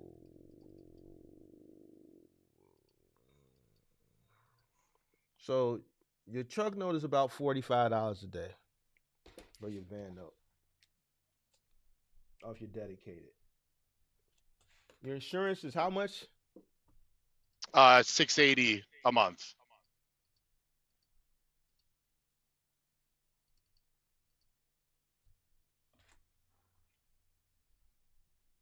Then you got $1,000 maintenance. What's your health insurance? Because the business is paying for that, right? Yeah, 770.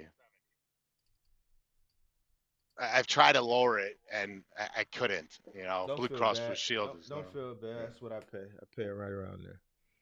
All right. I'm your age too, so. Yeah. So we got the note, insurance, health. Then you said you got a maintenance fund, right?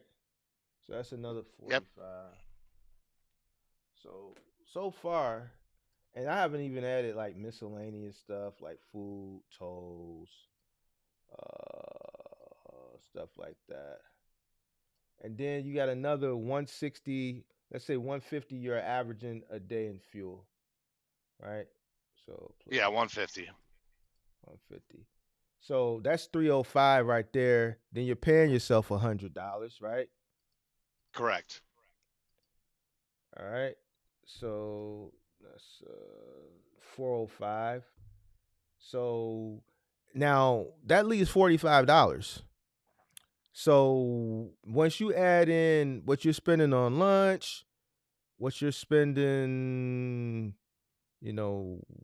tolls, and just other miscellaneous, I don't know if you got tracking or, whatever subscriptions you may have that may be associated with the business. I'm pretty sure it was going to eat up the rest of that 45 and you're going to be in the red. It's probably going to surpass it. So if we did the books for this, you're operating at a loss. Would you agree or no? Right. For the dedicated lane, but I do the other ones, which averages like the 300 additional per week. And I think that's where the money's coming from, for doing the lumber runs, like from Menards in the morning to the construction job site and then to the pharmacy, and on the weekends in Chicago.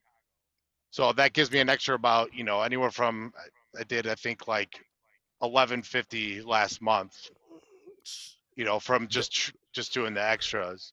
Net, right? I'm sorry? You said you did 1150 net last month? No. I'm talking about just from the extras, from doing the construction stuff and the other thing in the weekend. It's an extra like $250 to $300 a week, so $1,200 gross. I have not run the numbers on that. What's your net for the end of the month? Because I'm pretty have you ran your numbers? Because right now I got you operating at a loss. I've like this past month I netted about 2,300. So because I had 2,250 a week from the dedicated lane on there, and then the extra 1,200. I think you're doing too much work for that little money, man. I mean, if you're net, even if you're netting that's $575 a week, and you're driving 10 to 12 hours a day. There's no question about it. There's no way. When I get out of the car, my body's still moving. Yeah. There's no way on God's green earth I would be doing what you're doing for that. I got you operating at a loss, but you said you do that extra little lumber stuff, so maybe that's what that's coming in. That 575 you got coming in net, but with the amount of hours that you're driving from Northbrook to go to Rockford or to go to Elk Grove Village and then driving all the way to Ames, Iowa, and then coming back empty. Now, if you were coming back loaded, it's a different ball game. But you got 5 hours of drive time coming back from Iowa, not with nothing. So now that 450 turns into 225. So really, you're getting paid $225 to go there and $225 to come back. It's not like you can you can go do Uber Eats downtown Chicago and make more than that probably.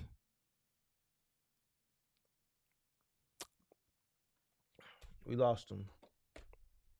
Costas.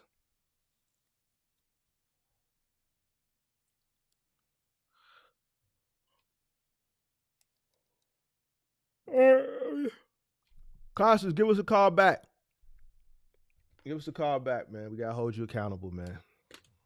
Yeah, man. We gotta hold you accountable. Cause this ain't adding up. This is a waste of time, to be honest with you. This is a waste of time. It's not even worth it. It's not even worth it. There's so many things that you could do for this same amount of money and not leave the city of Chicago.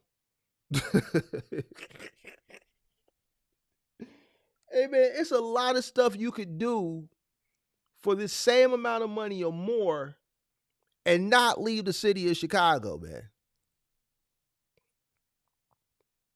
You driving all the way to Iowa for $450.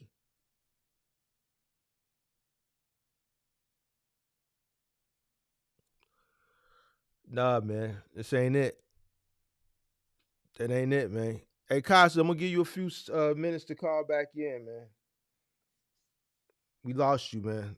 I know you traveling, probably on the road right now, coming back to Chicago, man. So you probably hit a dead zone. We'll give you a few minutes to call back in, man. Yeah, man. Yeah, that ain't it. That's too much driving. Too much driving. Turn neon mark. What? That 1200 barely just keeping them alive. Yeah, it ain't it.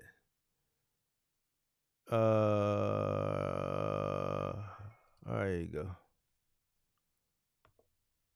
Yes, sir. Hey, sorry about that. My phone overheated, but I didn't want to keep you too long. But that's where I'm at. So you were saying that's too much driving. I agree. I wholeheartedly agree. I think you need to find something else. There's things you can do here in Chicago for that same amount of money and not leave Chicago. I got one more question for you. Yeah. Why did you leave the box truck or the moving? Why'd you stop doing that? It was the right time. Can I ask how you determined how that was the right time? Trying to absorb as much as I can. So because people were greedy, and I was fearful, and the market was red hot, and just being smart, I knew I'd never have that opportunity again. It was a once in a lifetime opportunity. So I had a 2025 exit. So if I had an opportunity to move that up 3 years plus come out on a winning end, selling my assets, my depreciating assets in an appreciated value, it was pretty much a no-brainer. When are you doing the next members live for the stocks or the crypto? Maybe tomorrow. And then the other thing was just employment, knowing I wasn't going to be able to staff all those trucks. If I would have held on, I'd be screwed right now. I did the right thing. I made the right decision. So between staffing and just the right opportunity to divest at the top of the market, it was just the right call.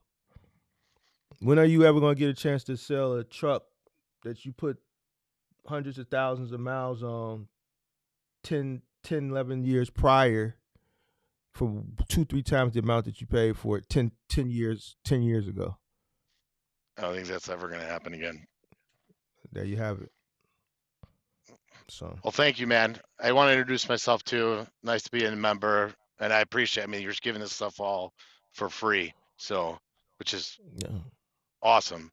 Sponge absorbing it. Thank you, my man, and we'll keep in touch. Yep, you got it. You got to get out of that route, man. I know. I know. And that's why, the stuff like this helps tremendously. So. It's not worth it. I know you may be you probably don't want to do any uh, multi-stop type of work. You're probably I'm old. not Well, you. against any of that kind of stuff, like Let me ask you just this. Let me ask you this. Since you asked me, why'd you get out the restaurant business? the pandemic put me out of business, unfortunately. I had a great thing going for 15 years in Lincoln Park. It was I don't know if you ever heard of it. It was called State Restaurant. 300 person restaurant, was ranked by Yahoo magazine top or fourth best sports bar in the country. But Where as was Alex will on tell like you too, was it like in I'm Wrigleyville or sorry. Halsted or something like that? Where was it at? No, is right on DePaul's campus on Sheffield and Webster over Oh, there. you on the DePaul campus, so I know your rent was high, so you had to be making a lot of money if you were over there 15 years. Yeah, well, the it was a triple net lease on 10,000 square feet. That property tax bill, which was included in there, was 240,000. So, but that's the price of doing business down there, and it was great. But the pandemic, when you have 300 seat restaurant, I was young, loved doing it, doing very well. But it takes a toll on you. You don't have a life. It's really the restaurant hours. That's why these 10 hours on the road doesn't really bother me. It's actually relaxing, but I also don't want to devalue my time, especially now. So, but As a I love that industry. So let me ask you this, because I like having these conversations, even though I'm tired and I'm sleepy. But as a restaurateur, and for me, researching the restaurant industry, the margins in the restaurant industry are small, very small. Extremely small. So, You're talking if you ran. You listen. Prices are high right now, but it's your biggest expense is your labor. And you're obviously on top. You're not alone. Could be through the roof, but I was able to just because. he froze again. I really want to ask him, because I want to ask him with, like, I know restaurants that they're working like a 1%, 1.5% margin, and from owning a The restaurant. labor Go ahead, there you are. when I was doing it, $4.50 an hour. Mhm. That stuff's going to be gone. That stuff you're going to go to $15 an hour in Chicago. They're pushing these things. That's crazy. But you go to anywhere now, a nice restaurant, people do spend money. But if you go to a place that's busy on Friday, Saturday nights, and when most people go out, you see a place it's rocking and rolling, wall to wall. It doesn't necessarily mean that they're making money. When you make money are those other days, and you have to fill it in, 5, 6, 7 days a week, especially when you got a big space. But the margins in food, and there's a ton of waste. There's so much waste involved in it, and everything is to go now too. So that's why Uber Eats in those places, like they would take 30-40% off the top, and I you had heard. to do it. There was no other way you could do it. But people don't realize that's just cash flow for the business. You're really Right. not making that money on the to-go stuff. That killed you. Your rent, your labor, the insurance premiums are crazy. Illinois has got one of the highest liquor taxes now.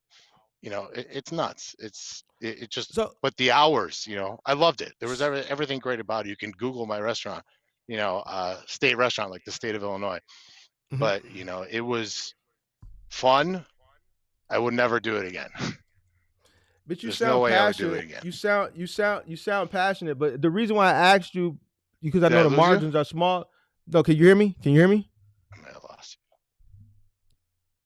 Can you hear me? Yeah, call back in, because what I want to ask you is, um, call back in. No, there you go. Hey, you hear me now? you. Yeah, I'm sorry. I don't know if Yeah, where I left off. I was probably yeah. rambling. You kind of in and out, but we could hear you. Yeah, I see your restaurant. So what I want to ask you, since I know the margins are small in the restaurant business, and I know you would know that because you're a restaurateur, right? Is that Did it the for correct 15, way? yeah, restaurant tour. Yep. Okay. So why would you run all the way to Iowa for 450? like numbers should be, second nature to you. It put me in the green. It really did, because I was doing I wanted to do OTR and get out there. I was learning the hard way, getting stuck in Florida. I couldn't get out for like 55, 60 cents a mile. It was nuts. And then you're deadheading to either Jacksonville or Atlanta, actually, is where I was able to pick up a load. But, you know, not knowing, and right now, like, just starting out, because I do want to accumulate something. And at first I was like, yeah, I want to get in the box truck, just to have more capacity. I was, when you had Kirk on, I believe, and he does the partials and adding it up. Yeah, you can make more money doing that kind of stuff. But the rates, I'm telling you, the rates aren't that much greater for box truck right now.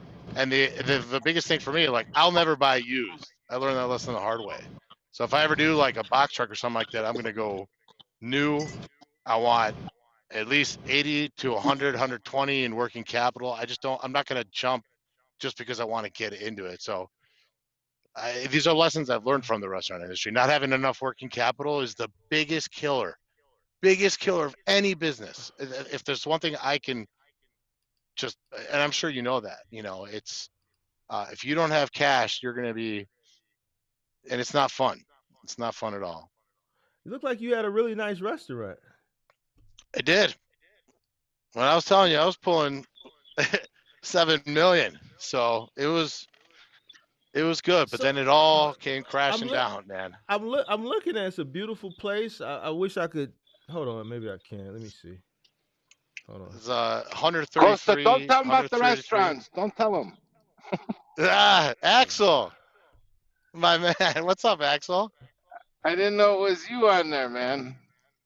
Yeah, Mark, the restaurants, when the Greeks come to the restaurant, man, it's a whole new passion. We love them and we hate them same time.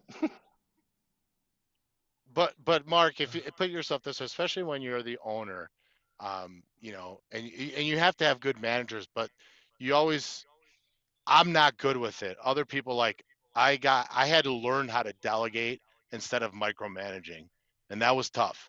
But I would be there, especially with the cash. Back in the day, the cash, there was about 60-40 cash. Now it's 98, 99% credit, debit. Everything goes up. But when you're starting to charge $14, $15, $16, $18 for a hamburger, that's all you could do. And at one point, like, we had really good food.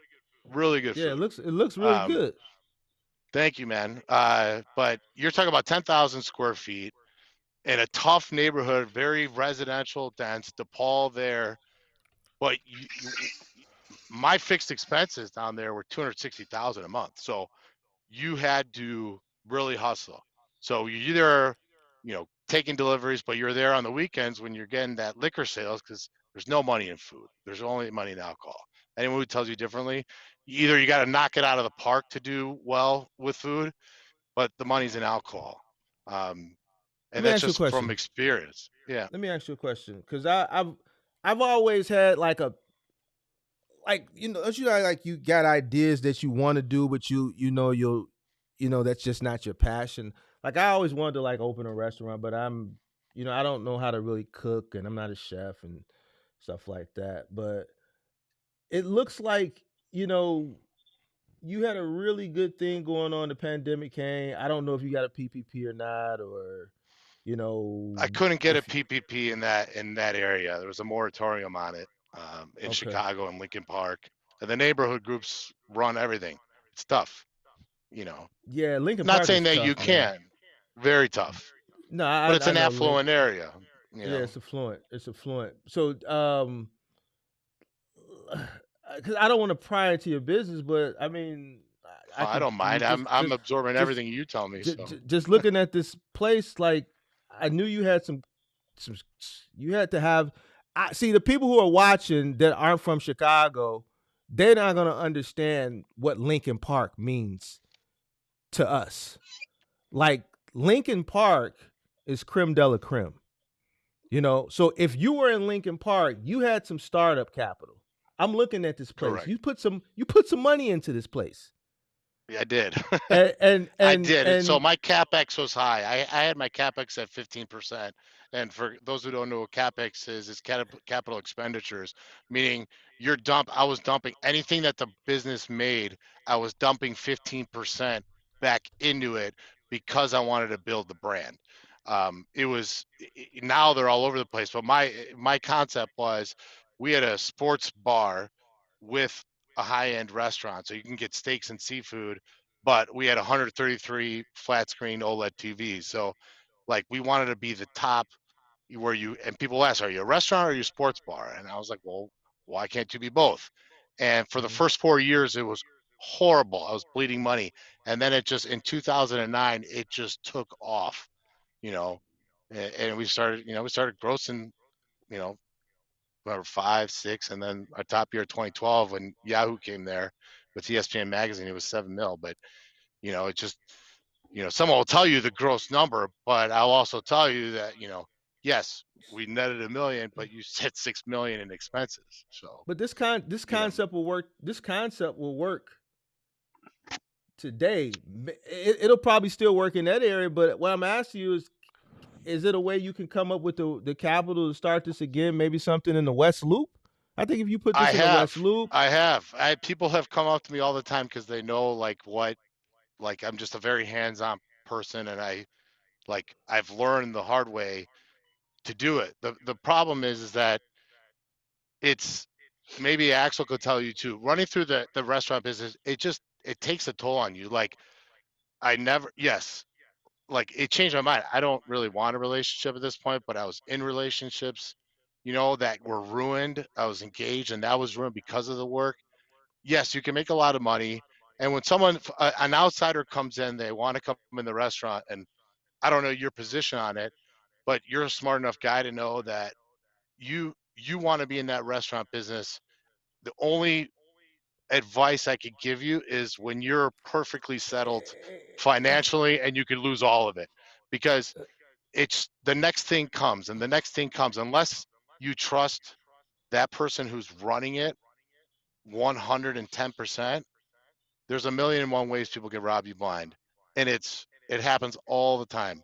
And having the notoriety of having a restaurant is I can tell you it's just not worth it. And it's even harder these days with the laws changing and the labor and the way it is. Like when the labor shortage happens, we had to pay $32 an hour, at the start of when the pandemic stuff happened. And like before, you could get people in your kitchen for 10, 12 bucks an hour, a line Mhm. cook, and it jumped to like 30 bucks Yeah. an hour. And they were still getting offers from other places to move. I mean, you were just churning through so much cash, and it's, you Let know, let me say, let me speak 1 second. And Coastal agree, Mark. What's that? Restaurant business, it has some similarities to trucking. Now, a lot of people know that Greeks and Italians, they have restaurants. The number one thing, Greeks, we work. So I don't know how many hours Coastal was putting in this restaurant, but you could, like, our restaurants were always breakfast, lunch, and dinner. You would go at 5, 6 in the morning, and maybe Mhm. by the time you finished cleaning up and checked everything out, you leave 9, 10 at night. If the cook didn't want to work, we put the apron on. If the dishwasher didn't show up, we jump to the dishwasher. That correct. business, you work that business because that's your baby. Just like he's sitting in his van or truck, I'm not sure where he's driving. Just like I'm sitting in my van, we got no problem. We work. We know what we have to do to survive. The restaurant Mhm. business has been destroyed because, like he's saying, the food prices are astronomical now. The labor costs are astronomical. I remember when waitresses used to get $2.15 an hour or $2.13 an hour, and then they started playing with all the minimum wages and stuff. But waitresses made a lot in tips. It got to Mm. a point where waitresses were making more than cooks. And for his area, Chicago, you guys, Mhm. like, to have a regular style restaurant, it's almost impossible now. That Eh. what he's talking about. Listen, with his square footage in that triple net lease, we always had a rule. We always tried to buy the building, and we always avoid triple net. Nowadays, to even have a chance, we believe in the restaurant business, you need to own the building because to pay that rent it's a killer. Mhm. And trust me, the landlord does not care. It's not like a house. You miss, you're going to get out of there. And they're going to seize all your stuff or it's going to go to auction. Restaurant business, it sucks right now. It really does suck. My brother has one left, Uh, but he's been there 20 years let, and he let owns me a building.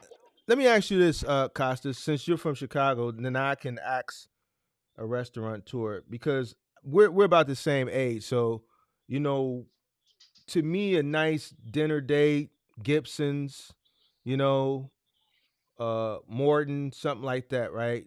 Steak 48, something like that. But what I see the young generation is they're they're bypassing what our generation would deem as a nice expensive dinner. They're going to the West Loop. They're looking for more experience based uh restaurants like, Nobu and Girl and a Goat. You're familiar with a lot of West Loop stuff.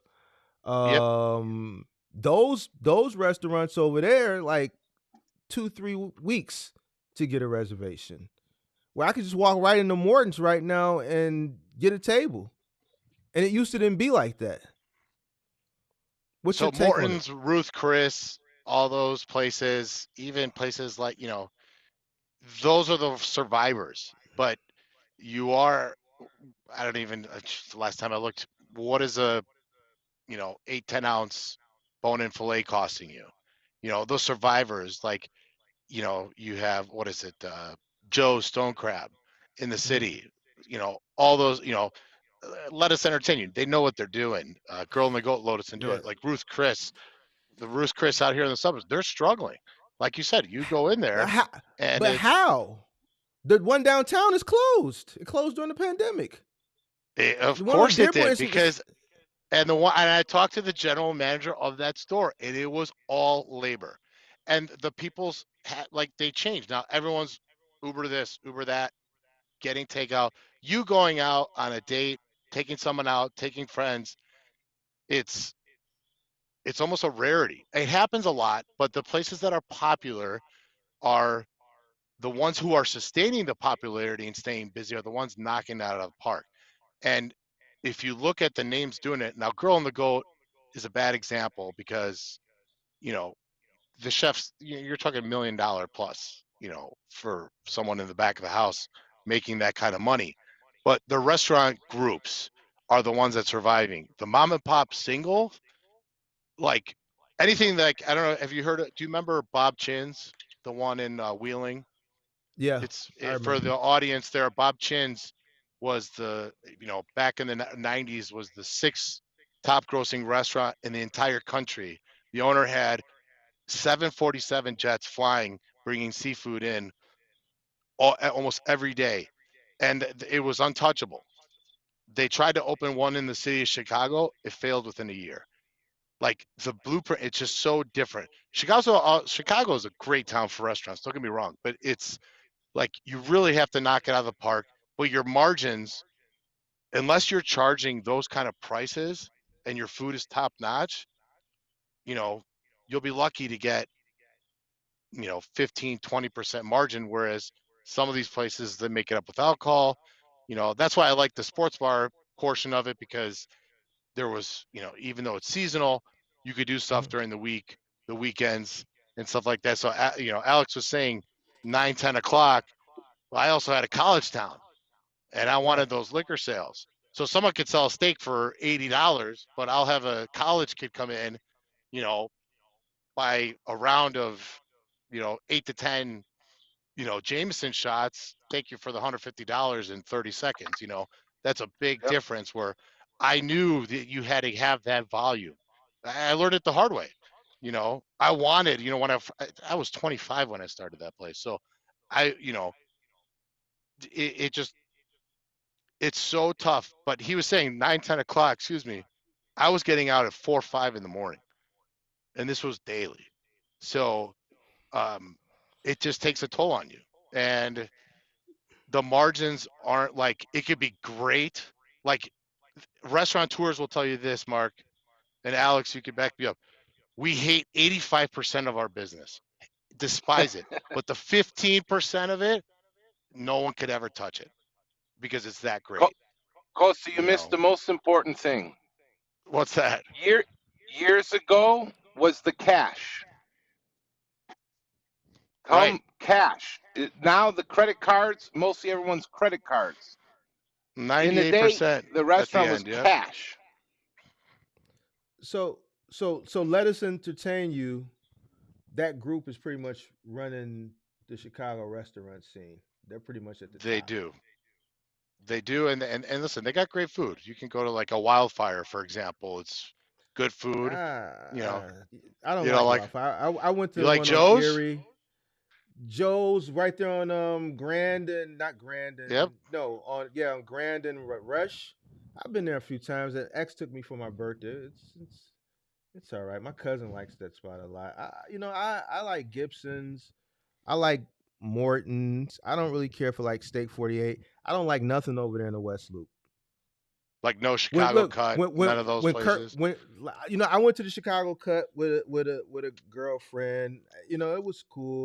I'd rather go to Smith and Walensky. If I'm gonna sit on the river, I'd rather go to Smith and Walensky. The Chicago cut was cool. Listen, I've been to pretty much every restaurant, but I like Gibson's. I like Morton's. Right. I like Three Forks when it was here. I like going to Ruth Chris downtown before they left. I don't like none of that fancy. Fancy to me is Gibson's. All that new, girl in the gold, all these theme experience based, Frontier, Noble, all that stuff over there in Fulton Market District. I really don't care for none of that stuff. That's for a younger audience. I think the food over there is really, really overpriced. Like I went to Oshaval one day. Like I had to wait Yeah. like 3 hours for a burger just because it had an egg on it. Yep. But that's So, what I'm saying. Do you think that's going to be like that in 3, 4, 5 years? I don't. Not that place specifically. But your point on Gibson's, this was in 2019. So 2019, their margins on profit margins on food was three and a mhm, half percent. Their profit margins on liquor was 19%. You know, that's the spread that it was never like that before. Right across the mhm. street, Tavern on Rush, I think is gone. You It's know, gone. it's gone. And that place was jammed all the time. You know, Yep. it's just it's the margins are getting smaller and smaller, unless like if you have a big name chef, but even then it's so tough because So, I believe in the longevity of the business rather than something that's going to be hot for 3 or 4 years. Now, as an investor, it's completely different. You can get a name behind it and then build up that hype, but you got to deliver on the product, the food, the service. And so, Chicago is they'll cut your throat, man. If you don't knock it out of the park, it's going to be hard to recover. I so, mean, I've so, so, learned that gr- the hard way. so, Girl in the Goat. They have the chef from one of the chefs from Hell's Kitchen, right? Was he on the So season? number She one, she she was was on. a female. Yeah, she Right, was a female. That was, the Me Too movement helped her a lot too. But she also had, I mean, it's really good food. It really is. but It's she's expensive. but she's making like a gazillion dollars back there in the kitchen, right? I think she's, well, now most of her money, that she gets, obviously the investors behind her. She's got the talent, and you're on TV. But how often does that happen? Right. You get, that's like, the, what is it, Scrub Daddy from Shark Tank. Once in a while, like, you get that one big home run, and that's what I say. You got to knock it out of the park. But if you want that restaurant to give you sustainable profits or something that you're comfortable with, it gives a good yield ROI on your investment, then, you know, like you always say, you got to do your research and absorb from the people who have doing it, but you have to be an animal with knowing what's going on with the trends. The younger generation is more about the experience. So yeah, they'll try that Girl on the Go once in a while, Hmm. or and I hate using Girl and Goat as the example because it's such an outlier. Um, Hmm. Most restaurants, I'd say 99.9% of them don't have a 3-month wait to be able to get a reservation. Hmm. So I think you got to kind of push that one aside. It's a nice aspiration, but man, is it tough. Like there's a group that did like Sienna, Sienna, I that heard of them. restaurant. Yeah, yeah. So they're It's on on Hubbard Street now. They Hubbard opened Street. in Yeah, like Skokie, right? yeah. So they brought a chef they went to Italy, had some money behind them through investors, and paid this chef $1 million, just to come here, create their menu, and be the name behind the restaurant. They pay him $1 million a year. They did okay, and these are friends I went to high school with. They ended up they like maybe 5% yield on their investment just because it was such a the restaurant was getting so and so competitive. They're like, oh, Mhm. we're going to Miami. We want to take this guy down to Miami. They closed within 6 months of opening in Miami. Like it's just it's really really tough. Like I don't know what you want to do, Mark, but you just I, you're I, good at picking up on the trends that are happening. It just mhm. the restaurant side is just so Yeah.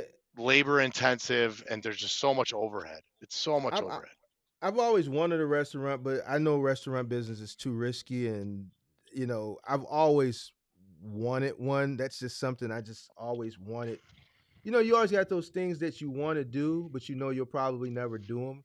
I wouldn't even do it. You know what I'm saying? Even if you came to me and had a great idea and you said, "Mark, do you want to invest?" I probably wouldn't do it because I see so many restaurants come and go, but I've always wanted a restaurant. If I were to do one, it would be like something like Karen. And here's another thing. I seen like all the like a lot of the corporate companies when the cloud kitchens first came to town. I live in the South Loop, and there's a cloud kitchen or a ghost kitchen, whatever, right around the corner uh from me. When they first opened, it was like a lot of corporate restaurants. There was a Little Caesars in there, Yep. there was a Wendy's, there was I think Burger King, Fridays was in there. None of the corporate places are in there anymore. It's just all mom and pops now. It's just all mom and pops now. And like even with the whole, West Loop thing, the whole experience, uh, what I don't understand, I kind of get why the younger generation goes over there. What I don't understand is where they get the money from, because those dinners are really, really, really expensive. It's very expensive. I just don't, the repeat customer is the time that you. Well, how often do you go to Morton's? Say, Well, not as often as I used to because I'm vegetarian now, but I would go okay, maybe I once will a tell you quarter. that right there. You hit it on the nose. So the time in between, there's a restaurant term, and Alex, help me out if you can think of it. It's a time in between where you get a repeat customer. That time is becoming larger and longer and longer when the customer returns Hmm. to that. So that's a lot of things that or something that a lot of people don't think about, and that's why volume is important too. Like smaller restaurants now are more successful than the larger footprints. You know, Let me touch on uh, that, Costa, what's because that? our style. Let me touch on that. Our style restaurants. When you're talking about that repeat customer, we always love the seniors. Seniors will come breakfast, lunch, and dinner every day. They know how much they can spend every month. They like the little mom and pop. They come, they'll have breakfast, maybe lunch, maybe they'll skip the dinner. They know exactly how much they can spend every month. But it's the best customer because they can come 2 or 3 times a day, a couple times a week. Yeah, Yeah. and if you can get that a couple times a week, Hmm. that's the best thing you can have for a restaurant. If you can get a customer to come a couple times a week, it's almost unheard of these days. But man, is it like that is so tough to do. Um, but Mark, don't ever let me discourage you in doing No, no, something no, that no. you No, no, you no, no, you no, know. no. I don't like the margins in restaurant, and I know it's a lot of work, but I've always wanted to say, "Oh, I own a restaurant." Like I know you've heard of Harold's Chicken, right? Oh yeah, I always wanted a Harold's Chicken, but I don't want the trouble that comes along with it. You know what I'm saying? I don't want to put up the bulletproof glass.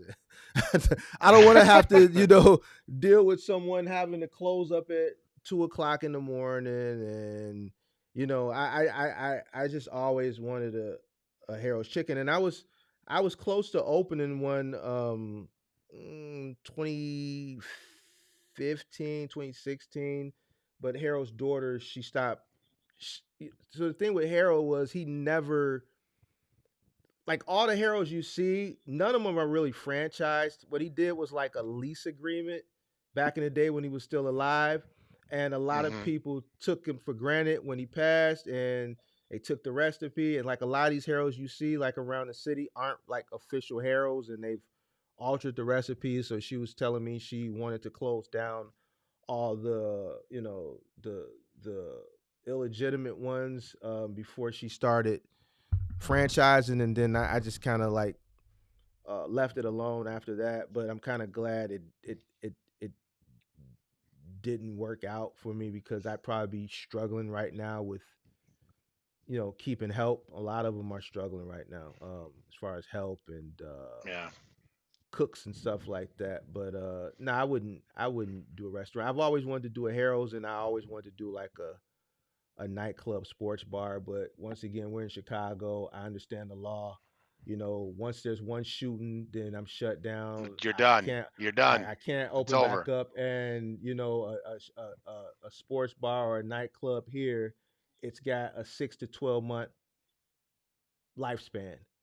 So, am I going to get my return on investment before there's one shooting? It doesn't even have to be a shooting. If it's in the area of the spot, I'm done. It could be around the corner, and the people that were shooting didn't even have anything to do. They probably never even came in. But if they were in the area, I'm done.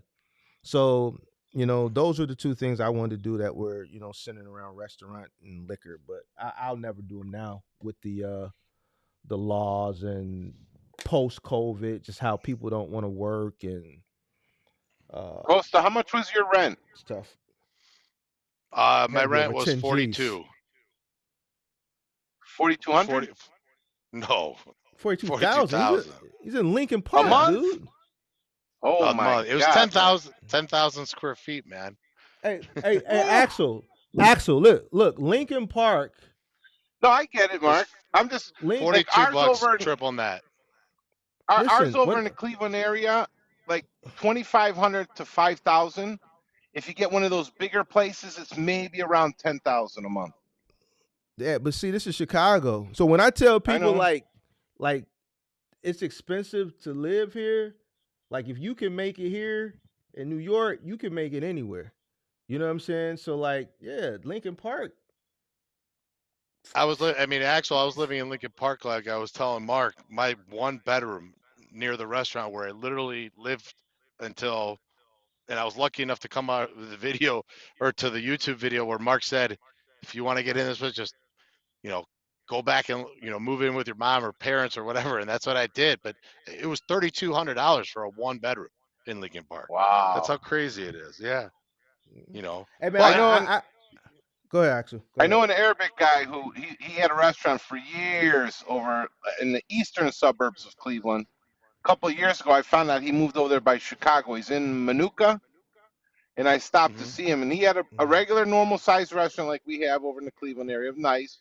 And his restaurant was about 8,000. But even he said he's got another building they're changing into a restaurant, but he owns the building. But I was like, man, when you tell me those rents, we have like heart attacks.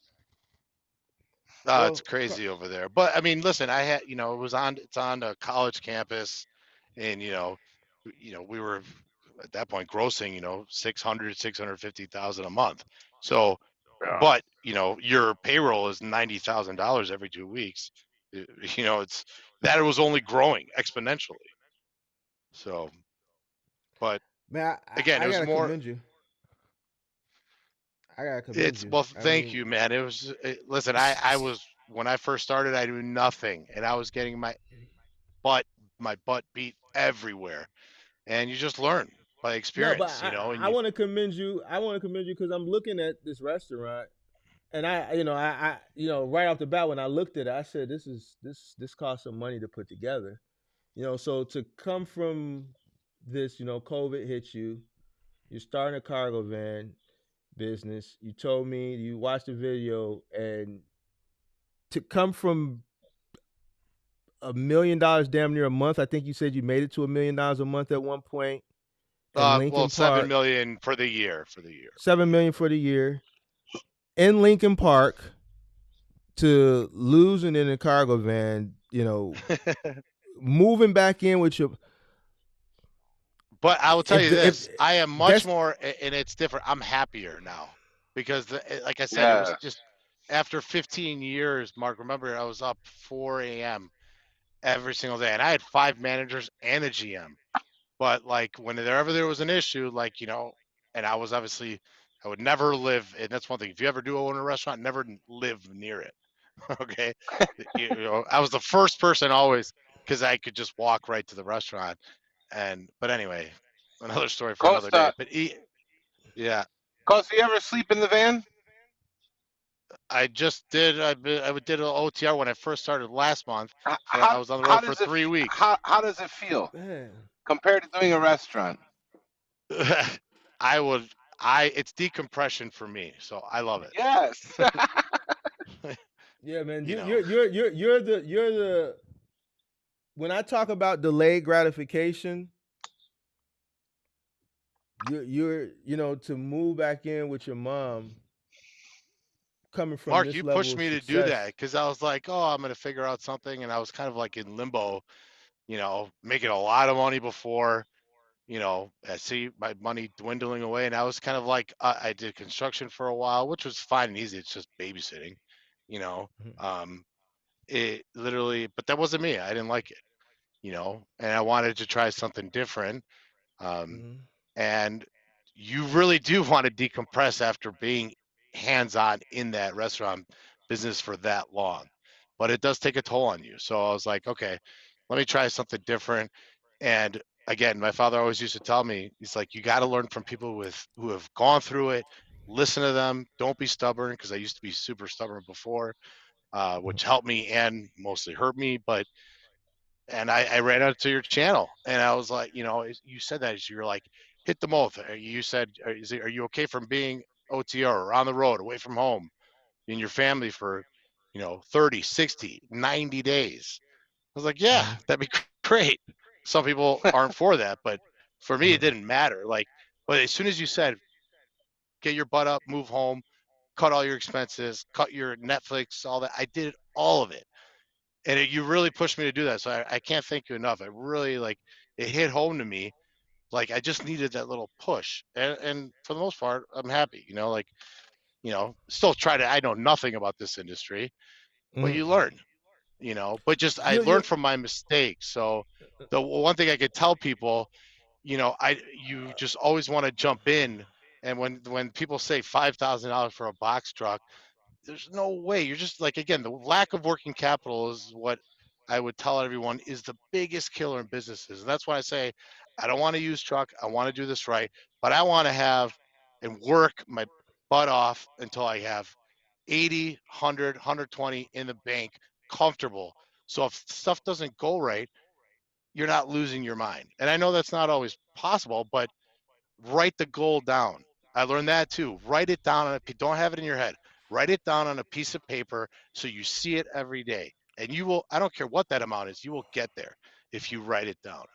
And it you, works. Like and that's why I listen to you, but I just needed that push. So thank you. It was great. no problem, man. You'll be good. Just listen. Business, man.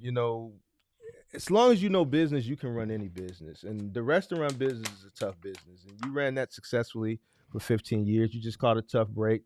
The pandemic worked out for some people, and some people it didn't. You caught a tough break during the pandemic, but business. You're gonna figure it out. It may be in this, it may not be in this, but you're gonna eventually figure something out, and you're gonna be back. You're gonna be back on top. You know what I'm saying? But don't because right now, just listening to your story, now looking at your restaurant, I think you're taking that drive. It's therapeutic for you. I think all that driving may be Yes, therapeutic for you. it is. And I can see that now just listening to your backstory.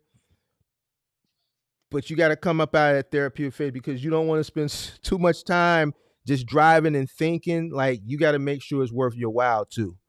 So you're in Chicago. This is the I'm gonna leave you with this, and then I'm gonna get out of here because I've been on here a long time. But I trust me, Well, thank you. Yeah. I appreciate you because you just answered a lot of questions for me. You're in Chicago. All right, so let me tell you about this business. The money that you're making driving all the way to Iowa, you can make that here with your van easily in this city.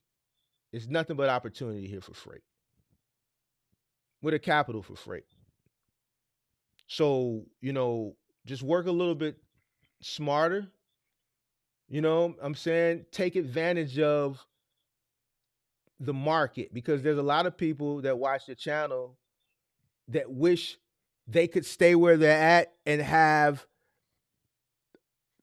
what we have as a market wherever their market is, right? Where you're in Chicago. Freight is here, right? Whether you're going OTR, whether you're local, there's opportunity here. Even if you want to go do some local curbside stuff, that'll pay you 300 to 400 and you don't even have to leave the city. Right. You see what I'm saying? So, yeah, man, don't it's I know, trust me, I know it's therapeutic, man, but yeah, you gotta maximize your profitability because just even with all that driving, you got to look at the wear and tear that you're putting on the van as well. Yes, absolutely. And that we don't add that into the cost per mile, but it over a span of time, those wheels are turning, it's costing you. So I mean, man, you should have some relationships. Tap into some of I which do. the relationship. Yeah. I do, and now the last thing I'll mention is anything I from the restaurant industry that I learned. I need to, which I didn't. I jumped into the restaurant business because I want to own a restaurant, I want to own a bar, and I just wanted to put my spin on it, just because I consider myself a pretty creative person. But the one thing that I learned that I wanted to do, and anything new I did, was learn from the ground up, whether it was using a regular car, a sedan. I had a cargo van. I had a low roof. Everyone says don't get low roof, but I was just, okay, how can I take advantage of a low roof because I have the car? But I wanted to learn from as a driver, start up. Do I like the business? Do I want to scale?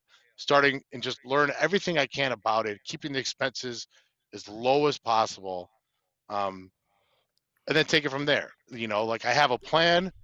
The plan will be tweaked from time to time, but I wrote out my plan, and it's a 10-year plan. We'll see where that goes. But again, I just want to learn as much as I can about it, and you helped me, which was awesome. So Yeah, man, I'm here, man. Just keep tapping in. I mean, you're in Chicago, man, so I show a little favoritism to my Chicago brethren, man. So whatever I can do for you, man, well, don't you're already hesitate. doing it. So, Don't and to everyone hesitate, else man. out there, there's a lot of YouTube channels out there, but like I said, everyone who watches your channel, I consider smart. I really do, because they stay, they listen, they subscribe, or they join, and it's you could tell, and you're giving this stuff like, it's free. It's not a signing up for a mentorship. I don't think you do mentorships, but it's Mm-mm. something that you're having this Q&A, and a lot of people don't have the Q&A, and that's so helpful. I can't explain to you, like, it's so helpful as someone who's new, who wants to aspire, get to the next level. There's nothing more valuable, not even school or any of that, than just talking to someone with experience. You, Axel, I've never spoken to the Carbs and Cribs one, but he's seems like he's a legit guy, and he Yeah, tells it he's how it good. is.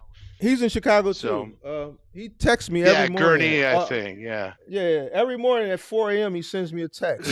Mark, He's up what should early. I invest in? Every morning, like clockwork, he sends me a text. 4 a.m. Mark, what's good? Good morning. What are you investing in today? Like every morning. So no, Cars and Crib is he's a good guy.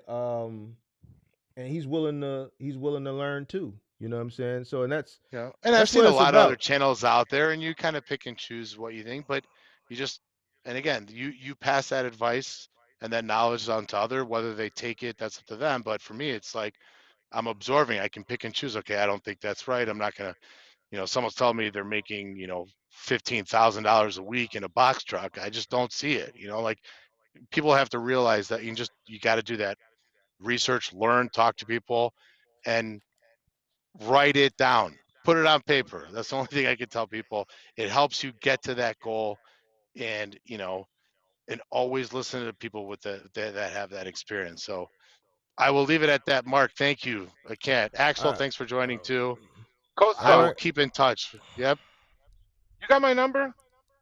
I do, Axel. I do.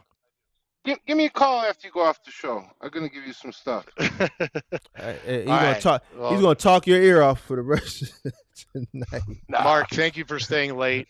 All right, I really appreciate it. I know you had one call and then you were gonna call it, but you took me. So, man. These and lives they go long sometimes. the Go last ahead. caller, Mhm.